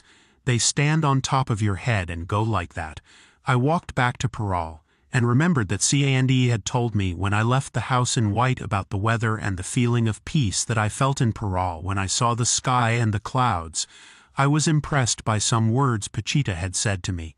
You have me unconditionally, Jacobo, but if I see anything dirty on your conscience, you will fall from my affection, and into my most absolute contempt. Chapter 17, Consultations. I went to visit the hotel's surgeon. On a bed full of cushions rested an almost bald, aquiline-nosed, Spanish-type gentleman. His son and wife were taking care of him. I introduced myself and saw him. Before the operation he could not speak, and was surviving on oxygen. Now he turned to me and began to tell me about his operation. He was still paralyzed on the right side of his body, but his skin color was pink. He no longer needed oxygen, and he was talking, not very clearly, but he was. The brother had removed a brain tumor, and his son, after seeing the operation, had regained his faith. The next day I went to visit Pachita and found her giving consultations. She was not in a trance, and only when she dictated medicines and remedies to Enrique, her voice changed. She would listen to the sick with her hands, and as she closed her eyes, she seemed to observe the interior of the bodies and the details of the illnesses. SM was in the enclosure, and the picture of Cuauhtémoc framed the red-haired head of the saint. She had forbidden me to call her that, and was annoyed when one of the sick came with the idea that it was enough to touch her to be cured instantly. I am not a saint, she had told me. Look at me, more fucked up than you and me put together. I'm leaving Parral, she said to SM. I can't raise the money for my kindergarten. I can't raise the money for my kindergarten. Besides, they don't even show it anymore. Yesterday Father L came and made me go to Mass. I don't like that, SM. They made me take communion, and I'm not that kind of person. I buy a joy in the street, and with that I take communion wherever I feel like it, and what Mass or what 8 quarters. The son of SM asked for a consultation. Instead of hitting a soccer ball, he had kicked a sidewalk, and his foot hurt a lot. Pachita adjusted a bone like someone who screws a nut, leaving him ready to walk without pain. You too, SM, Pachita suddenly told him. Why only me? They only see my stupid face, and I'm not one of those waves. God is everywhere, and no one has communion more than me. At the end of the session, crying bitterly, she told me about the injustices she saw. He told me of the great differences between rich and poor, of the sufferings of the latter, and the blindness of the former. Why don't they share all their money? SM has an employee with 10 children, and he is sick and his salary is not enough. Enrique was reading a pocket book while jotting down prescriptions. He also wanted to leave Parral. I miss my soccer team, he told me as he put aside his book. I get very desperate here. Meanwhile, a family with 2 children had entered the compound. The mother, a large and obese lady, stepped forward, greeted Pachita, and uncovered her chest. I have some balls here, and I'm very scared. Pachita listened to her and asked if she had fallen. No, the woman answered. I had them on both sides. They came out after I rubbed myself with a reducing cream. I still breastfeed my son and it hurts a lot. Sarsaparilla, white root 3 times a day, and potatoes, Pachita dictated to Enrique. Red ointment after the potato, and have the boy suckle upside down. What he has is water, not cancer, Pachita diagnosed. Now it was the husband's turn. His skin was very bad and full of sores. Solid Vaseline, olive tea as water for use. After prescribing it, Pachita asked him if he used to bathe in dams or lakes. No, only in public baths. Sarsaparilla, green drops. Papaya on wounds and moth. Do you know the moth? Look, you get some very moth-eaten wood.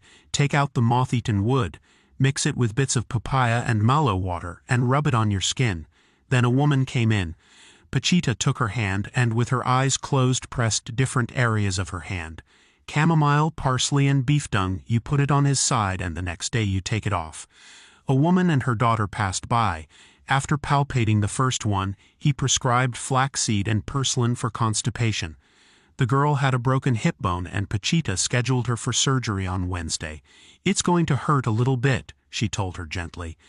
But we have to adjust the hip so that the blood can flow to your leg and you can walk well. My daughter suffers, said the mother. They make fun of her and call her Chueca. That's how humanity is, my precious girl, said Pachita to the girl. Even your own age wants to throw you away, but you must forgive them. 2 boys came in, one of them in a wheelchair. They shot me and the bullet cut my marrow. The doctors tried to take it out, but they told me that a piece of it had stayed inside. Pachita operating 3 bottles of sherry, cola nut extract, walnut oil, chamomile, wormwood, sap and rue. Let's see if you still have the bullet. Pachita touched her back with her eyes closed. She turned her face away, and seemed to be trying hard to stay focused. There is no bullet, but the nerves are stuck to the spine. The blood doesn't go down, and you don't feel when you urinate or defecate. On Wednesday, if my father gives us leave, we will connect your nerves so you can feel your urine. For your sores, you take out the moth-eaten wood, put it together with pieces of papaya peel and mallow, and let your brother apply the mixture to your wounds. Then a lady passed by. She looked at us very sad and sat down in front of Pachita. My legs and back and brain hurt. Drunkenness, yes. Olive tea for the rest of your life as a water to use. That will help your circulation because it's very deteriorated. The woman went out, and in her place a young blind girl was helped to sit down by a friend who accompanied her. With a hand lamp, Pachita illuminated her eyes after removing a pair of dark glasses she was wearing. It's hot. What did you see? A clear one. He's improved, said Pachita. He just doesn't want to open his eyes. The companion said that since the operation her friend had told her that she saw rays of light and little stars like luminous points. The woman who followed complained that she could not sleep. Put a basin of water under your bed to suck out your bad thoughts and let you sleep so that your spirit will feel free to get better. Let him travel where he must to settle your affairs. The next sick person impressed me. It was the one who had heart surgery. His brother said he was eating well. His heart was going well.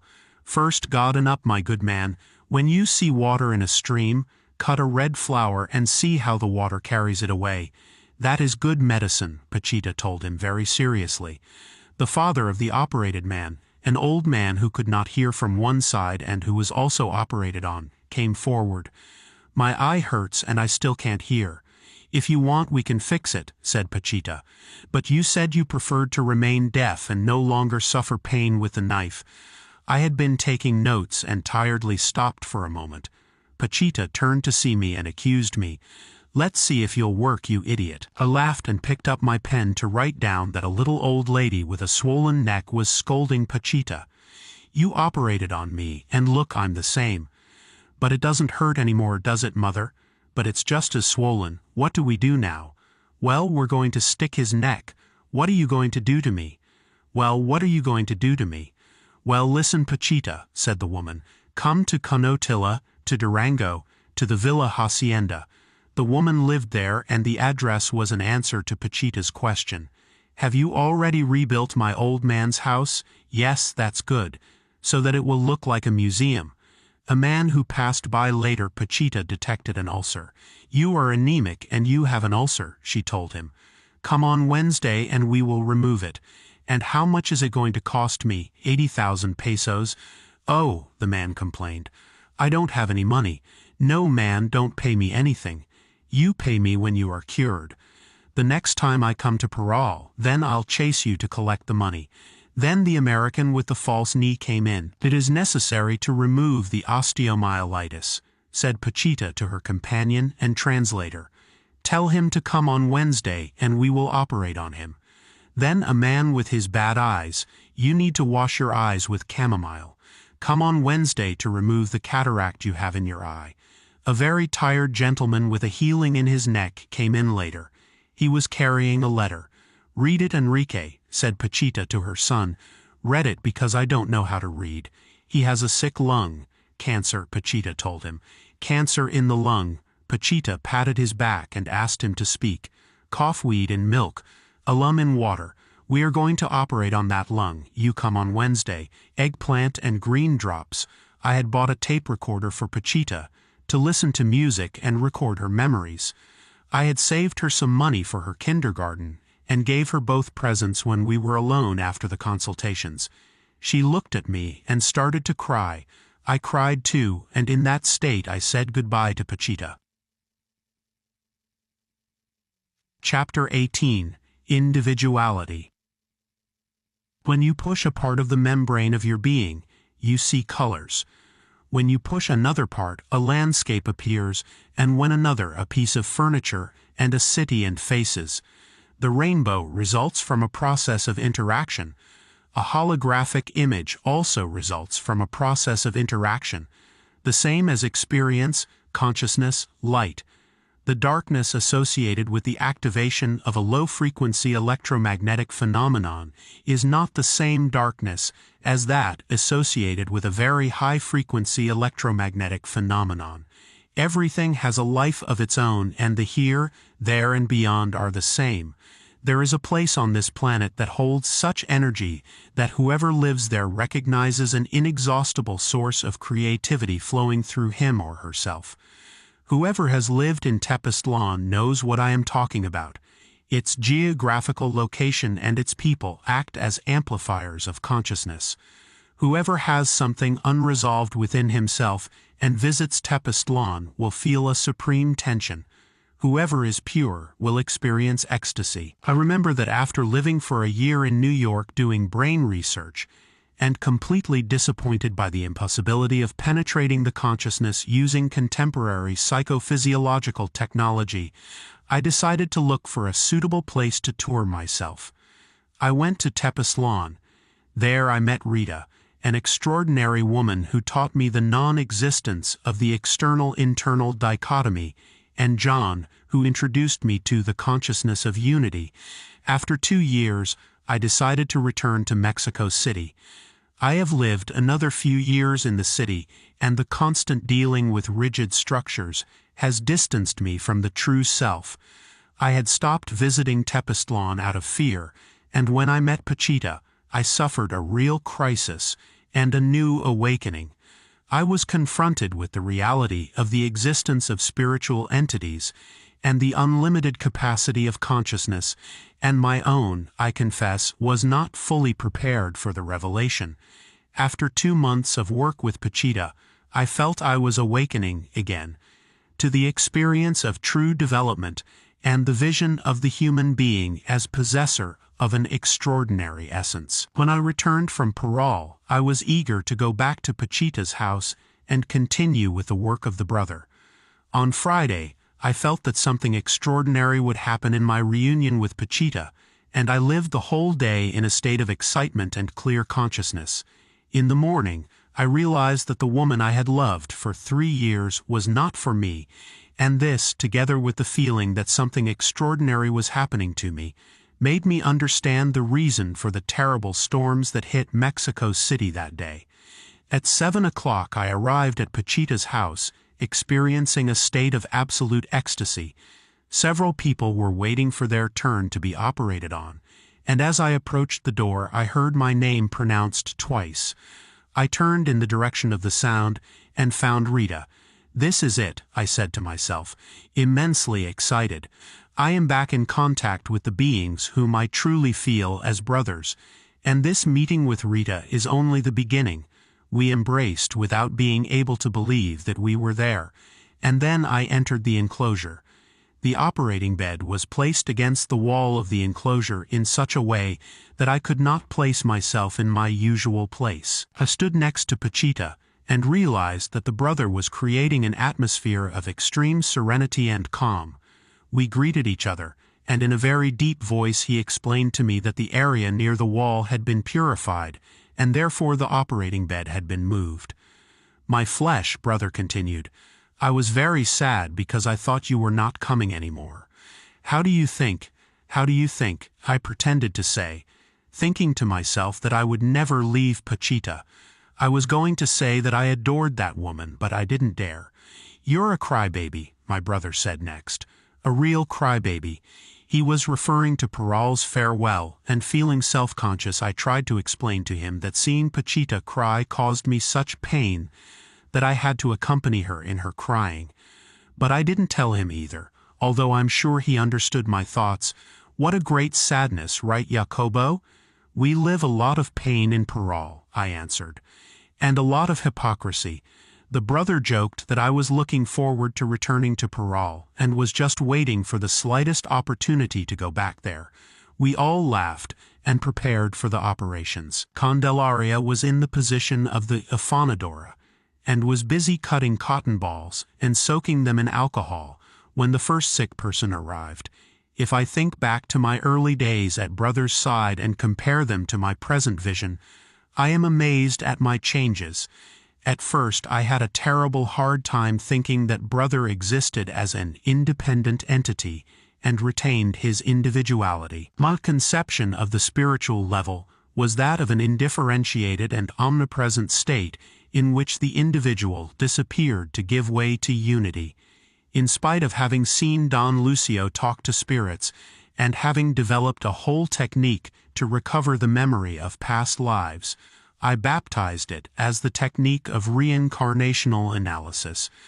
I had not been able to accept the existence of the individual beyond the organic plane. After almost 2 months, that idea no longer existed. I had seen so many cases of damage and heard so much from brother that I finally accepted that after death we retain an individuality and that our development continues. Cuauhtémoc, for example, had been brutally prevented from continuing his apprenticeship on Earth, and in order to pass to the next level, he had to complete it through the body of Pachita and all those who would constitute the shamanic chain of the work. I could not imagine life on the plane of the spiritual entities. However, I was beginning to have access to certain elements that little by little would help me to understand. One of them happened at the end of the operation session that I will describe later. Pachita's body occupied a bench next to the altar and quickly said goodbye to those of us in the room. She raised her right arm and announced to us that she had to leave because she had a very urgent mission to accomplish. Urgent mission? For 2 weeks I had been feeling an unbearable tension that increased and decreased in intensity.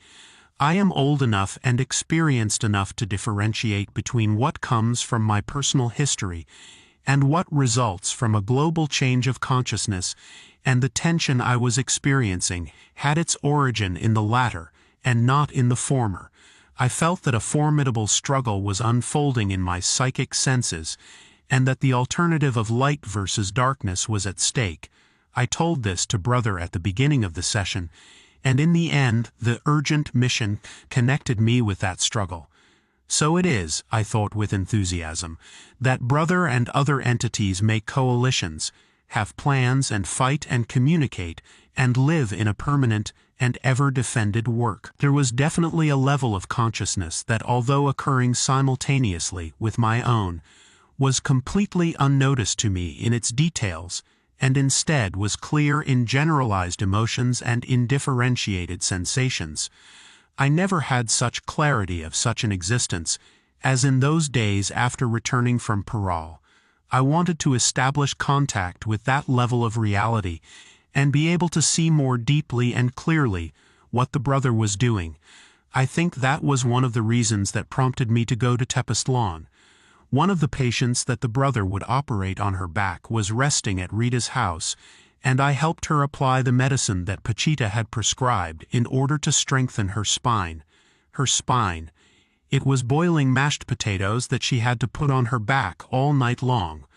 Obviously, in addition to a healing capacity unknown to me, this remedy had the goodness of directing her attention to the delicate area and making her aware of its functioning and anatomy.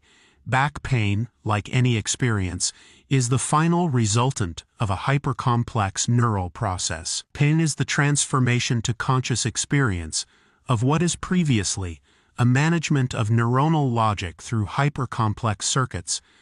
The potatoes serve to direct attention to the process prior to the resultant, which would surely channel energies in the right direction and strengthen the area to be operated on. The access of the consciousness to its processing, besides allowing a supreme degree of knowledge of one's own individuality, is a grandiose new adventure of thought. In a way, this access opens the doors that allow perceiving reality as a personal creation and facilitates the consciousness of unity. I mean that whoever is able to understand his inner processes will find that between them and what we call the world there is a continuity, and that an adamantine symmetry configures the inner as a micro-model of the outer. The symmetry is then transferred to a plane of synonymy, and at that instant it is recognized that the internal and the external form an inseparable continuum. Of course, one of the frontiers of unity consciousness is the direct handling of the world through thought and openness to contact with spiritual entities. In Tepoztlán I remembered that, like Minkowski's biconical space, the embodied consciousness is a convergent cone that unifies elements located at its base until it reaches the center or point of total inclusion, that in a splendid integration connects the consciousness with its own individuality. The center is the end and the starting point. It is the sensation of being beyond any definition, and the adequate cerebral logic to reach that center is the convergent logic. Thus, in the cerebral, the process is a cone ending in a point. The next level is again conical, but instead of converging, it diverges. From the point the consciousness expands and space opens up. It is there where a contact with the other reality is established. Pachita had had to live innumerable experiences to leave behind so many illusions and establish a total and permanent contact with her center of consciousness. Then the Brother appeared. I also remembered in Tepoztlán that after a certain level of life, illusions are recognized and discarded as false. So it happens with sex, ego, emotional dependencies, and the material world.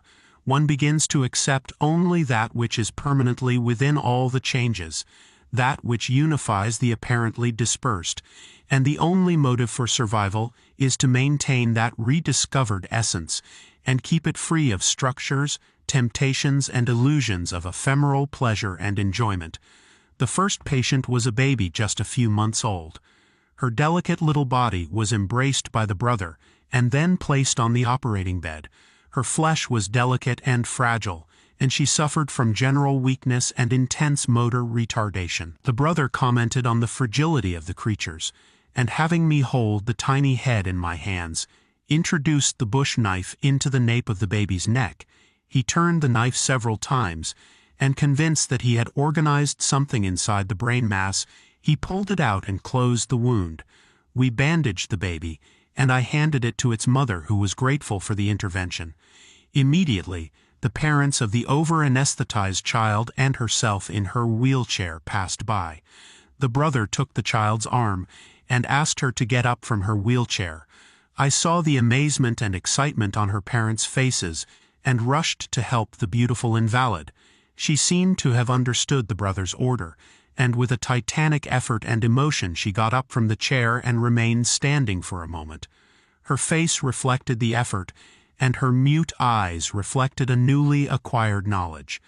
The child had begun to show encouraging signs of motor coordination, and while Pachita remained in Parral, she had fallen out of her chair in one of her attempts to walk on her own. The brother said that the fall had been a blessing because it helped connect two parts of the brain that were needed for the next level of recovery. We laid her on her stomach, and I held her legs, while her father did the same with her head. I had seen at least 3 brain surgeries performed on her, and no infection that an otherwise unsterilized bush knife in contact with infected bellies, breasts, penises, and vaginas should necessarily cause. I noticed an extreme stiffness in the girl's legs, and the brother remarked with pleasure that she was also angry, and that was the reason for the tension in her body. The knife penetrated the scalp and part of the skull, and I paid close attention to the blood oozing from the wound. It was very strange, and I had already noticed it several times, and in many sick people. Its coloration was red like normal blood, as was its odor, but its consistency was strange in the extreme.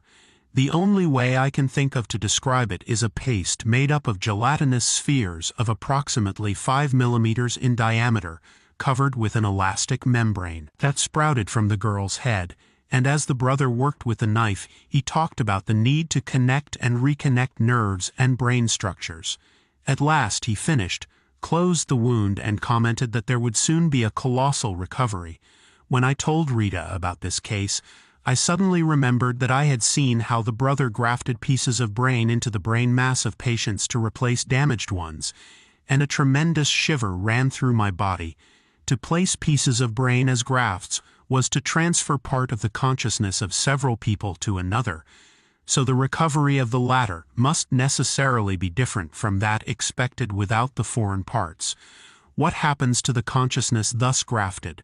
Who is the one who awakens? I imagined the child fully recovered, talking, thinking, and laughing. I thought that her consciousness would be something absolutely different from the consciousness her parents had known. I asked Rita if, in her opinion, the center would not change, and she answered, optimistically, that it would. The recovery had to be gradual and not abrupt, among other things, to allow the child's unification. I remembered Patanjali and his aphorisms on yoga, especially when he mentions that the aim is to make the lake of the mind waveless so that the mind can see itself crystal clear.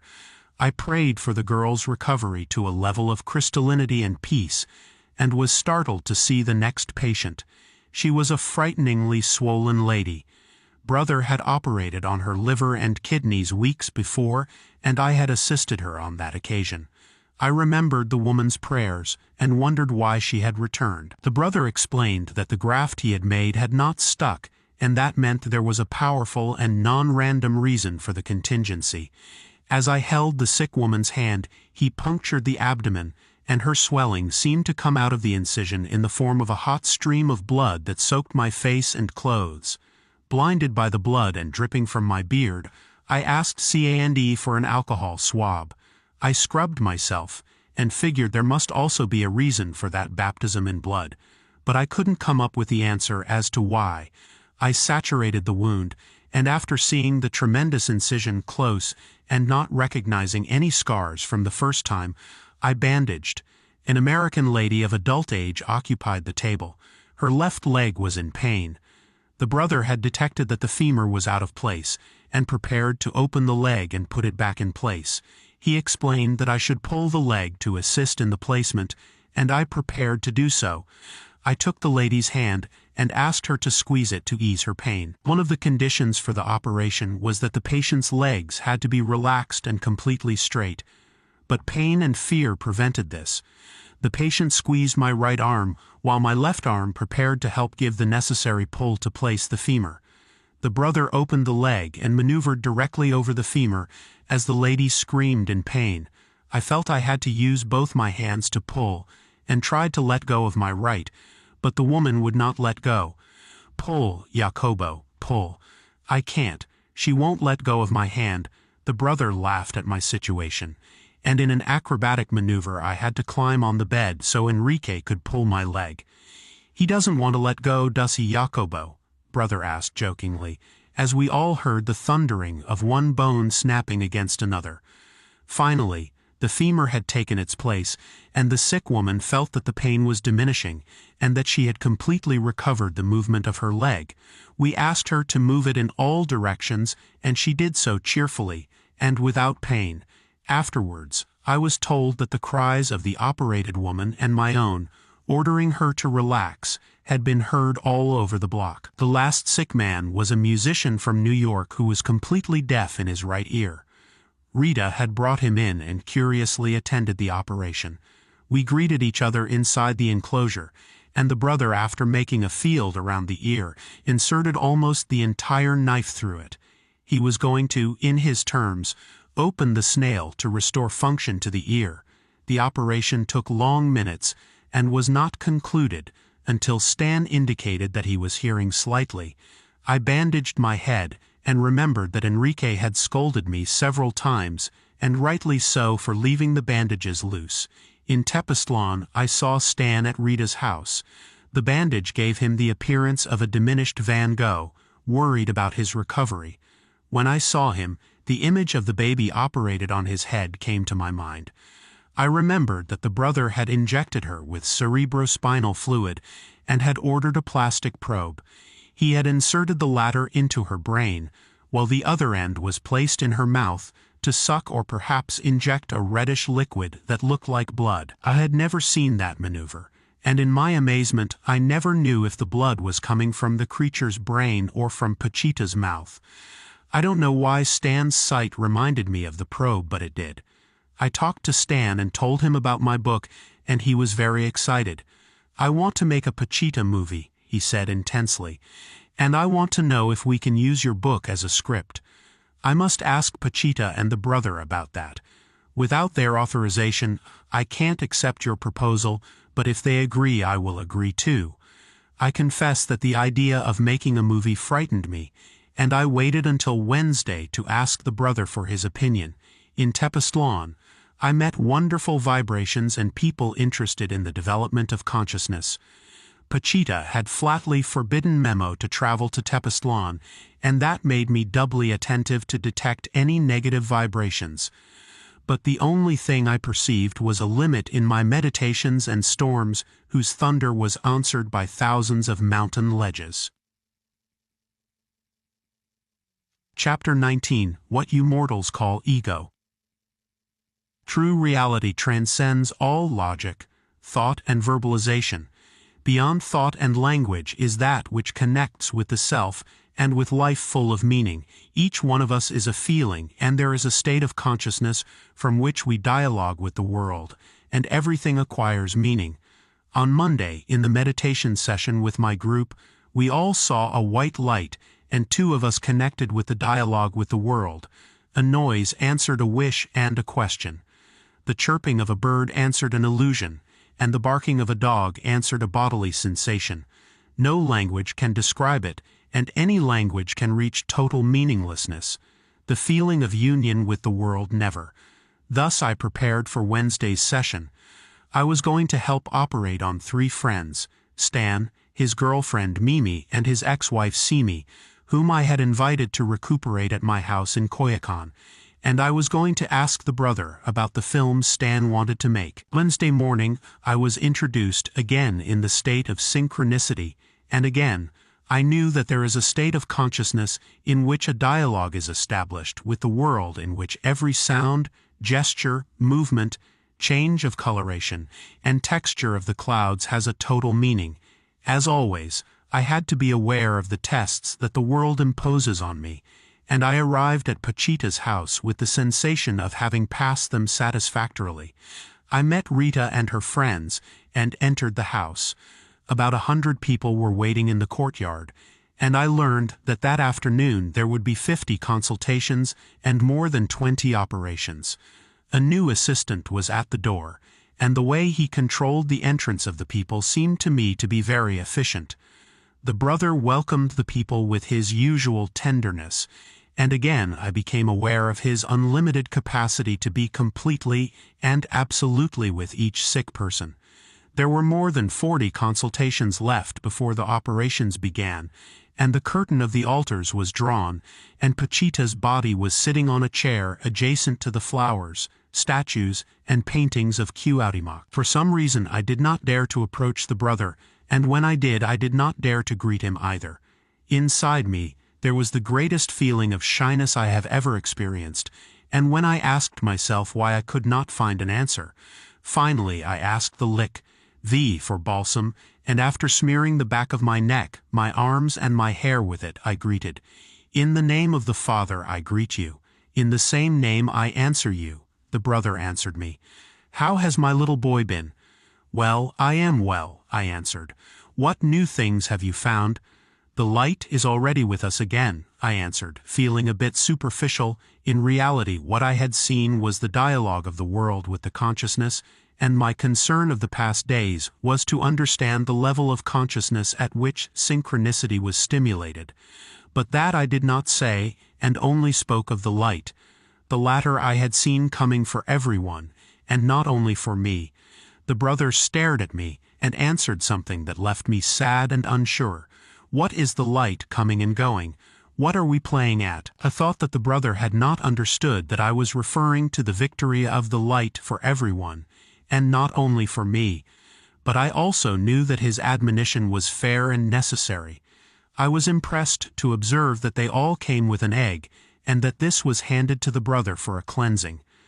The latter was similar in execution to the one I had seen Don Lucio perform. It consisted of a series of egg movements around the scalp that resembled the configuration of some brain structures, such as the hippocampus. After each cleaning, the egg was thrown in a trash can, and the patient received a rubbing with balsam. I cannot describe all the cases and will only talk about the ones that impressed me the most. An 8-year-old boy entered the enclosure alone and approached Pachita's body. I feel like dying, he said in a muffled voice. The brother looked at him for a moment through Pachita's closed eyes and with his peculiar head movement. Finally, he pulled him close and told him that he must love his mother and that his father would be back soon. He told him that his father had gone to get some denarii to support him and the rest of his family. Don't worry, she continued. He loves you very much and will be back soon. What else is wrong with you? The child spoke of a difficulty in controlling his sphincters, and the brother, recognizing his lower abdomen, considered that it was necessary to operate. There must be some common and shared component or process not only of the phenomena of consciousness, but also of bodily disease. That day, at least 40% of the consultations were of emotional disturbances. People came and went complaining of infidelity, jealousy, and abandonment. I thought they were wasting the brother, and that he should spend his time on more important things. But obviously he did not share my opinion. He treated a woman complaining about her man's infidelity with the same intensity and attention as he would a cancer considered incurable. When asked for help in bringing back the irresponsible husband, he would ask for the man's name written on a piece of paper and promise to visit the concerned parties to resolve the abandonment. A blind and elderly woman entered the enclosure, and the brother immediately recognized her. He embraced her, placing Pachita's arms around the old woman's shoulders, and listened to her complaints. "My body is weak and I can't get used to the lack of visions and encounters." "My dear child," replied the brother, "what is happening is that in your life you have seen a lot, and now you have entered a new stage. Be patient, and I will ask my father for blessings for your old age." I accompanied the old woman to the exit, and when I returned, the brother told me that this woman had been a great medium, and had had a lot of money, but now she had lost both the first and the second. I thought that psychic talents required extreme care, and I could not imagine Pachita losing her healing ability. She was like a light sent from above, and no bodily disturbance could extinguish her. If she left, it was due to error, neglect, or irresponsibility. Did the operation start with the eye cases? A young boy, completely blind, came in, accompanied by his wife. He was seated in the same chair that had previously occupied Pachita's body, and was intervened with the knife. It was very impressive to see how the time-worn metal blade penetrated the delicate jewel of her eyes. I have never seen expressions of pain during eye operations, and the young man's case was no exception. As the knife penetrated and rotated inside the eyeballs, the boy remained calm and still. As usual, after the knife the visual range and finesse was tested using a hand lamp, and the brother inserted his thumb between the inner wall of the orbit and the lateral outer wall of the eye. In spite of all I had seen, I was stunned, trying to understand how such a gigantic finger could fit in such a small space. After several eye operations, a young, deaf and dumb boy occupied the operating bed. El Hermano had not allowed me to take my usual place next to the window and in front of Pachita's body, and I worked next to him in an uncomfortable position. The case was complicated because there was no way of knowing whether the intervention was successful or not. The knife was inserted into the right ear and penetrated 5 centimeters into it. The brother whispered that he had to reach the snail of the inner ear to open it. I decided to touch the boy's eyebrows to detect some movement that would indicate a response to the sound. I could not do so from my position, and asked the brother for permission to take the place of the window. He agreed, and we began to talk to the deaf-mute. "His world is very different from ours," said the brother. "Even if I manage to open the snail, the sound will not be recognized as such but as another sensation." After several minutes, I noticed that the eyebrow moved at the instant we called the boy, and that was the end of the operation. While the next patient was being brought in, I took the opportunity to ask the brother, "Do you have any friends?" "Of course," he answered. "They are all my friends." "But," I insisted, "do you have friends?" "Well, my entourage accompanies me. Quetzalcoatl is by my side, and the rest of my reigning companions help me." At that moment Memo came in. He had a terrible headache, and felt dizzy from so many people and problems. "Brother," he said in a strong voice, "I can't stand so many people anymore." "Look, my little one, don't despair. Memo is not made for crowds," brother told Armando and me later. "He gets disorganized and gets a headache." I wasn't feeling very calm either. I had promised Stan to ask about the possibility of making a film about Pachita using this book as a basis, and I could not find a way to make the request. I finally took the plunge and told the brother that I would do whatever he advised. If he considered the film suitable, I would collaborate in it, and if not, I would not do it. "Look, Jacobo," he answered me seriously, "the purpose is commercial and there is no innocence." I thanked him for his clarity and accepted his decision, and from that moment on I felt at ease. The next patient was a woman who complained of abdominal pains. Armando told me that the patient was accompanied by a psychic, and that it would be interesting to ask her. I don't know how Armando knew she was a psychic, and I noticed that his attitude changed. He probably felt that he was being watched, and that made him behave more seriously than usual. The woman lay down on the bed and the brother listened to her belly. "They've already operated on you, haven't they, little woman?" The woman's womb had been removed, and a huge scar was the evidence of the attack. "Modern medicine is a butcher's shop," commented the brother very seriously. "Doctors have no qualms about violating the most sacred aspect of feminism, and they extract a woman's womb as if it were a tooth that had been pulled out. Such a barbarity should never be done.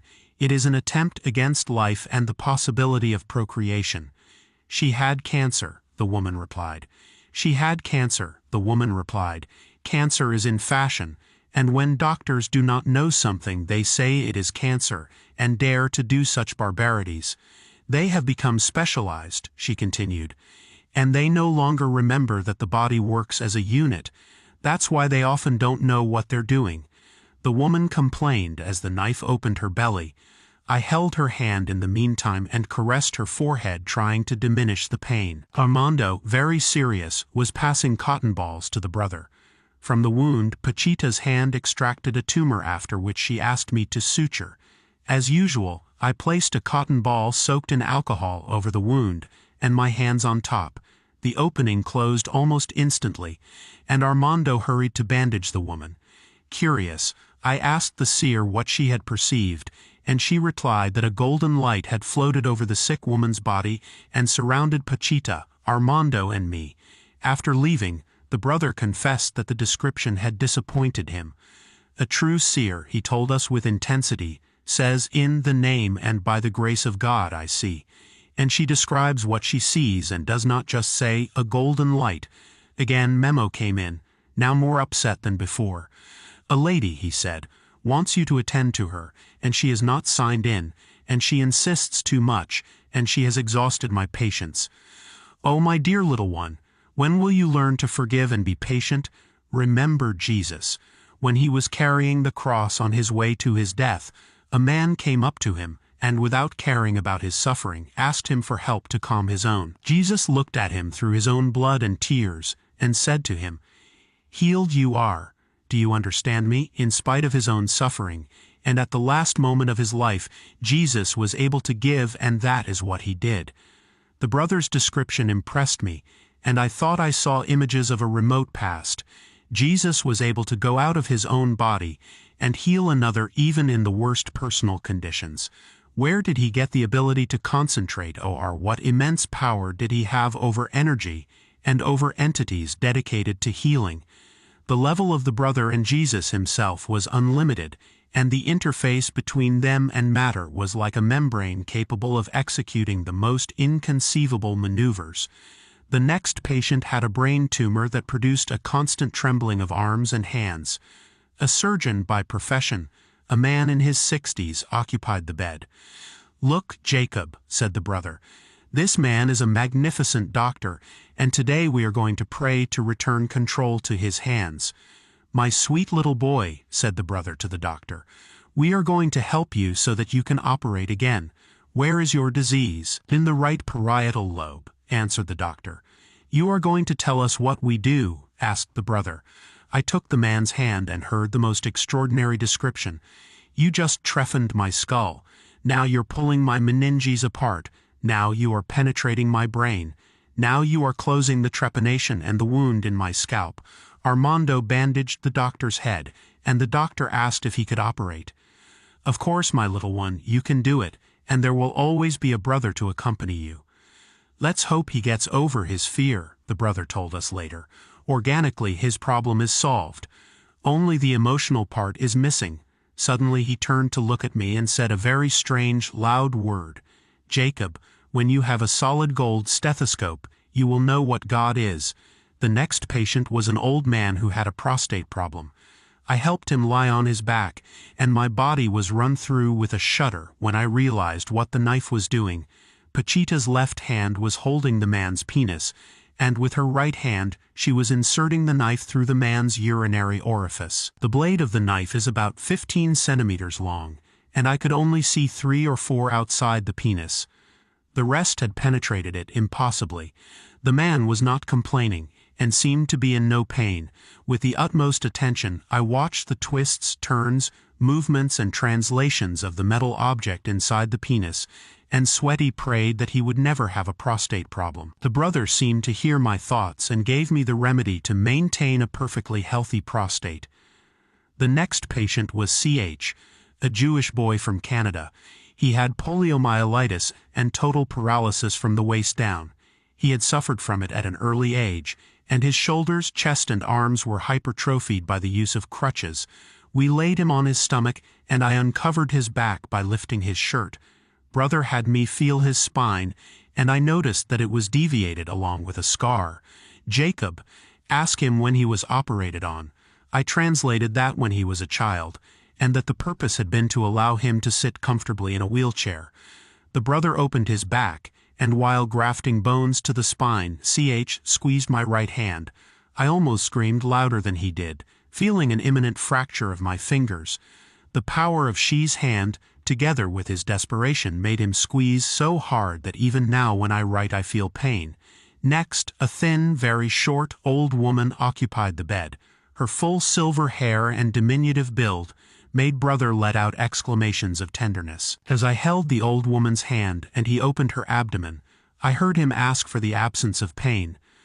"My father," whispered the brother, "grant me that it may not hurt her.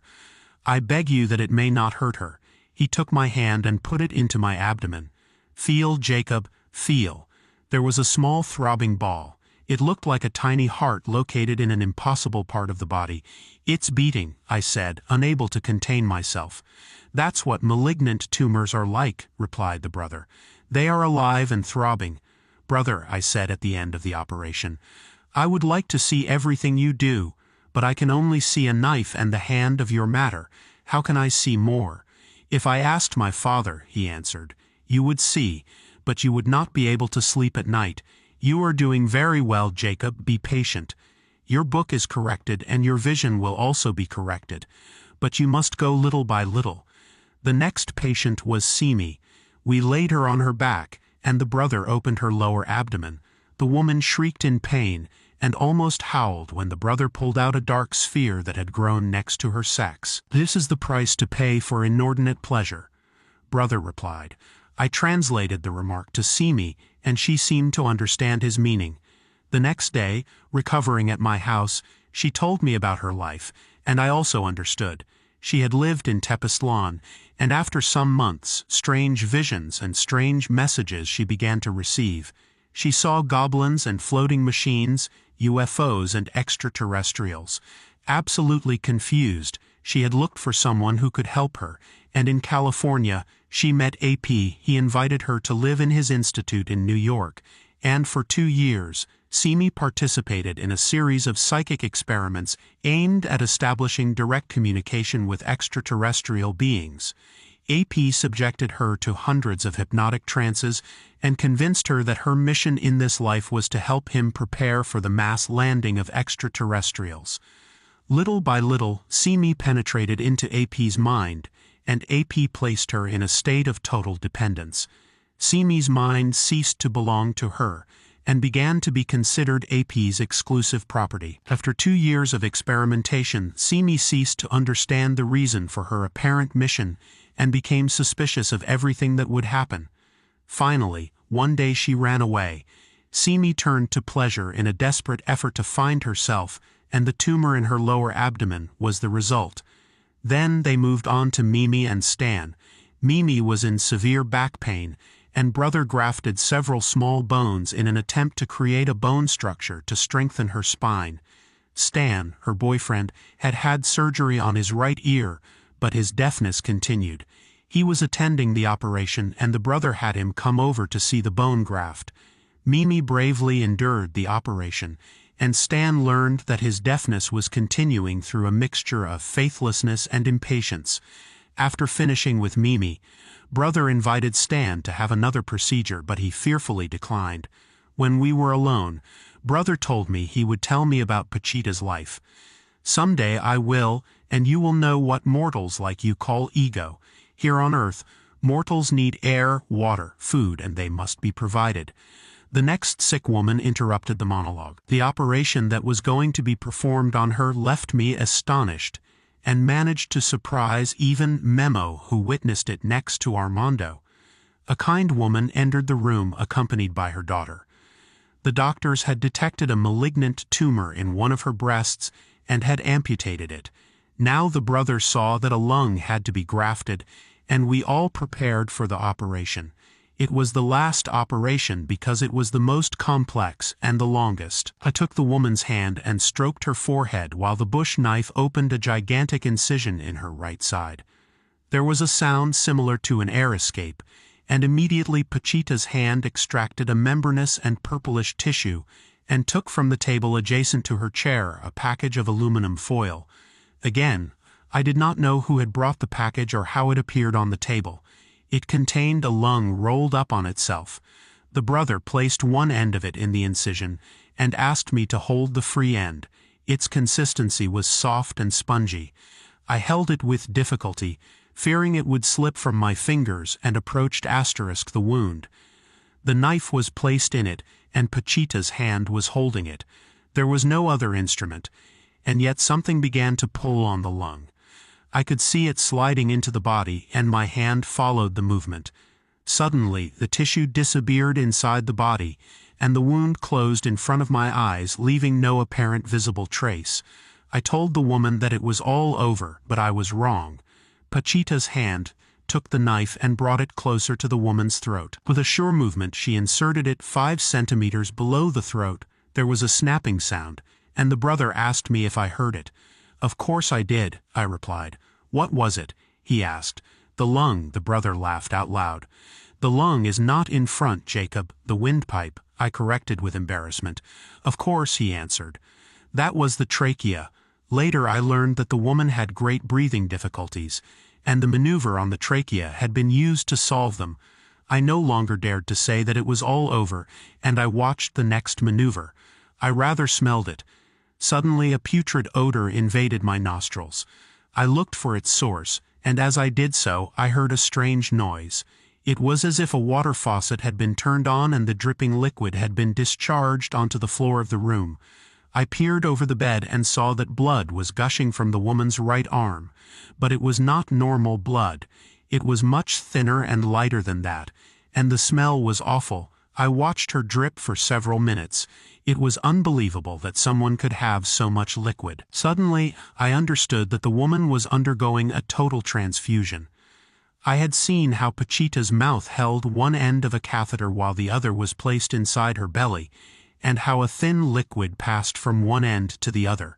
It was too unbelievable to think of Pachita's mouth serving as a source of blood, but my learning was that the most likely is precisely the most unlikely, and I do not discount that possibility. But still, in this case, there was no probe, and short of replacing all the blood spilled, the woman's survival was less than impossible. But the woman survived, and while all this was going on she was talking and joking, and did not seem to be in pain, as if she was living outside her body. There was really no other way to explain the maintenance of her consciousness. Chapter 20, Faust. The city traffic delayed me, and after several crowds I understood that something did not want to see me during the consultations. I arrived at Pachita's house 30 seconds before the eye operations began, greeted the brother, and took my place while I watched the patients being operated on. The first patient to occupy the bed was a boy who was totally deaf in both ears. He was also mute, and as in similar cases, the difficulty of recognizing whether the intervention was successful was great. His name was Faust, and at the end of the operation, the brother remembered Goethe's Faust, and told us that the story was true. Afterwards, the brother asked me about my well-being, and I told him that the day before I had talked to some friends about Cuauhtémoc. They said that we were cavemen, and that we made sacrifices, right? No, brother, I answered seriously. We talked about the level of consciousness in which you find yourself, and I came to the conclusion that I did not understand it as I would like to. Armando had approached us, and was listening with great interest to our conversation, and when he heard that I did not understand the brother's level, He smiled as if to say that I was asking too much. "Equals it is very beautiful and lovely, Jacobo," answered the brother. "But what is it? For example, when you said you had an urgent mission, what was it?" "A cyclone was approaching the territory of the Cora Indians, and I went to ask my father for protection for them." "And did you get it?" "Yes, the cyclone was diverted from its path." "I would also like to see more of what goes on in the operations," I continued. The brother did not answer me immediately, but after a few seconds he said something that surprised and pleased me. "I'm going to ask my father to perform a miracle for you." The next patient was put into a wheelchair. Next to him, 2 other patients in similar chairs were waiting for their turn. "He is a great musician," the brother continued. "His body was completely limp and paralyzed. We laid him on his side and the bush knife made a 10-centimeter incision. The brother asked for a probe and placed one end into the wound and the other into Pachita's mouth. Again a red liquid began to flow through the extension of the probe. The sick man had a terrible infection, and the procedure was aimed at purifying him. When I finished, I sutured and then Armando bandaged. The musician's son helped him into the wheelchair, and I felt sorry for his difficulty of movement. "Why do these things happen?" I asked aloud. The brother approached me and in a whisper told me that the musician got excited, and the brass of his instrument got hot, and then he went out into the cold and neglected his material. "That is why they weaken, Jacob." I was not very satisfied with the answer, and helped the next paralytic patient. He was wearing a corset that helped him keep his back rigid. Face down, the knife penetrated a location next to the spine, and some bones were placed in the spine. I observed that the patient was extraordinarily calm and humble, and when I finished I commented on it. "It is that," said the brother. "He has recognized the power of God in his situation. If God wishes, he can finish a man or make him be reborn. Nothing is comparable to his glory and power." I noticed that Ciandi approached the only candle that illuminated the room and extinguished it. After a few minutes she approached it again and lit it. Later she turned it off again. Intrigued, I asked her about the reason for the light changes, and I did not understand her answer. Suddenly, the brother turned to me and told me that he saw that I was finally reaching peace. "You have lived many lives, Jacob, and only in this one are you feeling the suffering of your fellow man. To feel that suffering is what will bring you peace." I had many questions to ask, and I was going to take advantage of that moment to ask the brother if he was one or divided, but Memo interrupted me. "Brother, there is a damage. Shall we leave it for the end?" "Of course, little one. My subject is very tired and I might take her soon. Would you be willing to accompany her?" "Of course," Memo answered, as a shiver ran down my spine. "Brother," Memo said again, "here is Father E. Tell that good man to come in." "Jacob," Brother E. told me. "Father E. is a wonderful man. He works in the highlands with the Tarahumara and gives everything to lessen their pain. He deserves all our love and help. When he was young and beginning his priesthood, women tempted him because he was very handsome, and he decided to cover himself so as not to fall into temptations. A tall man with pleasant features and a kind look approached Pachita's body and greeted the brother with such sincerity and intensity that we all turned to look at him. "How is my little one, with a donkey back and complaining of pains? I think what I need is a crane. And how are your Indians?" "Well, now I'm struggling to create a farm where children and old people can live together, help each other and learn from each other. Come closer, my little one. Let's see what you have on your back." With the palms of Pachita's hands a few centimeters away from the priest's back, the brother made a diagnosis. "Lie down, my little boy. We are going to fortify that spine. You should rest. You are carrying a lot of weight." With his back uncovered, the brother located the painful area and began to work on it. He made an incision of at least 30 centimeters and exposed the spine. He asked Armando for some bones, and with the handle of the knife he inserted them between the vertebrae. The patient complained and prayed to God when I finally saturated the wound, which closed instantly. On leaving the enclosure, the brother confided to us that he felt very sad, but the reason for his sadness, I cannot reproduce here. The last operation was on a woman with materialized damage to her back. Obese, and with an ashen complexion, she came in, accompanied by 2 of her daughters. She complained bitterly of back pain, and we had a hard time laying her face down on the bed. Brother felt her back and asked us to place her on her side. All around us, all the helpers held hands and made a chain of protection. Doña Candelaria took a bottle of balsam and began to sprinkle drops of it on my head, Pachita's, Memo's, and Armando's heads. "Let us pray, brothers," Cuauhtémoc asked us. He introduced the knife in the back of the damaged woman and struggled for a few seconds trying to extract something. I was holding the sick woman's hand and felt very energized and strong. Brother took my right hand and placed it directly over the damage. I felt a soft tissue with excrescences and began to pull on it. I felt it must be very strong and saw how that tissue took up my whole hand. I pulled hard and pulled it out, placing it on a black piece of paper that C&E offered me. I asked if that was all of it, and the brother made me put my hand back in. This time I felt a sort of pit, very jagged and about the size of a ripe peach. That slipped into my hand and I placed it on the black paper. "There's another one," brother indicated. I put my hand in again, and this time I felt a sphere the size of an eye that seemed to me to have reliefs like those of a man's head.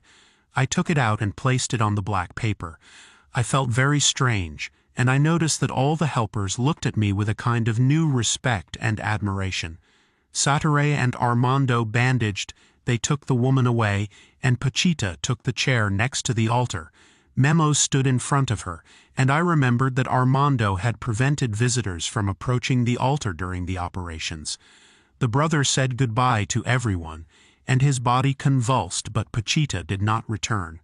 Instead, a subhuman voice began to babble unintelligible things while Pachita's body continued to convulse. With a quick movement, Pachita's legs opened and she urinated.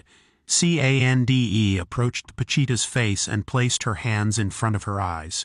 Take, lose, and go away." Cande repeated the command several times, and finally Pachita recovered. I approached Armando to ask him something, and Memo intervened, telling me that I still had to see the best part, when the alcohol bottles break and things fall from the ceiling.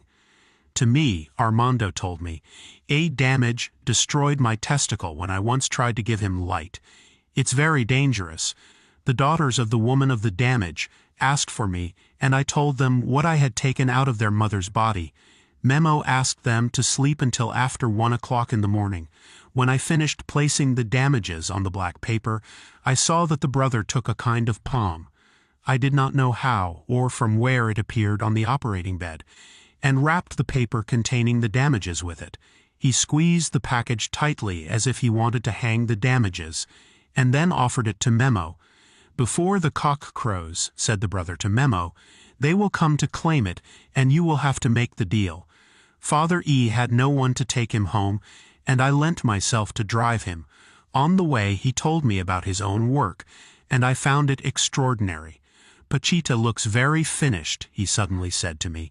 6 years ago she looked much younger. It must be the continuous sorrows and the intensity of her work. One day, after the operations, a violent damage entered her body and was about to kill the sick woman from whom she had extracted it. I had operated and was resting in a room in his house when I saw her coming with her knife in hand. I hugged her tightly while Enrique tried to take the knife from her, but it was useless. Finally Cande gave us holy water, and by accident I mixed the blood from one of my wounds, which had opened due to the effort, with the blood that flowed from one of Pachita's hands that had been hurt, and that drove the spirit away. In spite of all her tiredness, the father continued, "She still has a magnificent dose of humor, and that is extraordinary." It was true, that afternoon during an operation we heard the sound of a patrol siren. The brother had turned to see me, and with a smile said that it would be interesting if the police entered the premises and found us. "If you can imagine," he had said, "we would appear on the front page of the Alarma. Old witch performing blood ceremonies and initiating naive youngsters into black magic." When I arrived home early that morning and entered my room, I realized that something had placed a book next to the head of my bed. It was Goethe's Faust. I began to read it and knew that the brother was right. The story was true. Chapter 21, The Work. He is the creator of all things, possessor of all wisdom, having no other origin than himself, author of time, creator of forms, endowed with universal wisdom, king of objective nature, lord of worlds, of cause, of generation, of the free and imprisoned state. He is, in truth, united to being, the immortal, residing as Lord. He is the knower, the pervader of all things, the protector of this sphere, ever directing this changeable world. No other cause could be found for the movements of the world and the stars, in him who from antiquity disposes the being, and who in truth penetrates all sciences, in this God who enlightens the individual conscience, the cause of freedom. I want to seek my refuge. It is the undivided being, dominating activity in perfect peace, in whom no fault is found, pure of all stain, supreme bridge that leads to immortality, similar to the perpetual fire of the red blights. When like a carpet men shall roll up to heaven, then and only then will pain cease for those who know God, knowing then the self by the power of meditation and by God's favor, and realizing the higher form of life, is how the supreme truth is shown to us in all its fullness. This supreme secret, contained in the final science of wisdom, taught in past centuries, should not be taught to one who does not possess perfect peace, or who disregards filial duty, or who breaks the rule of discipline. To him who offers to God the supreme devotion, and to his instructor as to God, these truths will certainly shine for this great soul. For this great soul they will shine. This sixth part of the Shustawatara Upanishad came to my memory the next morning. For several months, when I met Don Lucio and heard him speak, I wondered about the meaning of consciousness. What is it that connects the individual consciousness with the self? What is it that enlightens man and connects him with peace? I had discovered in myself the existence of a luminous wisdom wrapped in layers of structures, and through meditation I learned to pierce them, to let emerge what knows and is. I saw the same process in all those who used the technique, and came to the conclusion that free meditation connects the self with that which illuminates. My curious spirit, knowing some of the rules of scientific thinking, had been engaged in the difficult task of finding out how the wonder of contact with the unmentionable, with the voice, with the Tao, with the self, with God, was realized. I discovered that space is organized, and that one of the bases of contact is to reproduce such organization in the nervous system. It is required, as the Upanishad quoted at the beginning says, to roll up the sky like a carpet, that is to say, to include everything within a more unified and convergent generalization. This increase in the capacity of unification was one of the rules, but it was not enough. Coherence had to be increased to reach perfect order and calm. Space and brain had to be symmetrical and reflect each other in an increase of convergence and redundancy. Brain activity had to assist contact by becoming a perfect model of the whole, so that it could see itself and reflect existence itself. The light was the contact, and this did not mean anything like a communication of one being with another, a conversation or contact of one human with another, but rather the whole embedded in its own reflection. It made me despair to see so much longing to concretize and translate the immeasurable into a humanoid dimension. That Wednesday morning, I resolved never to get involved in sterile discussions, and prepared to gather strength to assist in the afternoon's operations. In the name of the Father, I greet you, I said to the brother, as he entered the enclosure. In the same name I answer you. I placed myself at the side of Pachita's body, and began to help in the consultations. More than 25 were missing, and each patient had to be recognized, diagnosed, and receive a sheet of paper with the pertinent prescriptions written on it. After an hour, the brother asked not to accept more patients than those expressly noted on the list. The world, he told me, is going through a terrible crisis, and I have many urgent missions. I went to ask how many consultations were missing, and they told me 9. They passed the over-anesthetized girl. I approached her and caressed her little face. We laid her on the bed, and the brother recognized her. He heard the complaints of her parents and consoled them by telling them that she was getting better and that soon everything would be all right. This little angel was sent to me to remake her, and I see that she will soon start to walk. He recognizes his parents and his brother and tries to communicate but cannot. I saw the face of the girl's mother and recognized her pain and her sudden understanding of what the brother was saying. She began to cry, and I comforted her as the father placed his daughter in her wheelchair. Then a little old lady came in. I recognized her immediately. The brother had operated on her a few weeks ago. She was short, thin, and with all her silver hair. We recognized each other, and I noticed that she was no longer complaining of pain. She had come to greet the brother and ask for an examination. He found her healthy and sent her off with a hug. "You no longer have cancer," he told her. "You are now healthy."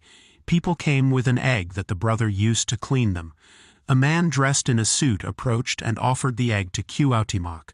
Cuauhtémoc, through Pachita's body, took it, and as he began to rub the man, he literally made the egg explode. The egg white bathed the man's shoulder, and Cuauhtémoc, in a hurried to clean his suit with his own tunic. "You are made of steel," he said after cleaning him. "You have a cross on your chest, and your stiffness and strength, you see, have made the shell not resist. You are very healthy. You can go." The next person impressed me. She was literally carried in my arms. She was a mature woman with a lost look and a body full of tremors. "What's wrong with my pretty girl?" the companion began to answer on behalf of the sick woman, and then she continued. Her voice was weak and she stuttered as she said the words. 8 years ago I got married," she began, "and it has been a terrible torment. I don't live with my husband, and every time he visits me I get terribly sick. The last time I became blind and paralyzed." The brother looked at her carefully and suddenly told her that she had a damage and that it was necessary to remove it. He gave instructions for the next appointment and added that the blindness was not internal but external, and that the woman had to be strong to resist, since what was happening to her did not come from herself. When the woman walked away, the brother asked me if I smelled the woman's stench. "Charo," I replied. "She smelled terrible. They have her living in poop," Cuauhtémoc told me. The next person complained that his children were being spoiled by their father. "I am separated from him, and every time he comes to the house everything becomes hell, and my children are terribly upset. You yourself instilled in them love and respect for their father, and you never told them the truth about his behavior. Now no one can tell them the truth because it would destroy them. It is a very difficult case, but I will ask my father to bring light to yours. My son is a drunkard and he won't give up drinking for anything in the world," said an elderly woman. "Help me for charity." "Look, my child," said Cuauhtémoc. "It is very simple. You are going to buy a bottle of wine and 3 frogs. You pour the frogs into the wine and let them rot inside, without your son noticing. You give him a little bit of it to drink, and you will see that he will never taste alcohol again." The next person entered in a wheelchair. She was a very beautiful old woman who, as she began to speak, burst into bitter tears. "I can't walk, little brother. My hip and back hurt and I am very weak. Where are you from, pretty girl?" asked the brother to the old woman. I did not hear what she answered, but Cuauhtémoc said that he had been treated for his wounds by Father Elias in that place. "He is precisely my protector," said the old woman. "Then we are from the same tribe," said the brother. "What happened to him that he can no longer walk?" "I don't know. I must have done something wrong, but I don't know what. Let's see, my dear. The power of the Lord has no limits, and you are going to get up from your chair and walk." The old woman shook her head, but the brother insisted so much that in a tremendous effort the woman stood up, and with the help of Armando and the brother, she walked a few steps. Then she sat down again, and the brother prescribed her some ointment and herbs. He told her how to prepare and use them. At the end of the consultations came Elle, a tall woman with jet-black hair and Egyptian physiognomy. She approached the brother and greeted him. "Why is my little girl sad?" "It's not important, brother," Elle answered. "There is so much pain that mine is just an unimportant detail. "No, my little one, everything is important and so is yours. Tell me what is happening to you." The first patient was about to be brought in for surgery when the brother called us all together and asked for our attention. "My flesh," he began. "She thinks she has no limit. If it were up to her, she could work day and night without stopping, but that would finish her off. You must take care of it and protect it from excesses." The first eye patient was brought in and the bush knife penetrated his eyeballs. Father E had entered the room and was holding the knife. The brother was going to operate on him again, along with another priest who was also suffering from his back. Then they brought in a deaf boy. We laid him down, and after making an operative field with absorbent cotton, the brother inserted the bush knife through the boy's ear canal. I shouted in his ear, trying to detect any sign of hearing. "Do you hear?" Suddenly, the boy answered that he could not hear. "How is it?" I asked. "He answers that he does not hear and can only answer if he does hear." The brother turned to look at me and burst out laughing. I joined him, and from that moment on, everything was joy in the room. I had never felt so close to Cuauhtémoc, and I really liked the feeling of camaraderie. L stood to my left, and we waited for the next patient. They passed a man with a white beard who was going to have surgery on his kidneys and prostate. I took his hand and noticed that he was completely relaxed. The brother opened a gigantic incision while the man showed no sign of pain. "Doesn't it hurt?" I asked in amazement. "God works through Pachita, and I have absolute faith, and that makes it not hurt," answered that incredible man. After suturing and watching the incisions close almost instantly, we turned the man on his back, and the brother inserted the tip of the bush knife into the penis through the urinary orifice. The man had pressed his palms together and placed them on his chest and prayed as the knife penetrated him with no sign of pain. I admired this person and found his capacity for trust incredible. Just as he was being carried to be laid on the floor of the enclosure, Armando came in. He was very angry because there were so many people in the room, and he started to organize the session asking for order. The next woman was an American woman. She had a tumor on one of her breasts. We took off her blouse, and lying on her back, the knife penetrated one of her breasts.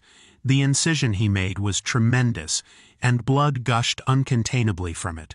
When we finished, the brother told me to translate that the breast would be a little hard, but free of any disease. I told him so, and the woman was grateful. Memo entered the enclosure, and in a whisper he communicated something to the brother. The latter turned to see him, and in a loud voice told him that whoever wanted to teach should be a polished mirror. Whatever one wants to teach must be a reflection of oneself. The next patient was Father E. His bones were weak and any effort made them break. We laid him face down, and after palpating and recognizing his back, the brother opened an incision near the spine. He asked Armando for cartilages, which he inserted into the spine by hitting them with the handle of the knife. I saturated the wound, and it closed. The next patient was Father H. During the consultations I had seen several nuns and several priests in the operations. The church and its members did not reject Cuauhtémoc's work. Father H. suffered from the base of his spine and one leg. Cuauhtémoc opened the thigh with the knife and began to palpate the femur, then suddenly raised his right arm and placed his palm upward. He seemed to take something from the space and introduce it to the femur. "Look what they sent me," he said at once. He brought my hand to my thigh, and I was able to touch the femur. At one end of it was a small bone that was clearly not a natural part of the skeleton. Cuauhtémoc had materialized that little bone, and when I touched it, I understood that there were no limits. I had already seen and felt it, and now, once again, I was amazed again. "The movement of your hand was to materialize?" I asked Cuauhtémoc immediately. Of course, after placing that materialization, Cuauhtémoc asked Armando to pull the leg, who did so, and after suturing, the operated patient was taken to rest. L, who was in charge of asking for dry and wet cotton wool, replied that she had suffered an operation in her own flesh. Cuauhtémoc changed a lung that had cancer, she said in a deep, manly voice. The next patient was an adult woman. She also had a bad back, and while Cuauhtémoc inserted cartilage into her spine, The woman screamed for them to stop tormenting her. Who? I asked curiously. They were tormenting me, and I could not find a way to get them away from my body. Spirits, yes, what happens, brother began to say, is that people die and sometimes they don't realize that they have died. They go on with their envy and hatred, and they need to receive the. So it was true that some men did not realize it, and others did realize that they had died. I thought in amazement. After the lady, another woman occupied the operating bed. I took her hand while Cuauhtémoc opened her side. The woman squeezed my hand, and her nails were embedded in my flesh. I almost screamed in pain, and suddenly I noticed that something very strange was happening to the woman. It did not seem to hurt, but instead she was expressing extremely strange sensations. At the end of the operations I said that my left leg was hurting. The brother made me lie down on the bed face down, and gave me a back massage which relieved my pain instantly.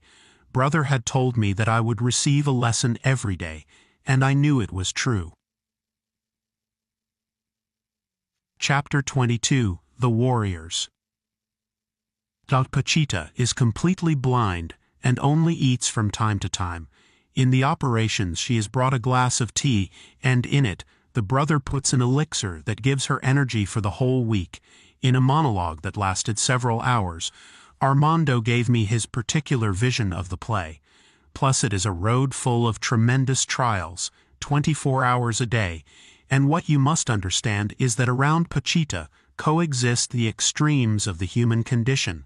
On the one hand, the most selfish materialism, and on the other, the spiritual holiness.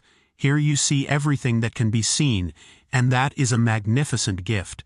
His wife, M., prepared the food while my daughter Esther and I listened to the story. I have been working with her for 19 years, and if it weren't for my pride, I would be dead by now. It is necessary to be a true warrior, and there is no possibility of turning back once you have started. Many years ago, we used to go to the field to make deliveries. If a sick person came with a damage, and the brother operated on him on the physical plane, then it was necessary to cut the spiritual connection with the entity that had evoked him. We were summoned to a mountain, a valley, or by a river, and then we had to fight.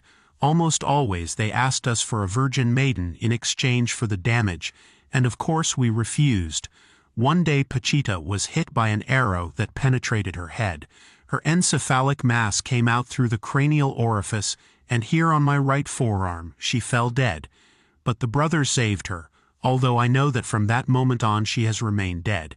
It has already rained. It was 18 years ago. But these are the benefits of true mediumship. I mean that the body becomes immune. On the other hand, I ask to be conscious, and I have to pay for it with my body. How? Yes, man. When Pachita falls into a trance, she lives in the astral, while her body has absolute protection. If someone tears it apart, the brother rebuilds it. I, on the other hand, have to take care of myself, and although I have a protector, I asked to keep my conscience during my work. Do you cure? I have been given gifts and others I had to earn. I lived with a terrible damage that a woman did to me. For 8 years I could not touch a woman, and no one could cure me until I went to see Pachita. She extracted a 30-centimeter damage from me, and when it took shape it became a beautiful woman's body. From that moment on my apprenticeship began. At night someone would come to visit me, and prepare me with strength to resist the energy of the brother.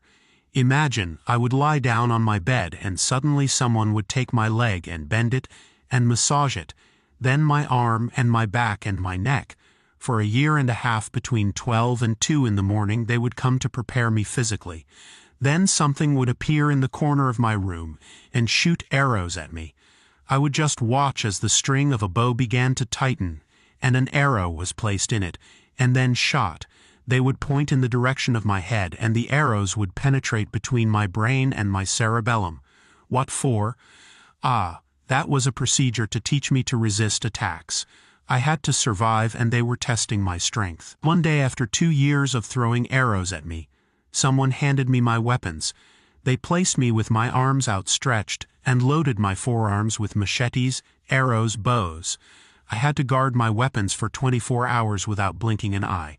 When I went to see the brother, He always knew what had happened to me. "How are you, Armando?" he would ask me. "Did you take care of your garrison?" He knew my experiences, and whenever I went forward, he would always remind me of my mission. "Father wants you to work," I would complain in refuse. "I like women, and I'm complacent and irresponsible, and I don't deserve the gifts, and I can't, and I don't know what other things I would say to him." But he would always answer me that of the 100 servants, I had been touched with the finest brush, and precisely because I was misguided, I had to purify myself. Sometimes the damages got into my body. Now I have a coyote bladder and an artificial testicle, and the scars on my body are many.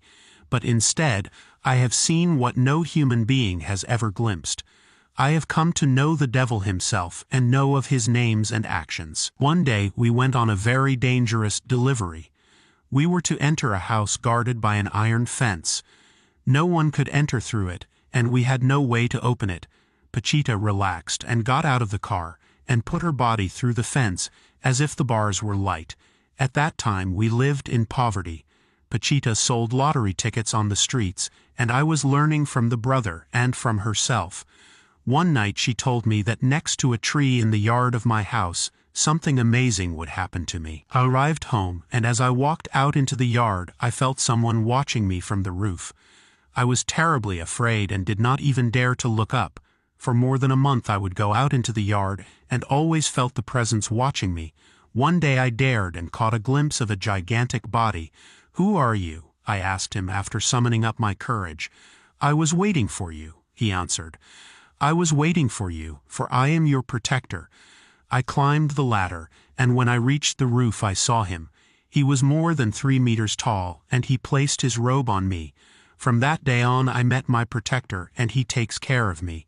You will meet yours too, although I don't doubt that you already have one.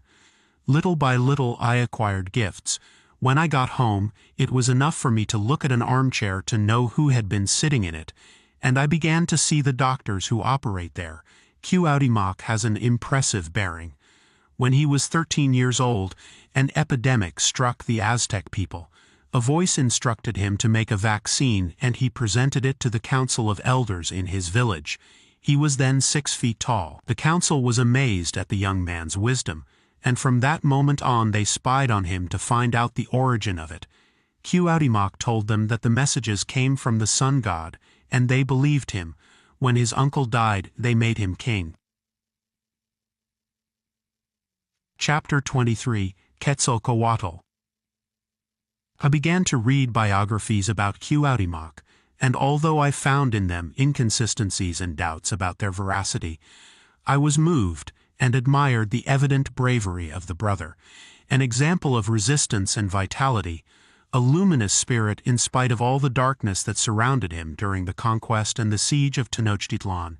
Cuauhtémoc, they called him, as a sign of respect, and more, the honor of meeting him in person and being able to work at his side filled me with happiness. I arrived very early on Wednesday at Casa de Pachita. I found very few people already writing down the names of the sick in the kitchen. Pachita was surrounded by people unknown to me.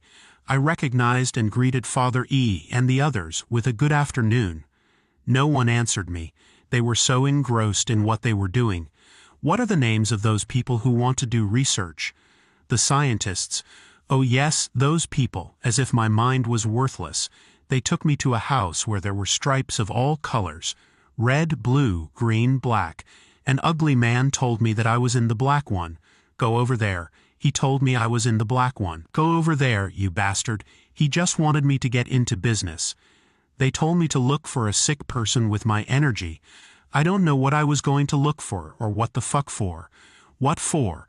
Then they took me to the zone of silence in Torreon so that I would tell them what was there. Pure fucking desert and me there in the middle of it. I found a turtle and brought it with me. Well, Pachita, Father E interrupted her. That zone of silence is very interesting. No vibrations enter, and it would be an ideal place to build a psychiatric hospital. Pachita turned to look at him and smiled. And you, why don't you stop being a priest, man? There are hardly any more, and that's what I started, and that's what I have to finish. Today more than ever we are needed. Well, I don't know, Pachita continued. They say the clocks stop and you can't hear the radio, but what's the use of that? They just search for the sake of searching without knowing, and no matter how much they find, they are not satisfied. If I were to tell you everything they have taken me to do, one day a friend told me to help him look for I don't know what mothers in a field. I went there and found it full of excavations. They told me to report what I felt, and I stayed as I was. They do work here, but I know less about that than anyone else. I just leave, and the brother comes, and I don't even know about it. Let's see, Jacobo, you are wise. Where am I going? Well, I don't know, I answered sadly. Well, what does the brother say? How is it? Well, when he comes, he changes your voice, and everything he says is the truth and becomes certainty and strength, I said. You see, he knows more than me what is going on, and then they come to invite me to give lectures, and what am I going to tell them? Can you imagine this little bitch speaking at a conference? I like good works, those that really help. But how difficult it is. It took me 50 years to build a kindergarten, 50 years of work to get there. It was 6 o'clock in the afternoon, and Pachita got up. I'm leaving now, she said to all of us, as she left in the direction of the compound. I had never seen the brother arrive for a healing session in Mexico, and I followed her with interest. Everything seemed so natural, and yet, in a few more minutes, a being from another dimension would come to perform miracles. We entered the illuminated enclosure, and Pachita approached the altar. Let's light some incense to drive out the evil spirits, she said as she lit 2 Hindu straws. Soon the whole place was saturated with a delicious smell. Pachita kept joking with everyone, and only became serious when she sat down on a chair after putting on Cuauhtémoc's robe. The yellow fabric was completely impregnated with blood clots and large red stains among the rhinestones and Indian designs that filled it. Father E stood to the left and I to the right of Pachita. Pachita took a black book that was placed on the altar and opened it. Large letters filled it, and I was able to read a prayer. It was a religious book that reminded me of a Bible in Hebrew that I wanted to give to the brother. Father E approached and commented on the rarity of the edition. They don't make these books anymore, he said excitedly. Pachita closed the book and her eyes, then began to pray aloud. Father E commented that he felt a tingling in his left ear, and Pachita confirmed that it was a sign of the brother's imminent arrival. I feel, she said, tickling in both ears. Candelaria stood behind Pachita, and as Pachita went into convulsions, Cand began to pray aloud. Pachita squirmed for a few seconds, and then yawned. Her body seemed to be adjusting to the handling of a new being and balancing and filling with its presence. She squirmed again for a few seconds, yawned again, and Candelaria continued with her prayer. Someone turned off the light, drew the curtains and asked for silence. Suddenly, there was a knock on the door, and Cand insisted on the need for silence. Finally, Pachita's right arm was raised, and an intense and deep voice said, I greet you, dear brothers. In the name of the Father, I greet you, I said quickly. In the same name I answer you, my powerful brother. Father E approached to ask if Pachita's indication to leave the priesthood was a sign. No, good man, Cuauhtémoc answered. You already know my flesh and its jokes. Do not worry about that, and continue with your beautiful work. What do we have, my loving brothers? Candelaria approached and mentioned 22 or 23 consultations. Well, let's get started. A little old lady with an egg in her right hand approached the brother and asked for help. I couldn't help myself, and checked her out while Cuauhtémoc stroked her gray hair and prescribed some herbs for her ailments. Old people and children are the purest, I said to the brother, as I dismissed the woman, and he nodded. I had become accustomed to going to the curtain and accompanying the next sick person and introducing him to the brother, but Candelaria forbade me to do so. You are disturbing the energy, she said very seriously. It is the cords, and you must not do it. I stayed the rest of the session next to the brother. A very strapping young man approached and explained that he had taken all the medicines he had been prescribed, but he still had no virility. The brother focused his gaze on the boy's genital area, and asked him to wait, because he had to operate. That is a damage, Cuauhtémoc told me later. I wanted to learn to differentiate damage from other ailments, and the next person gave me the opportunity to do so. The same woman who had come earlier, the one with the lost look and giving off an unbearable odor, was dragged in on a chair. Her abandonment and moans were impressive. The brother stood up and received her very seriously.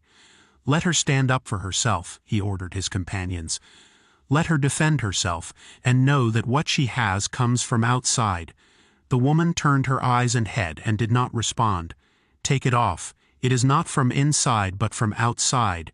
Do it for your children." The woman turned to look at the brother, and the mad rolling of her eyes subsided for an instant. She stood up from her chair and began to speak. "My brain hurts, and I can't think, and I do myself in my panties. Help me, please." "Look," said Cuauhtémoc to his companions, "rub the palms of your hands together and give her light, and order the entity to get out of this poor woman's body. They are going to bring her to me on Friday at midnight to operate on her." My neck began to ache, and I rubbed it several times without success. The brother saw me and told me that this happened because I paid so much attention to the damage. "Don't look at them," he said while massaging my neck. "The differentiation is in the body itself and its sensations," I thought, remembering Jose and his psychoanalytic technique. An elderly couple entered the room. The husband reported that his wife had bad kidneys, and that the doctors could not find a solution for her case. While the brother was attending to the woman, the husband beckoned me to come closer to him. He whispered quietly that it was cancer, but they did not want to tell his wife. I approached to inform the brother, but he signaled me not to speak. "I know," he said aloud, addressing the woman. "They say you have cancer, but that is not true. My healer Jacobo will come another day to see how you are doing and to change the treatment for your kidneys. Don't listen to the doctors. They have weakened you with their washes and techniques of—" "What is his name, Jacobo?" "Chemotherapy," I said. "Yes, that," said the brother. "He thinks you are well, and that will be the first remedy." A young woman, her husband and baby daughter, approached Cuauhtémoc, who saw the girl and showered her with praise. "You have the grace, beautiful woman, and you have had the patience to carry your family." The baby had complained, and the brother laughed. "This little one does not love me," he said. He took the child in his arms, and she continued to protest. He also rubbed her with another egg, and did the same with the husband. "My chest hurts, and I'm afraid I have a bad heart," he said, frightened. "My heart is fine, although a little slow. You won't die of that, but of something else, and you'd better listen to your wife. She knows what she's doing." The next patient impressed me. The middle-aged woman with dark glasses, purplish lips and withered hands asked for help. "I feel very bad about everything. I come from Guadalajara, recommended." Cuauhtémoc recognized her and prescribed some herbs. "You can go now, woman. That will cure you. Give me your blessing." "Blessing on my back. Sign your hands, they are yours." "Please give me your blessing," he said in a commanding tone. Cuauhtémoc did so, and as the woman left, he turned to look at me. "I don't like this. I really don't like doing this." A very smartly dressed woman showed up next. She said she had very low blood cells and abdominal pains. "Do you have gas?" The woman turned to me and blushed, then nodded her head. The brother turned her around and saw her back. I had the impression that an X-ray machine had been set to work.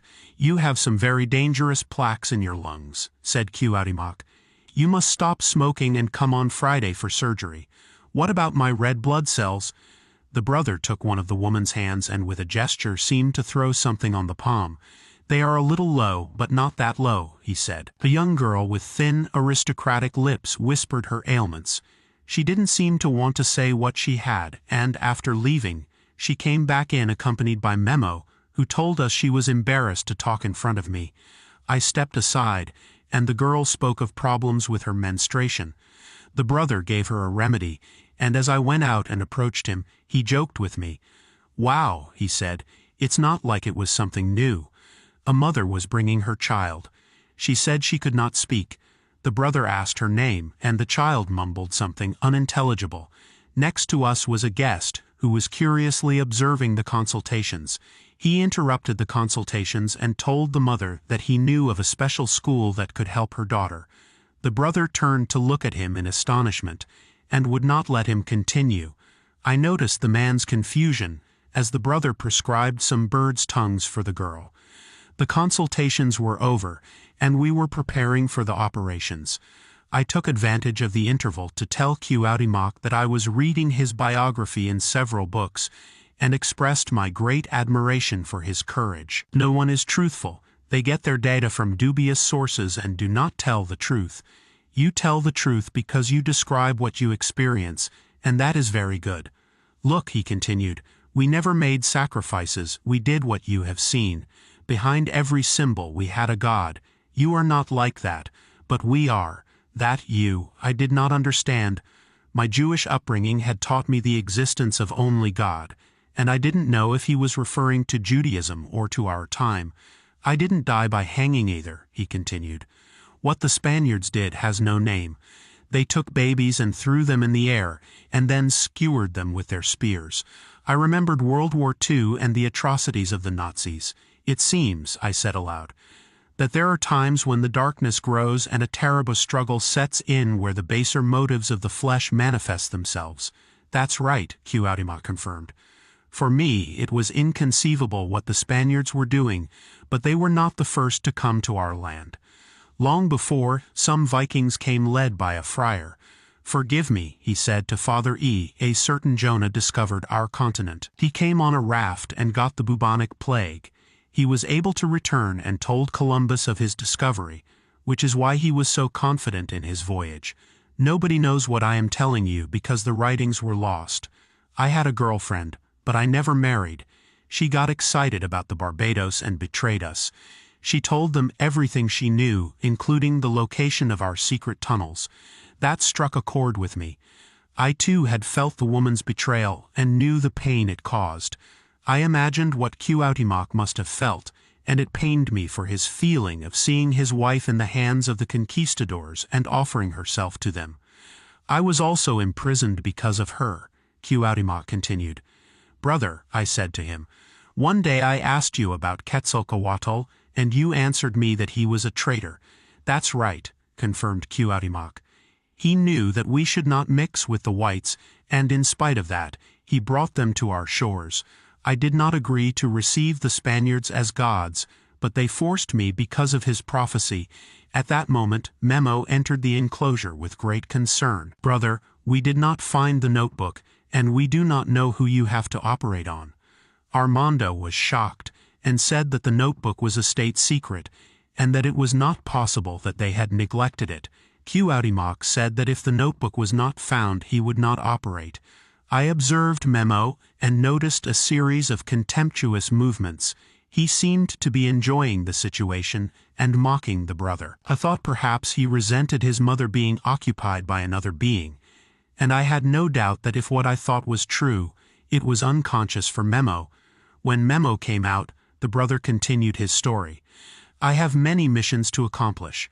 The planet is in crisis and man makes wars, and right here, in this city, he is slowly dying among all that he has created. Man fights for riches without knowing that he already possesses them. In Mexico, there are mountains full of gold. When I lived in the flesh, what you call Cerro de la Estrella glittered because of the great amount of precious stones, emeralds and gold it contained. At that moment Memo came back in, warning that the notebook was definitely lost. With a tone of challenge, he told the brother to withdraw as he had said. I was very surprised when Memo came out. I felt Cuauhtémoc's sadness. I put my hand on his shoulder, and I did not know what to say to him. I put my hand on his shoulder, and I did not know what to say to him. I am leaving now because they do not want me here. I will devote myself to my other missions. No, brother, I told him. We do love you, and no one else can do what you do. Memo came back in as if he had understood and complained that D was humiliating him in front of the people. I think he actually came to justify his earlier challenge and wanted to say that D had made him very nervous. Cuauhtémoc seemed to understand, at which point D came in and recited from memory the list of operations. Let us begin then, said the brother. A young girl with very sweet features occupied the bed. Her left ear did not work, and upon saying so, the brother asked which was the left side. I had already noticed that brother did not seem to distinguish the right from the left, because he always asked their respective locations. I plugged his right ear with absorbent cotton soaked in alcohol, and made an operative field for the left. The brother introduced the bush knife, and in less than 30 seconds the girl indicated that she could hear perfectly. Cuauhtémoc whispered something to check if she could hear and understand, and when asked, the girl repeated what she had whispered. I had seen how the brother advanced and developed the technique of hearing through the operations I witnessed, and I rejoiced at its success. It had been hard for me to understand that Cuauhtémoc was still learning, and I realized that at last I accepted him as a being in constant development and expansion. Then they moved on to a woman with kidney problems. As on other occasions, the knife opened 2 large incisions in the lateral parts of the back, and 2 kidneys were placed on the skin to then penetrate the cavities. I saturated the wounds, and as always they closed immediately. The next operation was a boy with lung problems. It was extraordinary what happened, and I would like to relate it in detail. The young man had cancer in his right lung, and it had strengthened by that time. We laid him on his stomach, and as he took my hand, the knife opened his back. The brother asked for the saw and cut several ribs. I could hear the sound of the metal rubbing against the bone and was amazed at the speed and precision of the cut. It was definitely not the saw making the cut, for it hardly moved. It was something else that was cutting. From the table to his left, Cuauhtémoc took a piece of fabric and brought it to Pachita's mouth. I observed how the air penetrated the tissue and how the brother spoke to her, as if that reddish mass understood. Then the lung to be grafted was placed in the incision and introduced through it with the help of the knife. In a jiffy it was absorbed into the interior of the body. I asked the boy how he felt, and he replied that he felt very well. "How are you breathing?" "As good as new." There had been no pain, and while I was taking the operated one to rest, I questioned the brother. "How can it connect so fast?" "Look, Jacobo," he answered. "For you, the tissue I graft is dead. For me, it is alive. What I do is to open the membrane of the tissue to be grafted and place it in contact with the internal tissue. Then, the 2 membranes are connected and glued together. That puts the new lung to work." A young man in a wheelchair was brought into the room. Upon seeing him, the brother told him he was innocent and would be cured. We laid him face down, and the brother located the spine and penetrated it with the knife. He asked Armando to look at the young man's legs, and he asked Armando to move them. He then made a twist with the knife and introduced something to the medulla. He again asked for movements, and the legs obeyed the order. "You will be completely cured, good man," Cuauhtémoc said again to the man. The next sick woman was quite an ordeal. She was a very obese woman with a coarse manner. We laid her on her back, and the brother said that her disease was venereal. I felt an involuntary repulsion, and begged the brother not to make me touch the woman's genitals. With the knife, he opened near the genital area, and as if he had heard my thoughts, he took my hand and inserted it into the wound he had practiced. I had to overcome my disgust and suddenly felt affection for the woman, and got over it. I saturated the wound and bandaged it, hoping for relief. The boy with the lung I had laid down next to the altars, and when the woman's operation was over, the brother asked her how she was breathing. "Very well, I feel very well," replied the young man. Then they brought the boy with the genital damage. Armando said that this could not be considered a damage in form, but rather a prank. The brother opened near the testicles and made me touch a tissue resembling a wrapped parchment. "Shall I take it out?" I asked curiously. "No, man, if you do, you'll leave him without a member."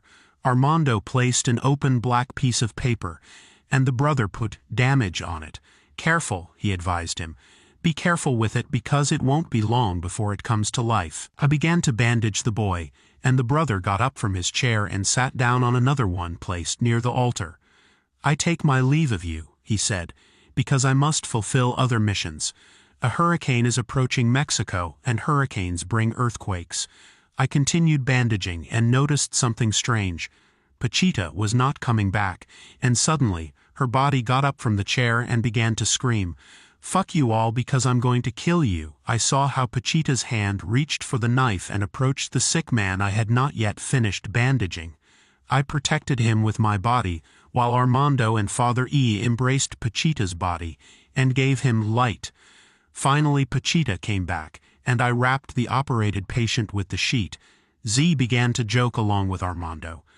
They told of previous occasions when a damage had entered Pachita's body and hit them. I did not find what they were saying so funny, but their festive spirit lightened the tension that had formed. I felt exhausted. I sat down next to Pachita to rest. She saw me and told Armando that I had something special. He has a very special bone, and the first time I saw him I felt I had known him for a long time. "Of course," said Armando. "Remember that we both said," and later the brother confirmed that it had been Andres. Pachita scratched her chin and said that Andres had had a daughter. "How many children do you have, Jacobo?" "One daughter," I answered. Father E commented that Andres' daughter's name was Esther. "What is your daughter's name?" asked Pachita. "Esther," I answered in astonishment. "Andres," said Armando, "suffered a terrible struggle between the divine and the human. He wanted to be with the former and away from the latter. Andres," said Pachita, "was the most subordinate apostle. That was too much for me. I too felt a terrible struggle between my human nature and my longing to reach the divine. That struggle had prevented me from living like any other man. And at that moment I thought that lives were repeating themselves.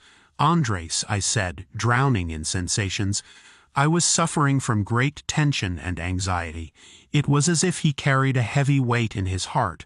Pachita looked at me and smiled. "That's right, Jacobo. Andres was carrying a great weight." I got up and went to the brother to tell him I was leaving. I thanked him for allowing me to witness the operations and expressed my admiration. "Brother," I said, "I feel fortunate to have been here and to learn from you. You have an interesting road ahead of you, Jacob. Life is a constant learning process." I said goodbye to everyone and left the compound. As I walked through the streets, I reflected on the experiences I had just had. The connection between past and present lives, the duality between the divine and the human, and the constant teaching of life as a learning process left me thoughtful. That night, as I gazed at the starry sky, I wondered about my own path and the lessons life had in store for me. Chapter 24, 1st of September. While the President of Mexico addressed a simple and profound message to the country, I felt sad. I had been told that Cuauhtémoc had been the residence of the Inquisitors, and that made me understand some of the feelings that suddenly and for no apparent reason invaded me in my house. Located in that neighborhood of Mexico City, López Portillo was enthusiastic about the oil discoveries in the subsoil of the Republic, and in the evening session, the brother had confessed to me that he had intervened in its discovery. "I gave them to him, Jacobo." "Well, rather," Cuauhtémoc corrected. "My father gave them to him. Desperate about the vibrations in my house, I tried a Buddhist meditation technique that consists of repeating aloud a compound mantra that says, Nam Myoho Renge Kyo. Its approximate translation is, devotion in body and soul to the mystical law of the simultaneity of cause and effect through the use of vibrations. I had been taught it by one of the patients operated by Pachita, and when I tried it, I realized that it contained the secret of the permanence in a state of love. Delighted by the experience, I communicated the use of the technique in the afternoon research seminar, and all my collaborators decided to test its effect. I arrived at Pachita's house and found the brother giving consultations. An old lady was complaining of insomnia and nerves. Cuauhtémoc asked her the reason for her difficulty, and the woman confessed her tremendous concern for one of her children. "He goes to school," she said between sobs, "and I hardly see him, and it breaks my heart." The brother waited for her to calm down and advised her, "Look, precious, you are bound to the earth by that love, but you must remember that you can only offer your affection if you are in a satisfactory state of health. You must take care of your flesh, because if you neglect it, the love you desire for your child, you will not be able to offer it. The next sick man was a giant, almost 2 meters tall, and weighing over 100 kilos. He approached the brother and did not utter a word. Cuauhtémoc looked at his chest and let out an exclamation of astonishment.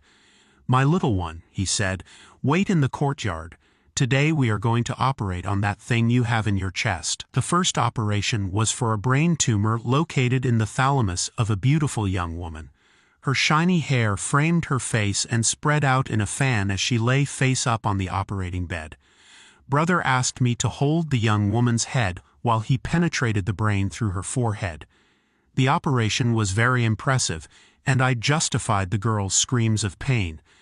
The bush knife opened the forehead and, after pushing aside the frontal bone, exposed part of the frontal lobe.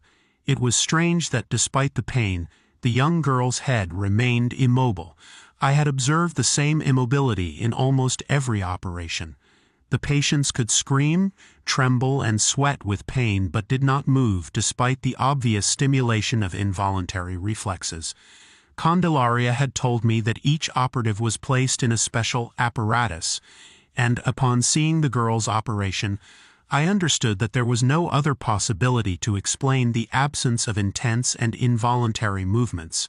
In fact, the description for the head apparatus coincided with that of a stereotaxic for humans, but made of glass instead of steel. The next operation was also on the head, but this time on a cerebellar tumor, which the brother removed in less than 2 minutes. During the next operation I realized that I was beginning to see. A woman in her 30s was brought into the compound, complaining of terrible pains in her back. Her kidneys were functioning poorly, and Cuauhtémoc had decided to graft a couple of those organs. I uncovered his back, and with a cotton swab soaked in alcohol, I cleaned the surface. The brother opened the right side and then the left.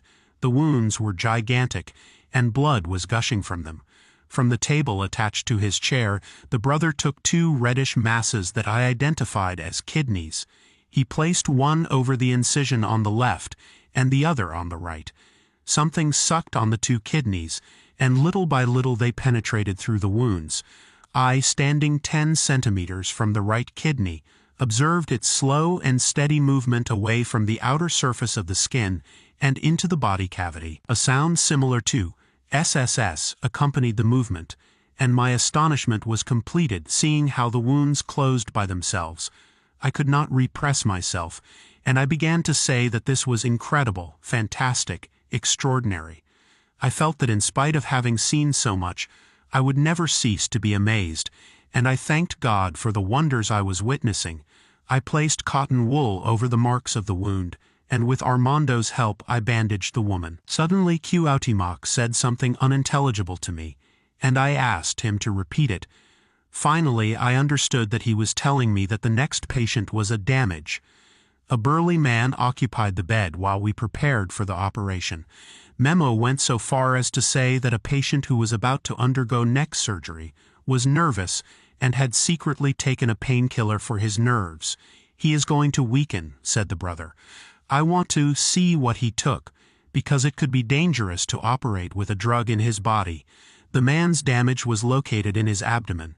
Cuauhtémoc opened 15 centimeters of it, and began to search with the tip of the knife. After twisting and struggling with it, he took my hand and placed it on a piece of a solid, scratchy and complex morphology. He said, "Look, Jacobo, so you can write it in your book." I felt that thing, and asked if I should pull it out with my hand. "No," answered the brother, "I will do it." Armando brought a black paper on which the damage was placed. While this was happening, the man prayed aloud and thanked God for his salvation. The next sick woman underwent surgery on her spine. The operation was similar to those I have already described of the same type. Elongated ossicles were embedded between the vertebrae, and I could feel one of them. It was complex, and its shape was reminiscent of a conical snail. Cuauhtémoc decided to operate on the patient's neck. "It is better not to have compromises," he told me as he embedded the knife and extracted a tumor from the man's neck. The patient looked relaxed, and it was obvious that his apparent calm was artificial. At the end of the session, Cuauhtémoc said goodbye to everyone, and before Pachita returned, a different entity spoke. "Brothers," he told us, "soon you will all leave your bodies, but until that happens, you must remember that your obligation is to help and give love to all those who need it." After saying this, he said goodbye, and Pachita returned to her body. Chapter 25, Vibrations. Pachita had asked me to read her the book she was writing, and I had promised to do so as soon as the typed transcription was ready. I was very pleased to be finishing the volume, and as I reread some chapters, I was amazed at how difficult it had been for me to write it, and the complete opposite feeling I had when I read it. "Looks like it was easy," I jokingly said to myself. Friday morning was atrocious, and it was only until 4 o'clock in the afternoon that I began to feel light and optimistic. I didn't know why my sudden changes, and just felt that something beyond my comprehension and control was affecting me. During the seminar, we talked about the extraordinariness of dreams, and wondered if we ourselves were not the dream of someone who, upon awakening, would destroy us. I arrived at Pachita's house at 6 o'clock in the afternoon, and found the yard full of sick people. I practically swam in the middle of all those people, and with difficulty, I was able to get to the house, even though I was feeling better, without yet understanding what had happened to me in the morning. Seeing Pachita and hearing the brother convinced me that my state of consciousness was not optimal. I want to say that I love that woman, and I admire Cuauhtémoc, and seeing him and feeling what I feel for them makes me understand that I still cannot feel the same way when I see any human being, and that is not right. T was an unbeliever and had never participated in the consultations and operations. He lived with Pachita, who had brought him from Parral because of a desperate situation. I was amazed to see him in the compound, and assumed that he was finally convinced of the existence of God. They brought the list of the consultations. There were 35, and I prepared myself to stay all that time with the brother. I cannot describe the cases, although I must say that the brother's capacity of involvement with each one of his patients seemed to have no limits. It was quite an education to see his magnificent delivery of tenderness, encouragement, and light to each and every one of his patients. A girl who had traveled from the north of the Republic delivered an egg to the brother. She had an eye ailment, and he cleaned it, and then placed the egg on the altar, and did not throw it, as he always did, in a trash can that was placed specifically for that purpose. "Go back to your hut, and with the medicines I have given you, you will be cured," he said to the girl in a sweet tone. I asked her why she had placed the egg on the altar and not thrown it away, and her answer was an enigmatic smile.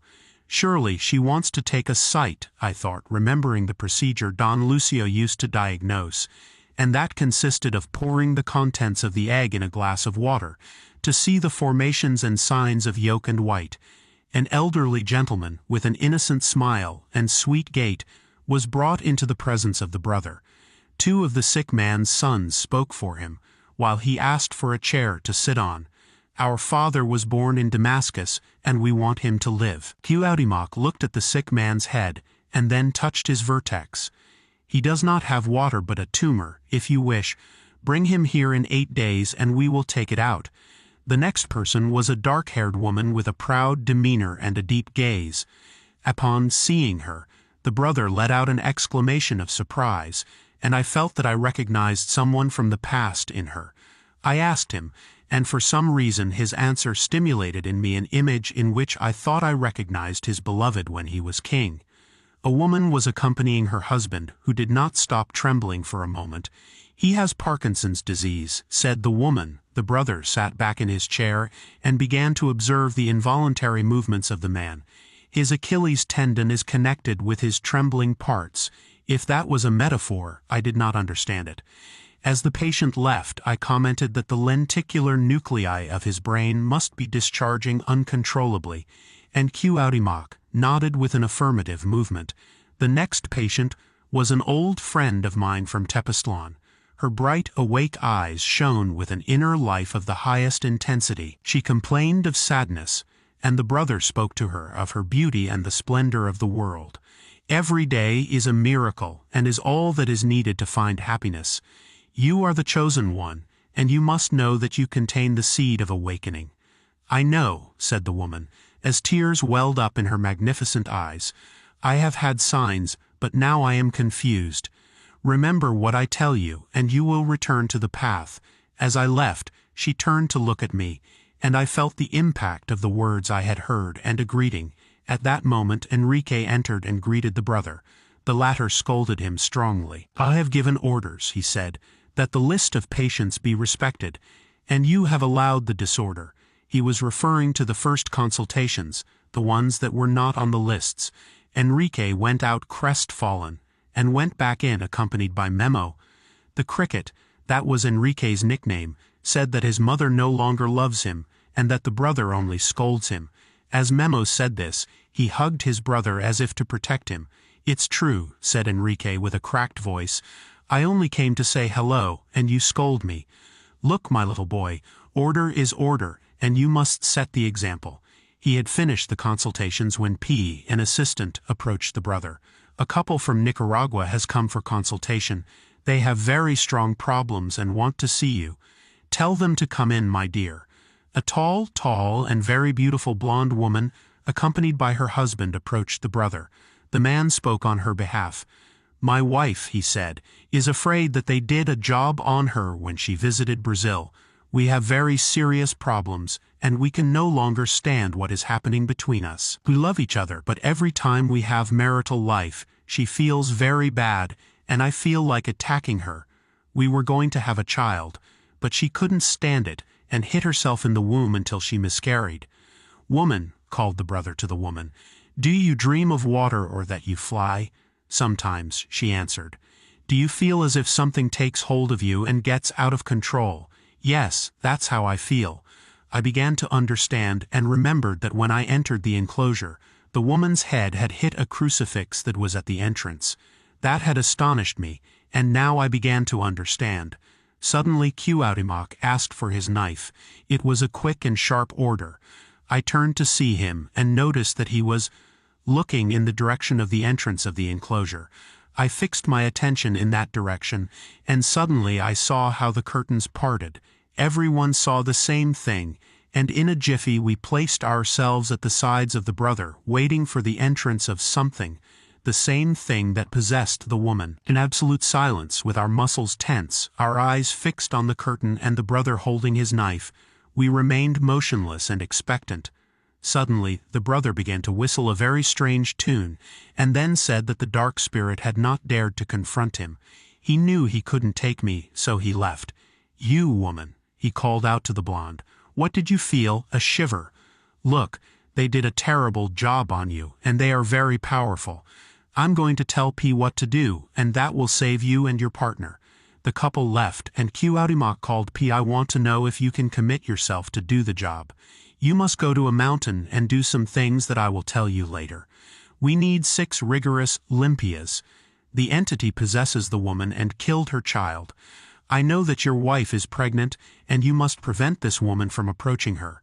Do you take the responsibility? Yes, very well, and now take them to her house, and be very careful on the way.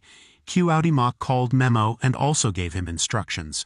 Don't let my flesh do this work, he said. Help P and may the Lord guide them.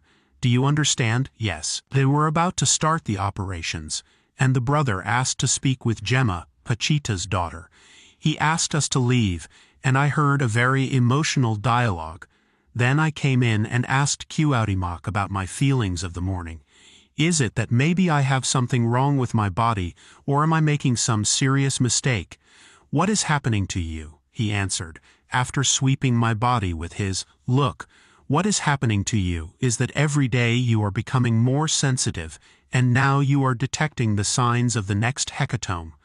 On the one hand I felt calm, and on the other hand uneasy. The next hecatomb?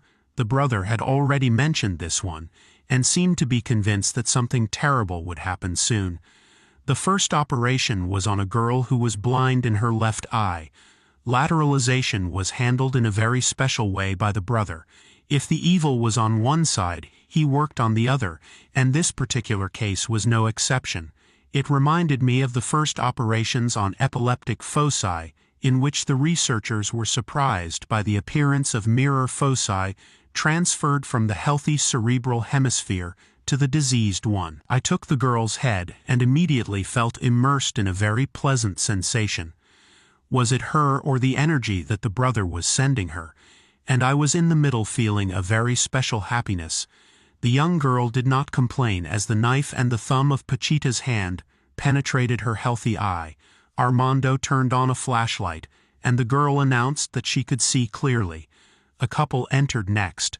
The woman looked Japanese and occupied the bed. She had a deafness problem in one ear. The brother asked for the knife and the woman began to tremble and breathe wildly. She seemed about to faint, and was so nervous that Cuauhtémoc decided not to operate. Father E had brought in a priest who had a hernia in his groin. While we were preparing him for the operation, T watched with such attention and surprise that it seemed as if her eyes would pop out of their sockets at any moment. When the knife penetrated the groin, the brother asked for light, and T's surprise reached its climax. "You are from another world," he said to the brother. "How can you do this? Ask Jacobo. He is a writer and he can tell you." "I don't know how he does it. Better ask God," I answered. "But God does not exist," said T with a broken voice. "If God did not exist, this would not be possible," interjected Father E. "But I don't see or feel God," continued T. "I simply cannot see him. You should study the way in which Aristotle came to the knowledge of God. Maybe that would allow you to understand," said Father E. "But Aristotle was an ignoramus," answered T, "and his definition of man as a featherless bird proves it." The brother continued to operate, and from time to time smiled, surely attentive to the conversation between T and Father E. Finally he finished, and we sold the priest. I felt so energized and sure of myself that I began to tell them about my new investigations. In the laboratory, I told them in a confident voice, "We are demonstrating that the human brain can create an anti-gravitational force, and that always happens when a process of informational unification occurs that could be defined as an expansion of consciousness." "I like that very much," said the brother. "Also," I continued, "we have seen that there are ascending levels of informational concentration, and that both the brain and space are organized in a convergent way, in such a way that one can conceive of the existence of infinitesimal points containing the total information of the universe. We have considered these points as belonging to a space of very high syntergia, occurring in them very interesting phenomena." I was getting more and more excited, and I did not know if everyone understood me, but I continued. "In a space of high syntergia, the unification is such that it transcends time and space itself. There is a maximum informational redundancy there, and a distancing or perhaps a reversal of the gravitational force.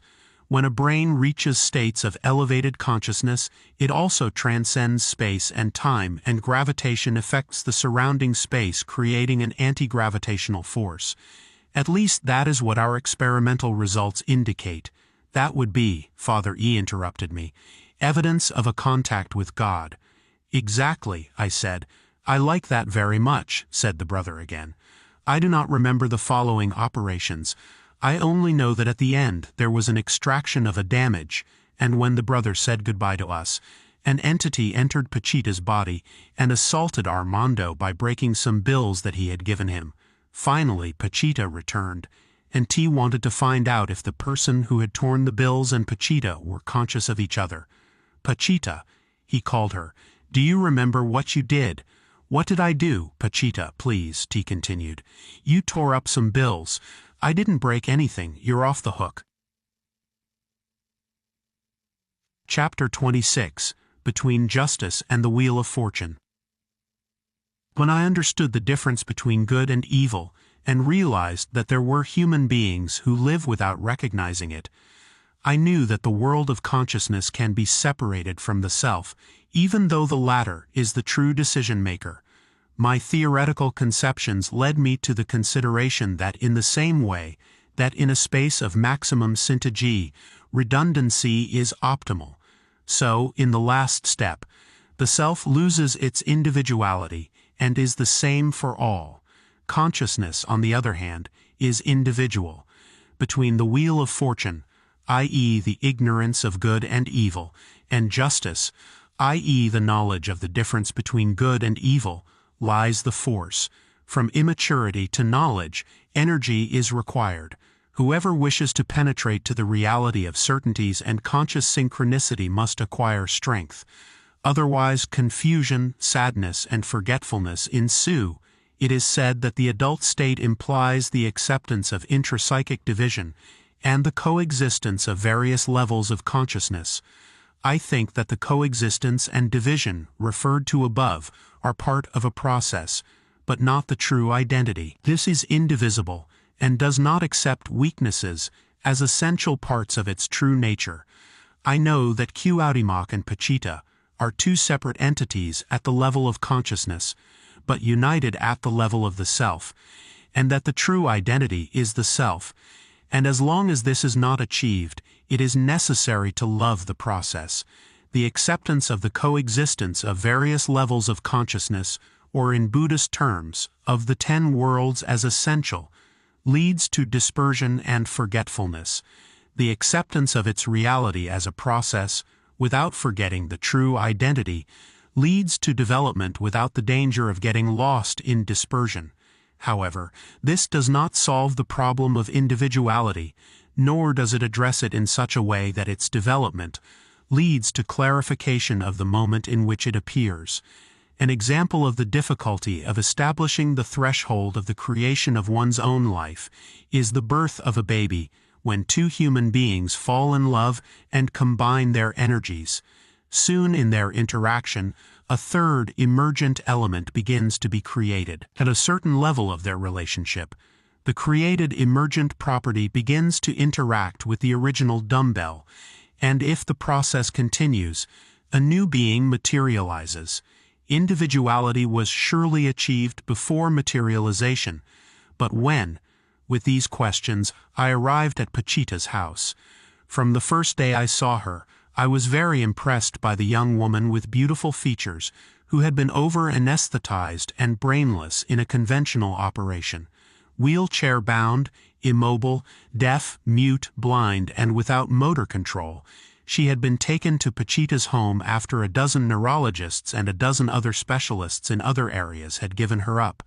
Cuauhtémoc decided to reconstruct the young woman's brain, and in a series of 10 operations of which I had been in the last 4, he had managed to restore sphincter control, sight, hearing, the ability to stand upright, and lately the first signs of verbal language. I grafted portions of cortex and subcortical structures into the dead brain of the young girl.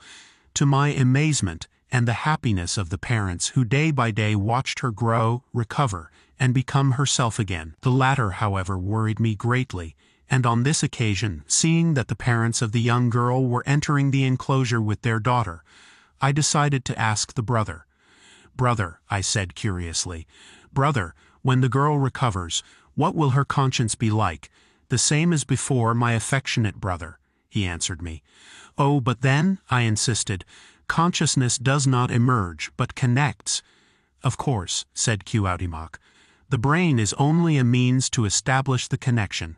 For years I had wondered about the neurophysiological basis of experience, and had come to the conclusion that it appears as an emergent resultant of the interaction of two energetic fields. On the one hand, the neuronal, and on the other, the one associated with the structure of space. Postulating an emergent property satisfied the dimensional leap that implies going from neuronal activity to experience. However, the conclusion had left me unsatisfied and lacking resources to explain certain phenomena. Finally, desperate for a solution, and shortly before learning about Cuauhtémoc's work, I had already considered that experience and consciousness were not an emergent product, but a cause and first datum. What the brother was telling me now was in agreement with this last consideration. the nervous system as an antenna of consciousness or as a lens through which reality is constructed, was the inescapable conclusion. This did not invalidate the postulate of energetic interaction, but it did indicate that its directional flow was not from neural activity to experience and consciousness, but from the latter to cerebral activity. Thus one could accept the existence of consciousnesses outside organic bodies, e.g. Cuauhtémoc, and of brains capable of establishing contact with such consciousnesses, e.g. Pachita. The astonishing and extraordinary thing was the logical derivation towards personal consciousness. I mean that my consciousness, like that of anyone reading this, exists outside our bodies, independent and free, and that our brains establish contact with it, and give us the sensation of possessing it internally. Such is the conclusion. True and amazing. During one of the consultations, a woman had complained bitterly of remaining in a state of constant restlessness and inability to reach tranquility. The brother had prescribed oregano for her, and then told me that this herb was excellent for the nerves. But he had also said something else that within the context of independence of consciousness was clear. You need to push your development, you need to learn to develop yourself, he had told the woman. In the Mexican shamanic school, such a consideration, development, is applied very specifically. It refers to the acquisition of the ability to step out of one's own body. In fact, every school of spiritual impulse has techniques to do just that. Yoga, meditation, etc. speak of the same thing. Development implies the acquisition of strength and luminosity. It is considered that there is light, and that a person on the spiritual path should push his light and expand it. One of the effects of acquiring light is the ability to detach from the organic. Another effect is direct communication with other levels of reality and consciousness. Thus, while we were resting after an operation, the brother had turned to me and told me that in the time we were living, there were many spirits of light swarming around, whose desire was to find human beings ready to hear them. They wish to manifest themselves, he said to me very seriously, and they seek. I know, he continued, that you already have enough light to see. If development involves learning to get out of the body, what does light involve?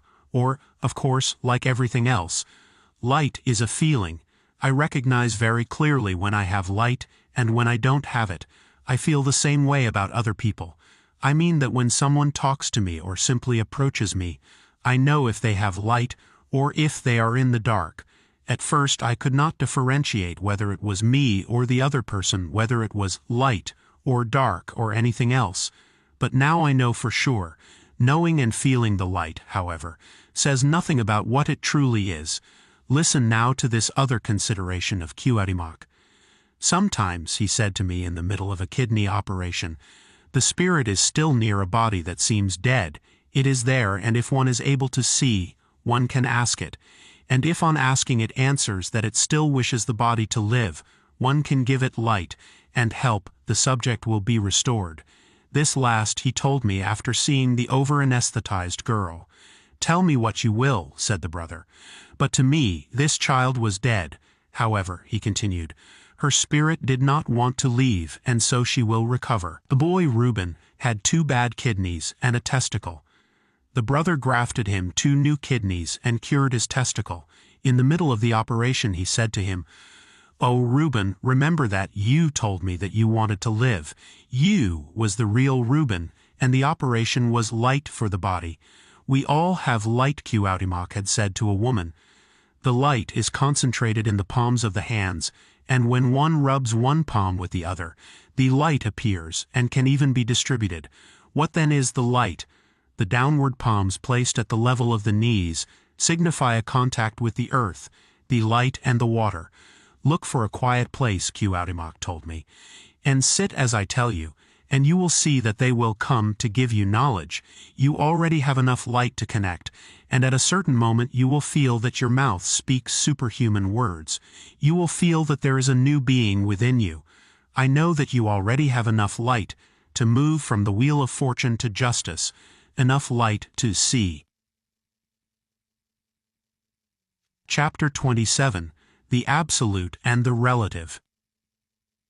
Asepsis is good for the dead, said a macabre woman in charge of plunging me into darkness, since I have tried hundreds of illusions, and I know that what characterizes them is their temporality combined with a certain pleasurable stimulus, otherwise they would not be illusions. I replied that those who live in noise only hear noise and are incapable of perceiving silence.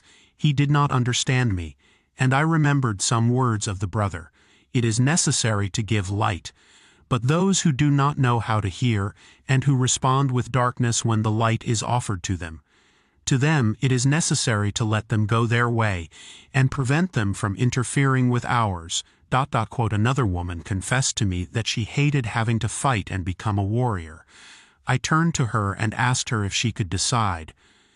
Look, I told her, everyone has a thermometer, and the luckiest one is the one whose thermometer is the most sensitive. Suffering is a sign, and any feeling is the pinnacle of a pyramid. Every time you are dissatisfied, your thermometer has been set to work, and you should be grateful for the portent and listen to it, for it will take you to a level. He didn't let me continue, and replied that it sounded very theoretical to him. What I want to say is that there are no goals, and that every desire ends when it is satisfied. Therefore, neither running after goals nor stimulating desires is the true life. It is necessary to have lived in order to understand that the only thing that matters is that which remains, and that the eternal has neither content nor manifestation. It can, yes, stimulate manifestations and activate contents, but in itself it transcends any consideration. The self is the permanent and absolute. Everything else is relative. Brother, are you one or are you divided? What? Yes, I've seen you in several places at the same time, and your ability to be with each and every one of your patients seems to have no limit. How can you do so many things at the same time? Cuauhtémoc laughed and answered me. Where I am, there is neither time nor space. I am everywhere at the same time, since there is neither place nor time. At this moment, talking to you, I can also go to see how your daughter is having dinner, or even to see a sick person who is bedridden. It is very beautiful, and without limits. In the meditation of the afternoon, I go into new paths, and when I try to refer my experiences to my memories, I find myself with the surprise that neither one nor the other coincide. Such is the infinity that I cannot find a past that can explain the present, and I know that when I try to compare, I submerge myself in what was given to me without my consent. Sometime I want to share my paths and the bushes I see, and I am unable to describe. Such is my condition that the human goes out of my hand for not recognizing it. The light is the feeling of oneself, and even though I know it as a trap, I still inhabit my body. Who, like you, that such remorse has transcended? God, I want to confess to you that I still feel myself. Goodness is the only paradigm. On September 15th, I saw with Pachita a fight of Muhammad Ali. Pachita lit a candle and gave him a light. I don't like to be hit, she said from the first round. Do you think, I asked her as we watched the fight, do you think that at a certain level, you and the brother are the same being? I don't know, he answered. What I'd like to know is where I'm going while he's coming.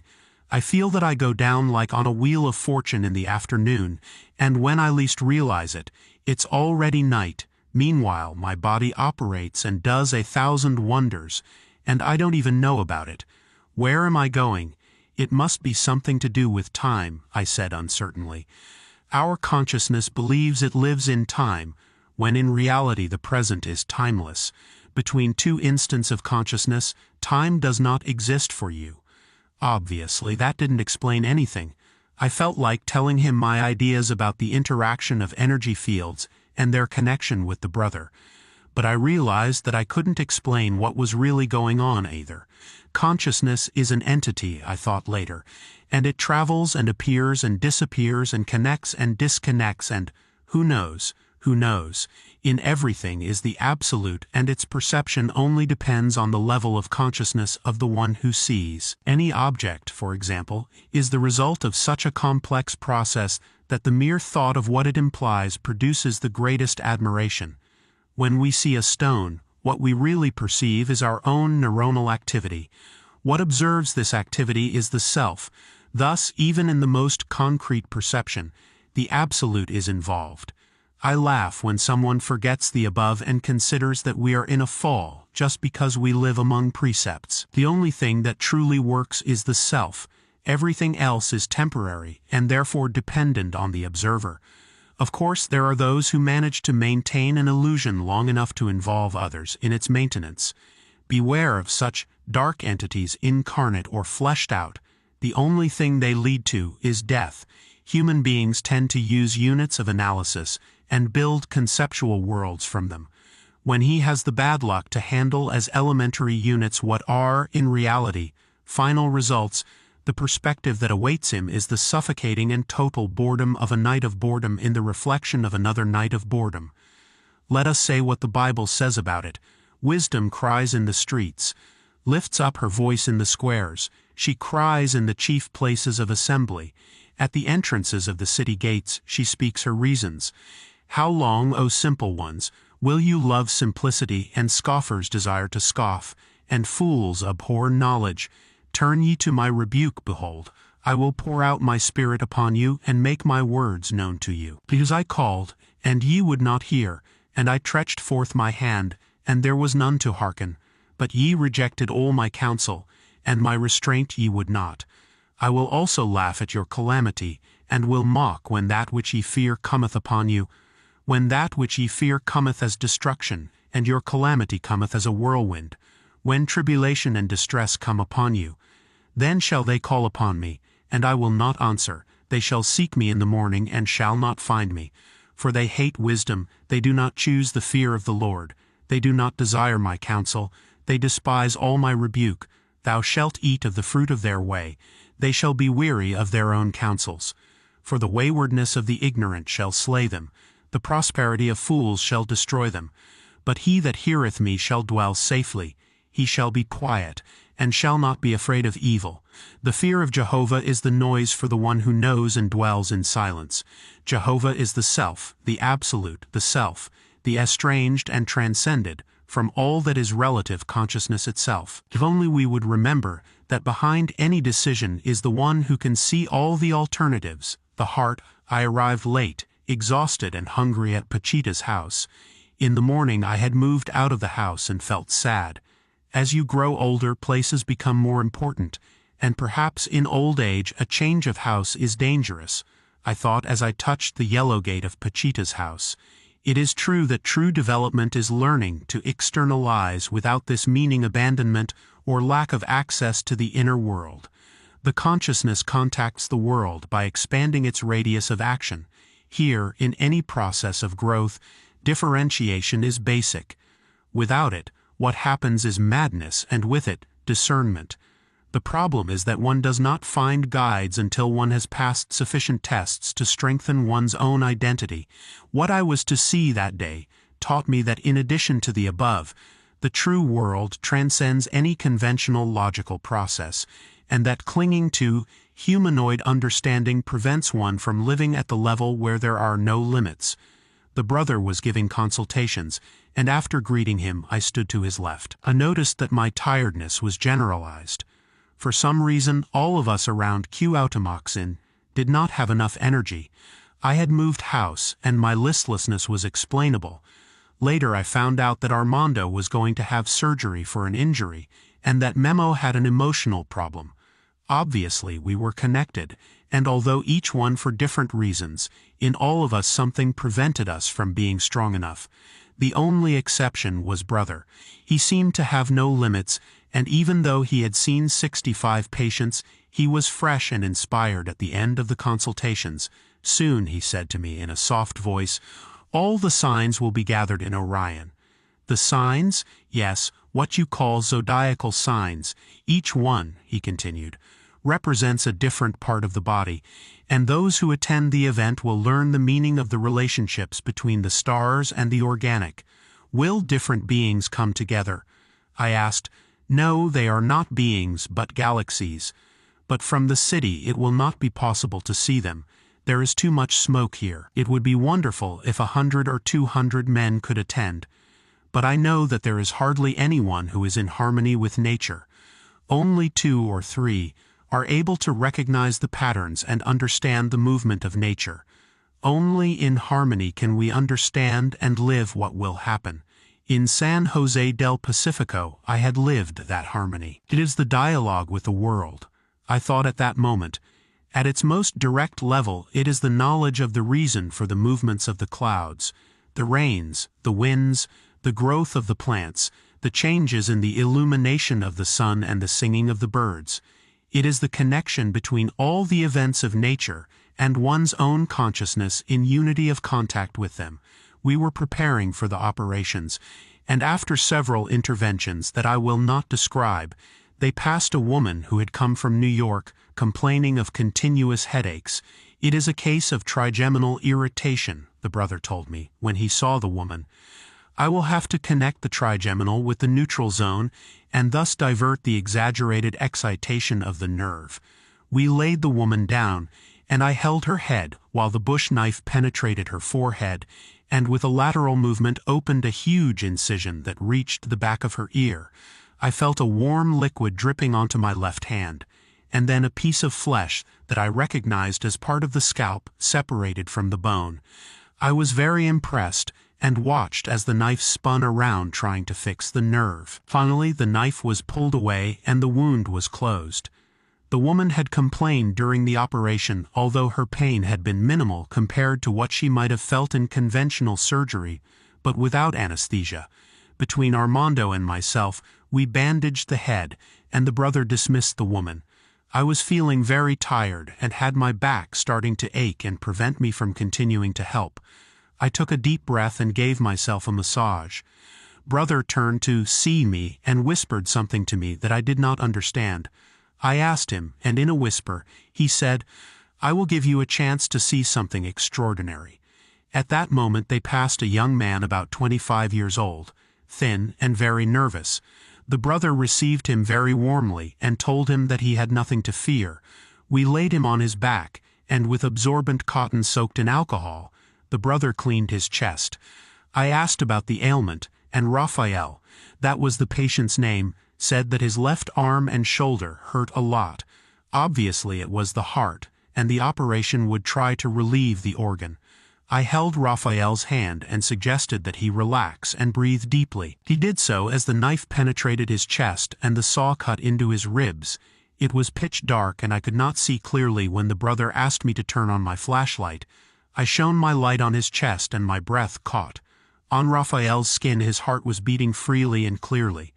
"Now look closely," brother said to me. I saw how the bush knife entered the heart and literally cut it in two. "It is not possible," I said to myself repeatedly. I looked at Raphael's face, and my surprise knew no bounds.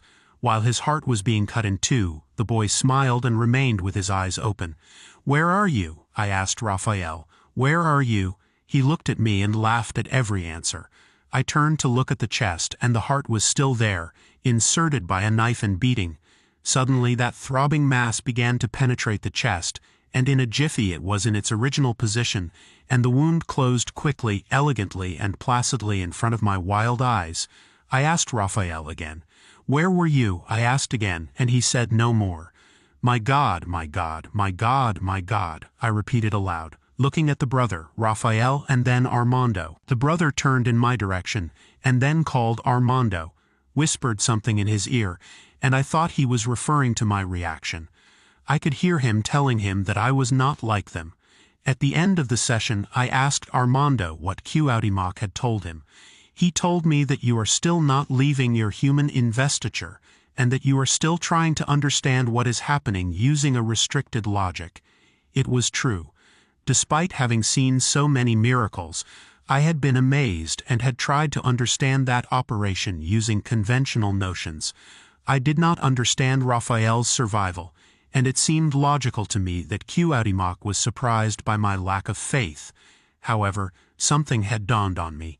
Transcending my doubts, I had thought that Raphael was out of his body during the operation, and I had assumed that all those who underwent surgery also left their bodies during interventions.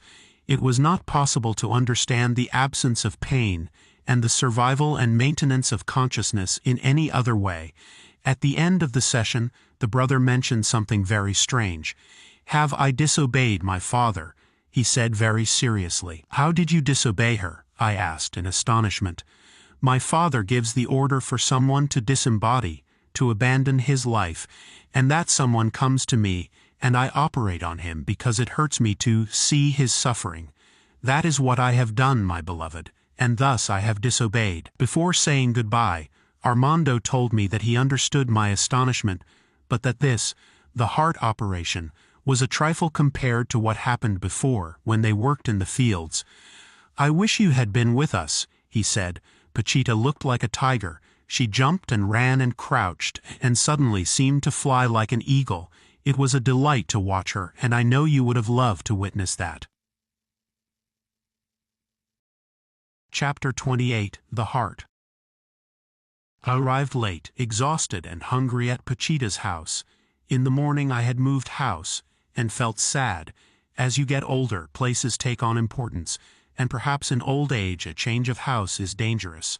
I thought about this as I touched the yellow fence of Pachita's house.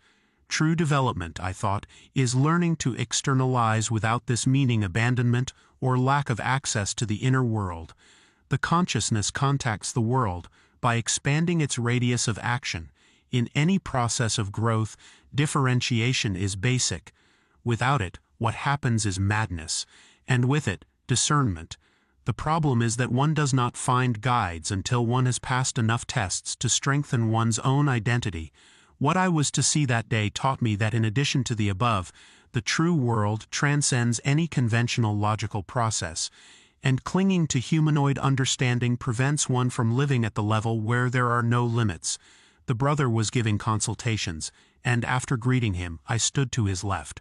I noticed that my tiredness was generalized. For some reason, all of us around Cuauhtémoc did not have enough energy. I had moved house, and my listlessness was explainable. Later I found out that Armando was going to have surgery for an injury, and that Memo had an emotional problem. Obviously, we were connected, and although each for different reasons, in all of us something prevented us from being strong enough. The only exception was the brother. He seemed to have no limits, and even though he had seen 65 patients, he was fresh and inspired at the end of the consultations. Before long he said to me in a soft voice, "All the signs will be gathered in Orion." The signs? Yes, what you call zodiacal signs. Each represents a different part of the body, and those who attend the event will learn the significance of the relationships between the stars and the organic. Will different beings come together? I asked. No, they are not beings, but galaxies. But from the city you won't be able to see it, it's too smoky here. It would be magnificent if 100 or 200 men attended, but I know that there is hardly anyone who is in harmony with nature. Only 2 or 3 are able to recognize the patterns and understand the movement of nature. Only in harmony will one be able to understand and live what will happen. In San Jose del Pacifico, I had lived that harmony. It is the dialogue with the world, I thought at that moment, at its most direct level. It is the knowledge of the reason for the movements of the clouds, the rains, the winds, the growth of the plants, the changes of the sun's illumination and the birds' songs. It is the connection between all the events of nature and one's own consciousness in unity of contact with them. We were preparing for operations, and after several interventions that I will not describe, they passed a woman who had come from New York, complaining of continuous headaches. "It's a case of trigeminal irritation," brother told me when he saw the woman. "I will have to connect the trigeminal with the neutral zone and thus divert the exaggerated excitation of the nerve." We laid the woman down, and I held her head while the bush knife penetrated her forehead and with a lateral movement, opened a huge incision that went all the way to the back of her ear. I felt a warm liquid dripping onto my left hand, and then a piece of flesh that I recognized as part of the scalp, separated from the bone. I was very impressed, and watched as the knife spun around trying to fix the nerve. Finally, the knife was pulled away, and the wound was closed. The woman complained during the operation, although her pain was minimal compared to what she might have felt in conventional surgery, but without anesthesia. Armando and I bandaged the head, and the brother dismissed the woman. I felt very tired, and I had the feeling that my back was starting to ache and would prevent me from continuing to help. I took a deep breath and gave myself a massage. The brother turned to see me and whispered something to me that I did not understand. I asked him, and in a whisper he said, "I will give you a chance to see something extraordinary." At that moment, they passed a young man about 25 years old, thin and very nervous. The brother received him very warmly and told him that he had nothing to fear. We laid him on his back, and with absorbent cotton soaked in alcohol, the brother wiped his chest. I asked about the ailment, and Raphael, that was the patient's name, said that his left arm and shoulder hurt a lot. Obviously, it was his heart, and the operation would try to relieve the organ. I held Raphael's hand and suggested that he relax and take a deep breath. He did so as the knife penetrated his chest and the saw cut into his ribs. It was very dark, and I could not see clearly when the brother asked me to turn on my flashlight. I opened my chest and my breath caught. On Raphael's skin his heart was beating freely and clearly. "Now look carefully," the brother said to me. I saw the bush knife enter the heart and literally cut it in two. "It's not possible," I said to myself repeatedly. I glimpsed Raphael's face, and my surprise knew no bounds. As his heart was being cut in two, the boy smiled and remained with his eyes open. "Where are you?" I asked Raphael, "Where are you?" He looked at me and laughed for all answer. I turned to look at the chest, and the heart was still there, inserted by a knife and beating. Suddenly, that throbbing mass began to penetrate the chest, and in a jiffy it was in its original position, and the wound closed quickly, elegantly, and placidly in front of my wild eyes. I asked Raphael again. "Where were you?" again I asked, and he said no more. "My God, my God, my God, my God," I repeated aloud, looking at brother Raphael, and then Armando. The brother turned in my direction and then called Armando, whispered something in his ear, and I thought he was referring to my reaction. I could hear him telling him that I was not like them. At the end of the session, the brother mentioned something very strange. "Have I disobeyed my father?" he said very seriously. "How have you disobeyed her?" I asked in amazement. "My father gives the order for someone to disembody, to give up his life, and that someone comes to find me, and I operate on him because it hurts me to see his suffering. That I have done, my loving one. And so I have disobeyed." Before saying goodbye, Armando told me that he understood my astonishment, but that the heart operation, was a trifle compared to what happened before when working in the fields. "I wish you had been with us," he told me. "Pachita looked like a tiger, prancing and running and crouching, and suddenly she seemed to fly like an eagle. She was a delight to watch, and I know you would have loved to witness that."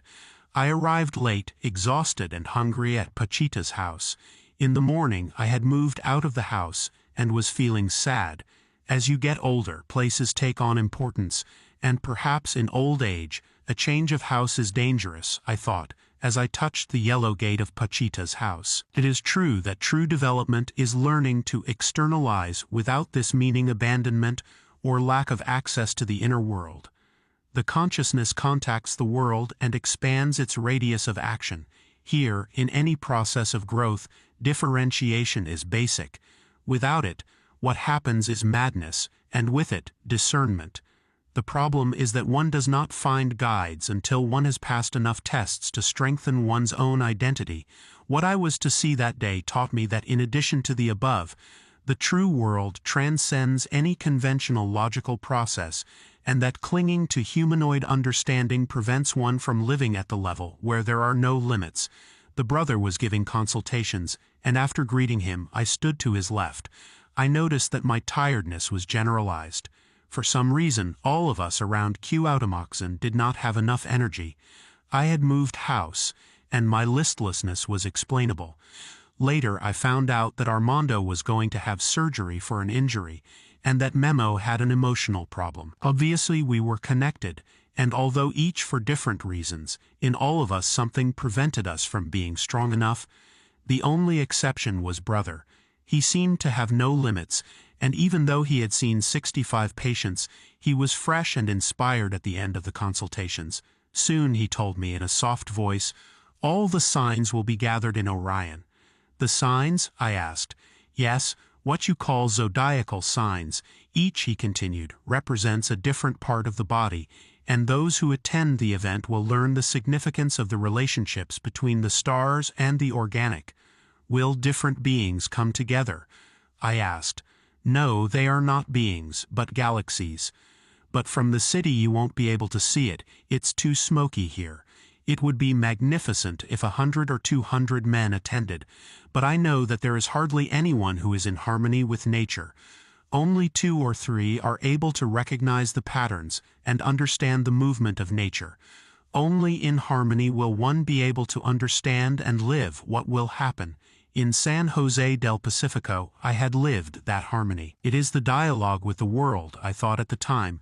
At its most direct level, it is the knowledge of the reason for the movements of the clouds, the rains, the winds, the growth of the plants, the changes in the illumination of the sun, and the singing of the birds. It is the connection between all the events of nature and one's own consciousness in unity of contact with them. We were preparing for the operations, and after several interventions that I will not describe, they passed a woman who had come from New York, complaining of continuous headaches. It is a case of trigeminal irritation, the brother said to me on seeing the woman. I shall have to connect the trigeminal with the neutral zone, and thus divert the exaggerated excitement of the nerve.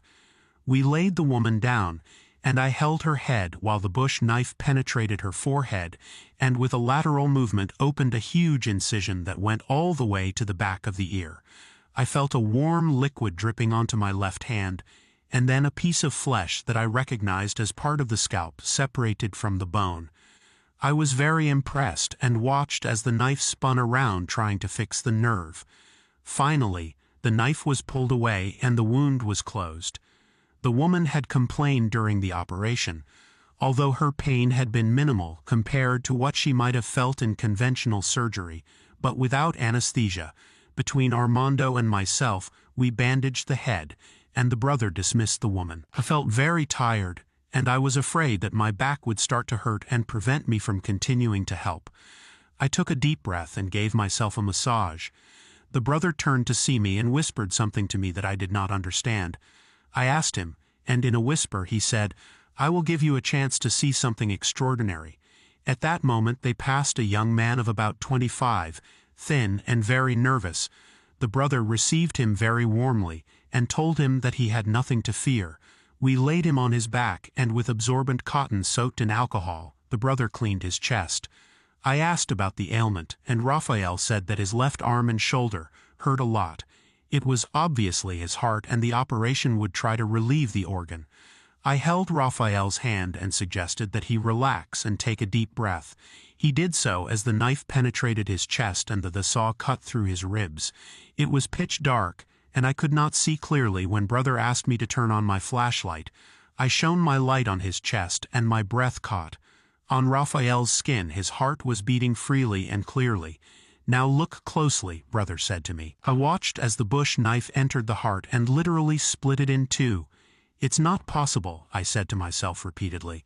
I glimpsed Raphael's face, and my surprise knew no bounds. As his heart was being cut in two, the boy smiled and remained with his eyes open. "Where are you?" I asked Raphael, "Where are you?" He looked at me and laughed for all answer.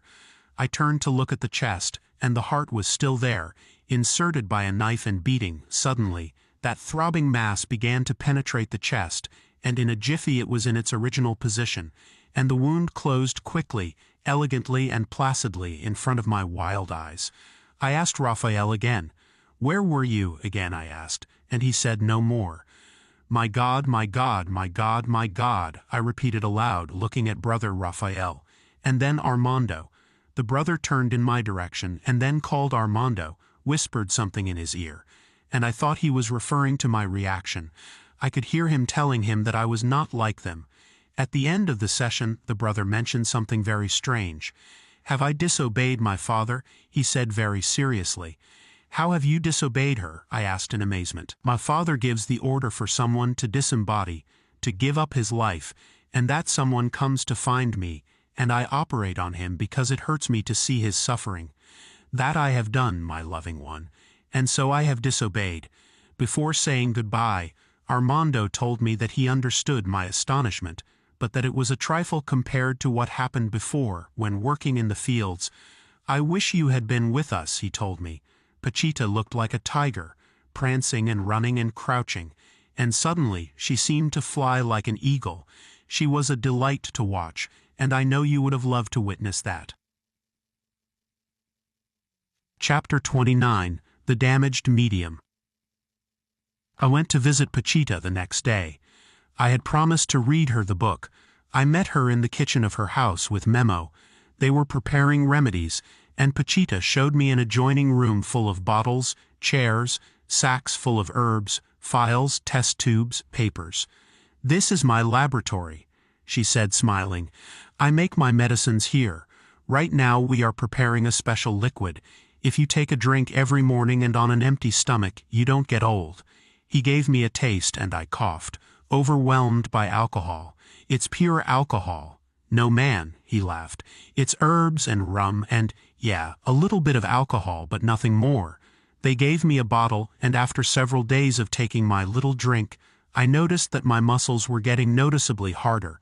Pachita was taking the same remedy, and looked extraordinarily young for her 78 years of age. I began to read the book to her, and I have never had a more interested and luminous audience. On Friday, I was feeling very well, and when I entered the operating room, I found it illuminated and Pachita chatting. It was early in the morning, and the brother was still not coming. Although I had seen Cuauhtémoc's arrival several times, it was always interesting to observe the procedure Pachita used to receive him. Armando told me, at the end of that session, that the entities used 10% of the medium's brains because using more would destroy the encephalic mass. It was as if an energetic organization took over the axons, dendrites and neurons of the brain, activating specific neural patterns and controlling neural energy fields. Pachita asked for Cuauhtémoc's robe, put it on, and sat down on a chair in front of the altar, closed her eyes, and began to recite a series of prayers. She yawned several times, and then trembled several times.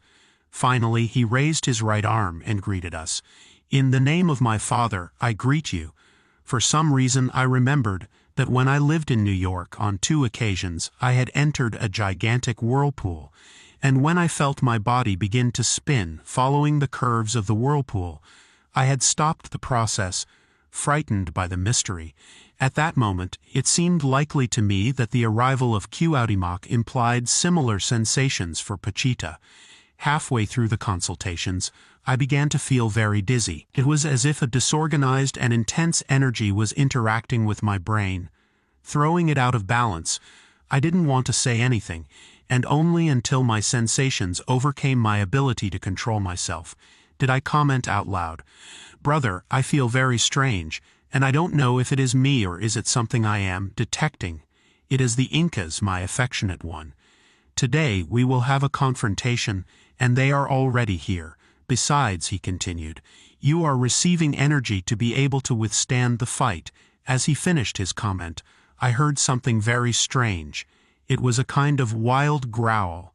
"Did you hear?" asked the brother. "Yes," I affirmed in amazement. "Those are the Incas preparing to attack." The brother was referring to an event we had experienced 2 weeks earlier when the South American couple had come for consultation. The woman, a very attractive blonde, had visited Brazil and had some witchcraft work done on her. His partner was very alarmed and had commented that his wife was acting very strangely and seemed to be possessed by a dark entity. The couple had decided to come today, and the Incas were the entities that possessed the woman. We waited the entire session for the couple, But they did not come. Meanwhile, the energetic disorganization persisted for several hours, accompanied by sudden grunts. I had to comment again on my sensations, and at the end of the consultations, I asked Cuauhtémoc again, "Brother, what is going on? I told you, my boy, it is the Incas. Do you feel the same way I do?" "No, I don't feel that way. They don't affect me like they do you. You are made of steel." The brother was very astonished by some incidents that had in common an absolute absence of kindly conscience.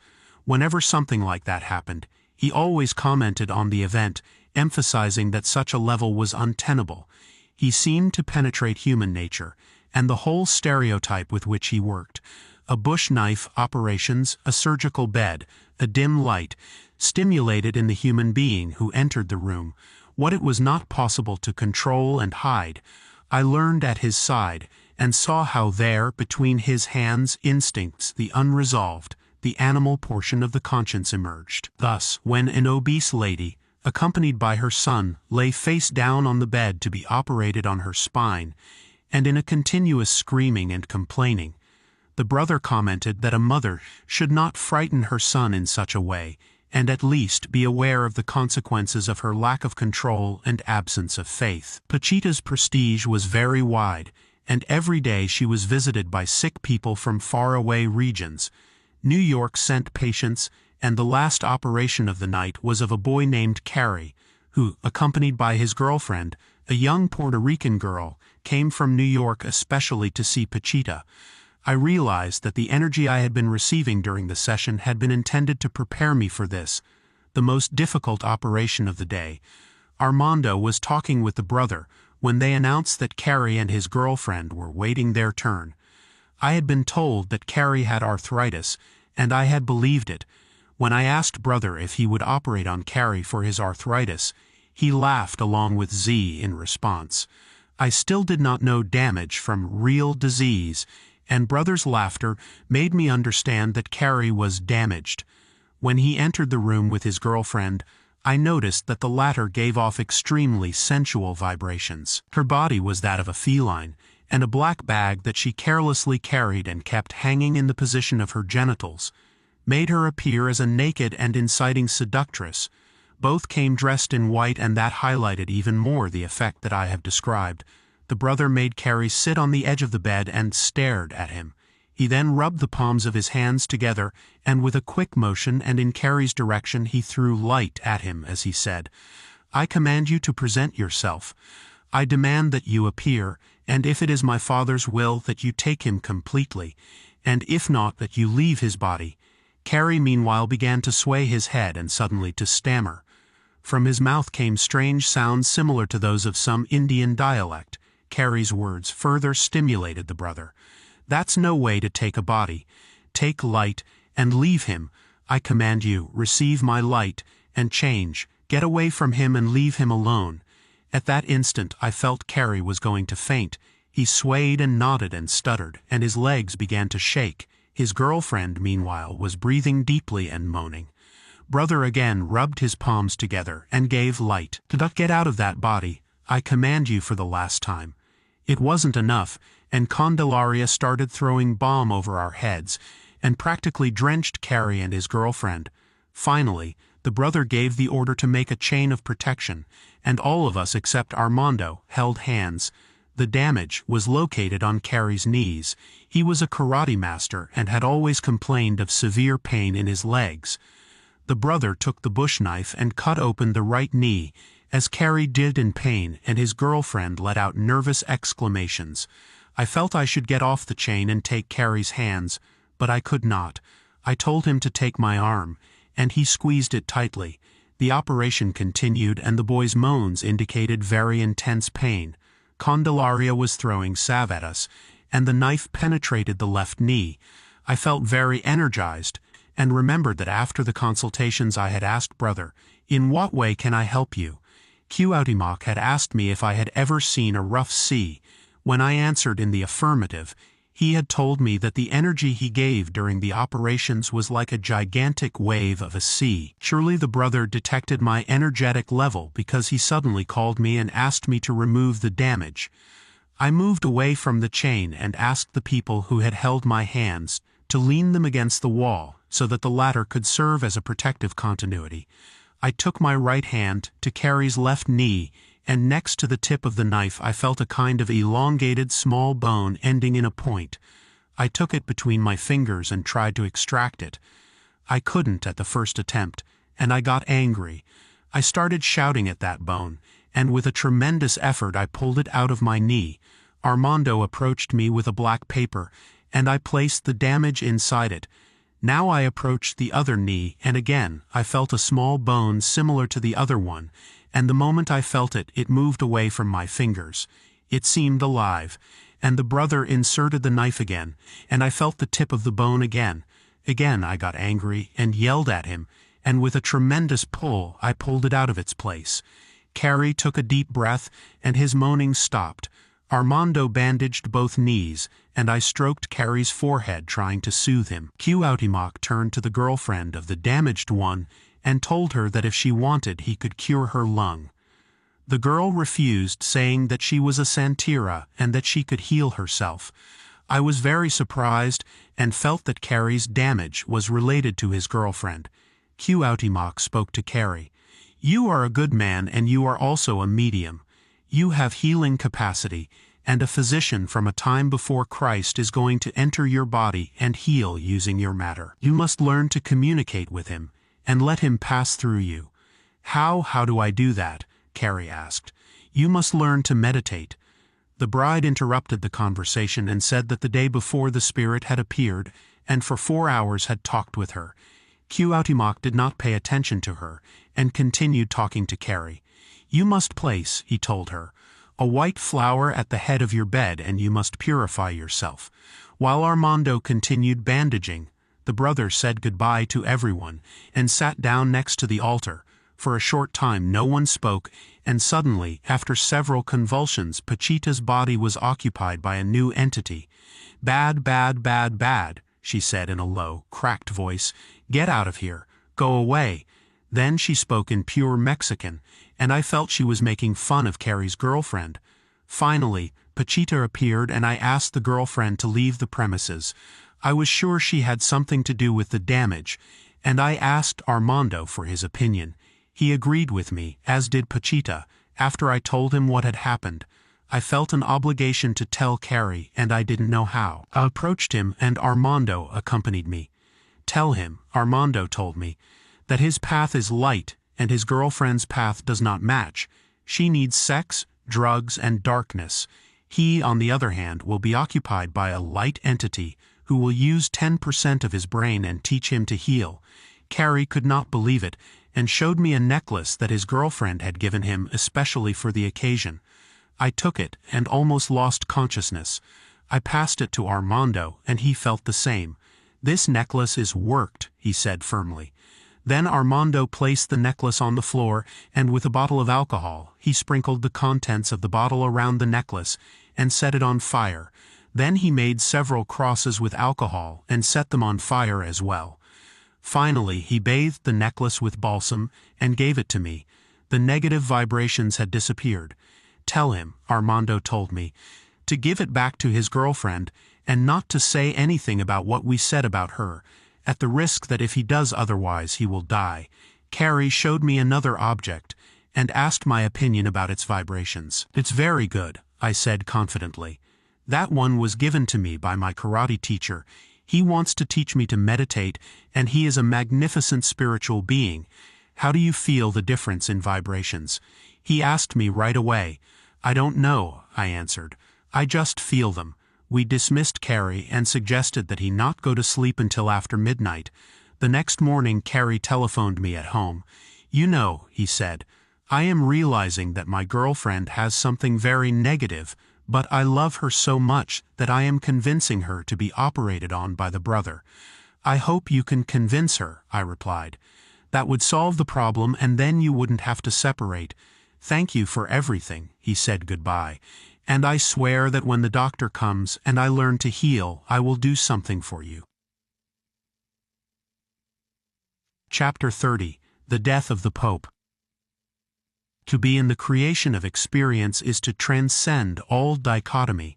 That's what I dreamed one night. John Cook was telling it to me, and I listened to him with such attention that my dream moved to a plane of materialization. 2 days later, I dreamed that someone was going to gift me with an extraordinary revelation, when a pair of hands grabbed my neck in an attempt to hang me. I woke up and saw the clock. At that same hour, the Pope, John Paul II, was dying of poison. I say poisoned and not of a heart attack, because that is what Cuauhtémoc told me. After Carrie's operation, he decided to separate from his girlfriend and sent her to a hotel. The girl spoke to me one afternoon, anguished, confused, and full of fear. She asked for asylum in my house, and I agreed.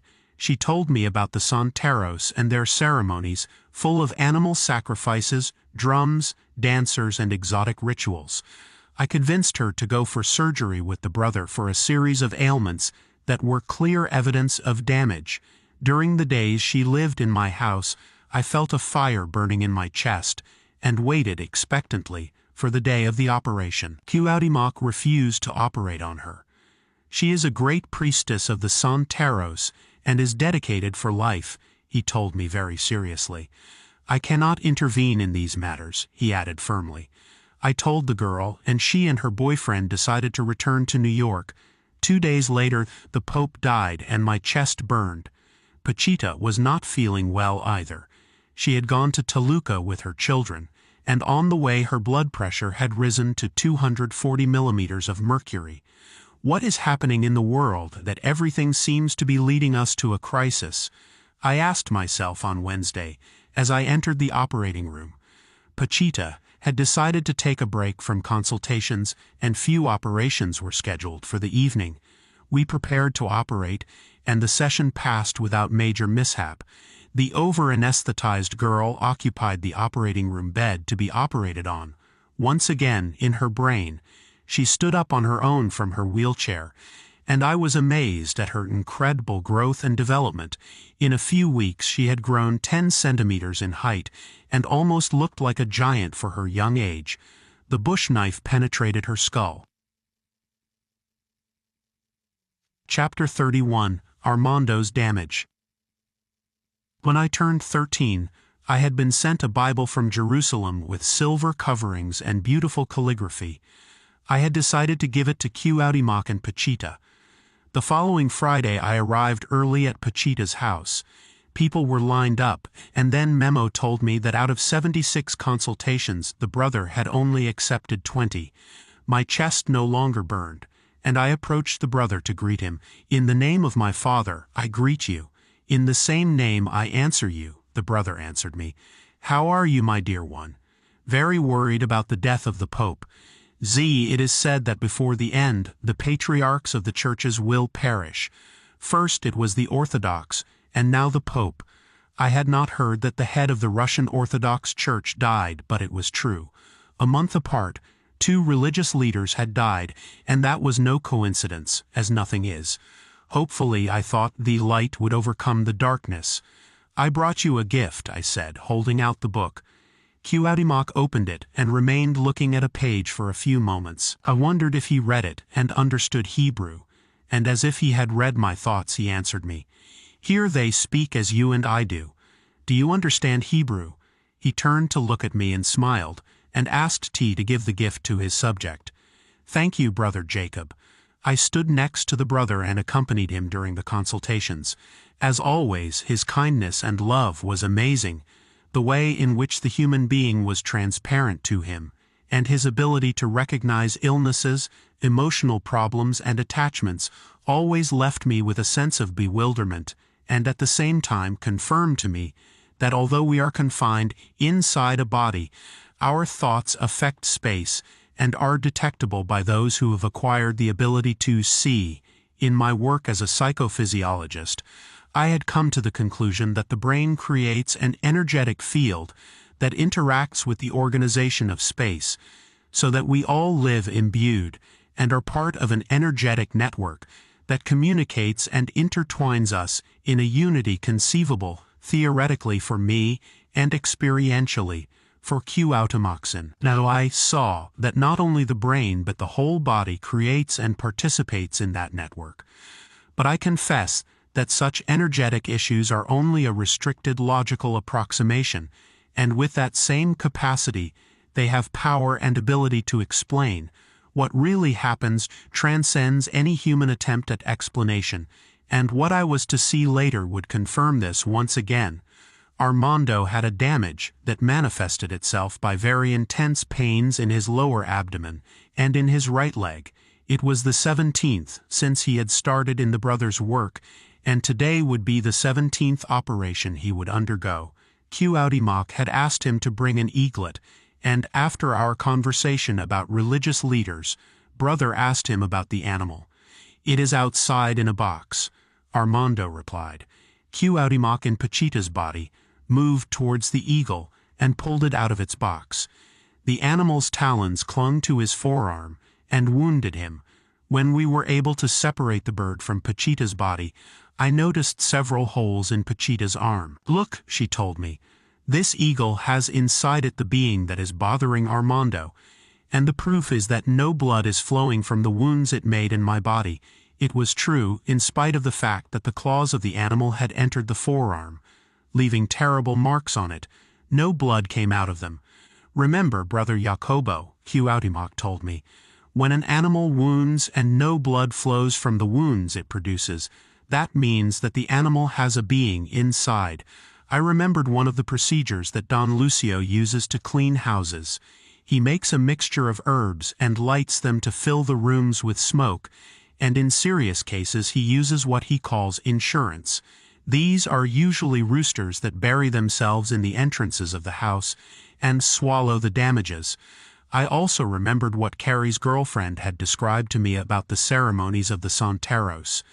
These sacrifice animals after a ritual in which the beasts appropriate the spirits to be worked in the ceremony. "Let's see, Brother Jacobo," Cuauhtémoc said to me, fussy. "How do you explain this?" He was referring to the absence of blood from his wounds. I believe I started saying with insecurity that the animal has two interacting energetic fields, and that the resultant of both closes the pores of the victim's skin, and, well, I continued, the truth is that my logic cannot explain this or anything else I have seen here. The brother looked at me carefully and told me that I had changed a lot. It was true, I had never felt the same, and my thought processes had transcended any desire for a concrete explanation. I believed in God and had faith, and had finally accepted the survival of individuality after bodily death and all that this implied, and I wanted to tell the brother that what had changed me most was his and Pachita's kindness and acceptance of permanent individuality. The here, the there, and the hereafter are the same, I said to myself, remembering a memorable phrase of Don Lucio. When he had said it to me, I had not understood it, and now it was part of me. If we preserve ourselves as individuals, it is necessary to strengthen our identity. If we continue with our work, it is necessary to work in the highest. If we continue to be, we must find beauty within ourselves and work on its maintenance, continuity, and strengthening. I wanted to say all that out loud, but I only managed to mutter a yes. Yes, I have changed. The brother knew what I had thought and confirmed it with an observation. Now you have the strength, he told me. Do not allow anyone to make you doubt what you have seen, and do not do the same with your neighbor. Be strong and keep your own self in front of anyone. I had been doing so lately with such conviction that I wondered how it had been so easy for someone to make me do it before. I replied firmly. We were in the consulting rooms, and our dialogue punctuated the moments when someone left the room, and the next sick person entered the room.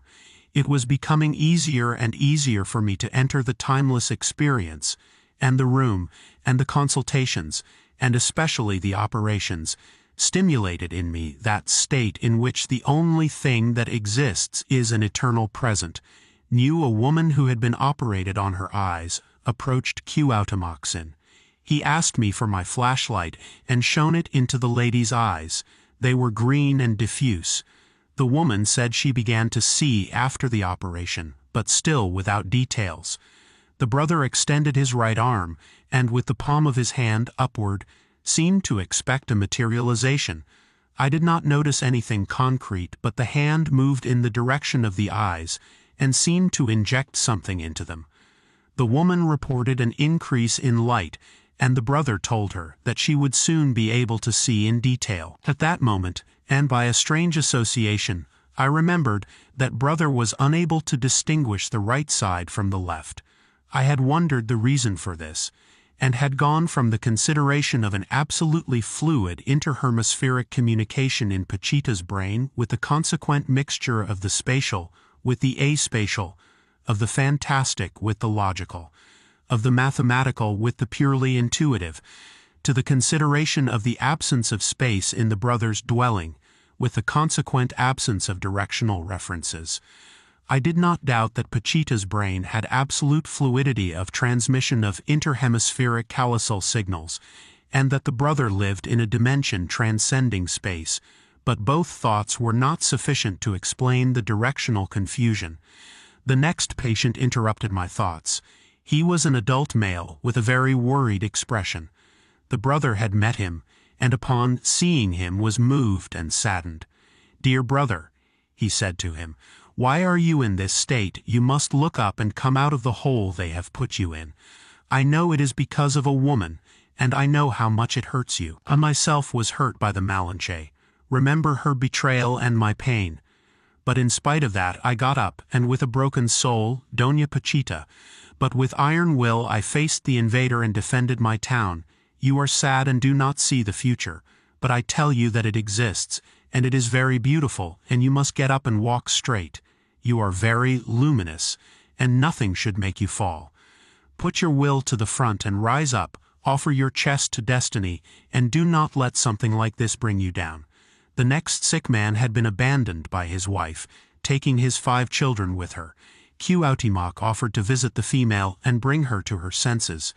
"I will go in spirit, and you in the meantime wait."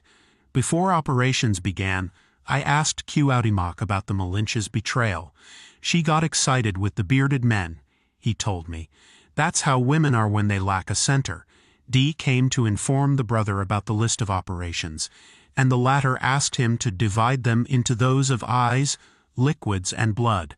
That must be the order, Brother D. Enrique, Doña Pachita's son. I watched all these maneuvers, and suddenly I had the most beautiful feeling of familiarity and ritual that I remember. It was always the same. D would come, and then the brother would ask for R, and she would come bringing the organs to be grafted and other things that I never knew what they were for. I felt at home, and the feeling of order, tradition, and ritual enveloped me like a magnificent perfume. A young girl sat in the brother's chair. I reached behind the chair and took the girl's head in my hands. I felt instantly luminous and energized. I turned to look at the brother and told him that I loved him very much. I did not understand what he said, and for the rest of the session I remained in a continuous feeling of joy and peace. After several fluid operations on children, a young girl was brought in. Brother saw her and asked her why she wished to die. The girl had been in an automobile accident and had become semi-paralyzed. She hated that occasion and cursed the driver of the accident car. "I don't want to live," she said to the brother. "I don't see anything I like and nothing satisfies me." The brother comforted her, and then in a serious tone scolded her. The girl had a diseased kidney, and the brother grafted a corpse kidney to replace the original one. I had already seen so many similar operations that I was not surprised and considered it natural. The next patient was a famous American musician. His flaccid body lived in a wheelchair, paralyzed of all his limbs. It was the second time I had seen him, and this time, like the last, he was accompanied by a very noisy entourage. Cuauhtémoc forced him to get up from his chair and take a few steps, helped by his son and a friend. "We are going to remove a tumor from his lung," said Cuauhtémoc afterwards. We laid CH down, and the brother made an incision in his right posterior flank. The musician said he no longer felt water in his lung, and asked permission to ask a question which I translated. Plus Pachita has lived several lives. "Of course," replied the brother. "Just like all of us, on the way out I told the brother that I had always felt a difference between North Americans and Mexicans." "That's right," he confirmed. "The Americans are dirtier." Armando's operation had been delayed for 2 weeks and was scheduled for the end of today's session. I never imagined what I would see, and I prepared for Armando's operation in the same way I prepared for the others. Obviously, however, there was a difference in feelings. I felt a very special affection and brotherly closeness towards Armando. In spite of the fact that brother had operated on him 16 other times, I felt a little nervousness in Armando. We laid him on his back, and as a joke, I gave him the same instructions as other patients. "Relax your body, breathe deeply and pray." Cuauhtémoc asked for a chain of protection, and Cande, Pachita's body and I, entered his center. The brother asked God for strength, and then opened the belly with the scissors. He then made a 15-centimeter incision with the knife. Armando did not complain, and controlled his pain through deep breaths. The brother began to poke around inside the body, and as he went deeper into the belly, he let out exclamations of amazement. At one point he said that inside there was exactly what Armando most abhorred. He asked for my hand and made me touch something elongated and of a repulsive consistency. "Take it out, Jacobo." I began to pull it out, while Cuauhtémoc squealed. It was the same whistling that I had heard on one occasion when the brother was confronted with a dark entity from Brazil. I had interpreted the chiflado as a means to drive away the darkness. But after his operation, Armando explained to me that this was the way Cuauhtémoc called his army, in cases of great danger. And that was not for less. As I pulled out the elongated thing, I realized and later confirmed that it was a snake. "Hypnotize that snake," Cuauhtémoc ordered me. Something took hold of me. I felt a superhuman strength, and I began to talk to the animal. "Little snake, you're going to come out, little snake." I pulled and pulled, and it wouldn't come out. Finally, I pulled the end of the snake's head and handed it to Candelaria, who received it in a black paper. I looked sideways at the animal and noticed its movements. It was disgusting and incredible to have taken a live snake out of the belly of a human being. But that's how it was. I took a deep breath while Candelaria bandaged Armando. The protective chain was still in place, and suddenly the brother caught Candelaria's attention. "Watch out, he's getting away." The snake had come out of the paper and was heading towards Armando. With a quick movement, Candelaria caught it and kept it in the black protection paper. The session was over, and after Pachita returned to her body, I reminded T of the assignment to give Pachita the Bible, and she did. Pachita looked at the pages and opened the book and was surprised at the Hebrew characters. "What does it say, Jacobo?" I took the book from where Pachita had opened it and read in ancient Hebrew. The Hebrew echoed in the room, and I realized that what I was reading was not random and meant the end of the book that I had begun to write thinking that it was me, but later realizing that my hand was only an instrument to make known what I saw. And I read, "So the heavens and the earth were finished, and all the host of them, and God finished his work which he had made on the 7th day, and rested the 7th day from all his work which he had made. And God blessed the 7th day, and sanctified it, because in it he rested from all his work which he had made in creation." Whispers of silence. The observer is independent, but here, sees through the lens of neuronal activity. The only balance is freedom. Immortality does not require seeking. It is given from all ways. Therefore responsibility is to nourish the spirit with beauty. The search is harmony. The encounter is with the essential self, the one that transcends any sensory impression. The greatest mystery is experience. There is no chance, no decisions are made. Everything is intertwined within a hyper-complex network of relationships. The world is a matrix of interactions between consciousness. Everything is a signal and a lesson for those capable of awakening. No word communicated to us is random. Everything works towards conscious fulfillment, and everything is a lesson to be learned. In the ultimate point, we are one being. Religious experience is the full acceptance of the existence of a transcendent order where chance has no place. If the fourth dimension is the eternal present, the fifth is that of human relationships. Consciousness is everything in each moment of the present. When consciousness is free, when sensitivity is optimal, we are what the universe is. Ultimately, everything is a manifestation of the cerebral structure, which in turn is a model of the entire universe. When we see ourselves. Every image, sound, tactile sensation, taste, contains all knowledge. Being each one of us the representation of the total state of the universe at a given moment, we can only affirm that our essence is perfection. The brain is the Kabbalistic flask of being. The observer is a little person scandalized by the foolishness the body does. The real world is located beyond thought. From a logical standpoint, everything can be reduced to nonsense. Hence, true life transcends reason. In awakening, old illusions are abandoned until finding the unchangeable, the nameless, the eternal. The encounter with oneself is eternity. No temporary pleasure is accepted as real once the self has seen itself. At a level of consciousness, one speaks with man, at another with the world, and each sound acquires meaning. This is the true meaning of synchronicity. Total dialogue with the world transcends all structured logic and is a function of the true observer. Synchronicity is always there. One only needs to awaken to realize its existence. Nothing that does not come from direct experience can be considered true knowledge. Internal freedom is essential to recognize the wisdom of the universe. Without it, everything would enter into a limiting structure. Everything is transformation, and thought emerges from the first interface of space with the brain. When we come into contact with a new level of reality, we tend to glimpse it through the lens of our personal history. What is in itself cannot be known until genetics and personal history are transcended. Symbols, language, thought, and experience itself depend on and are given by the energetic morphologies of interacting fields. In silence lies the answer. The wonder of creating experience is the wonder of everything. Beautiful energy is thought in essence, beautiful because it connects with the self.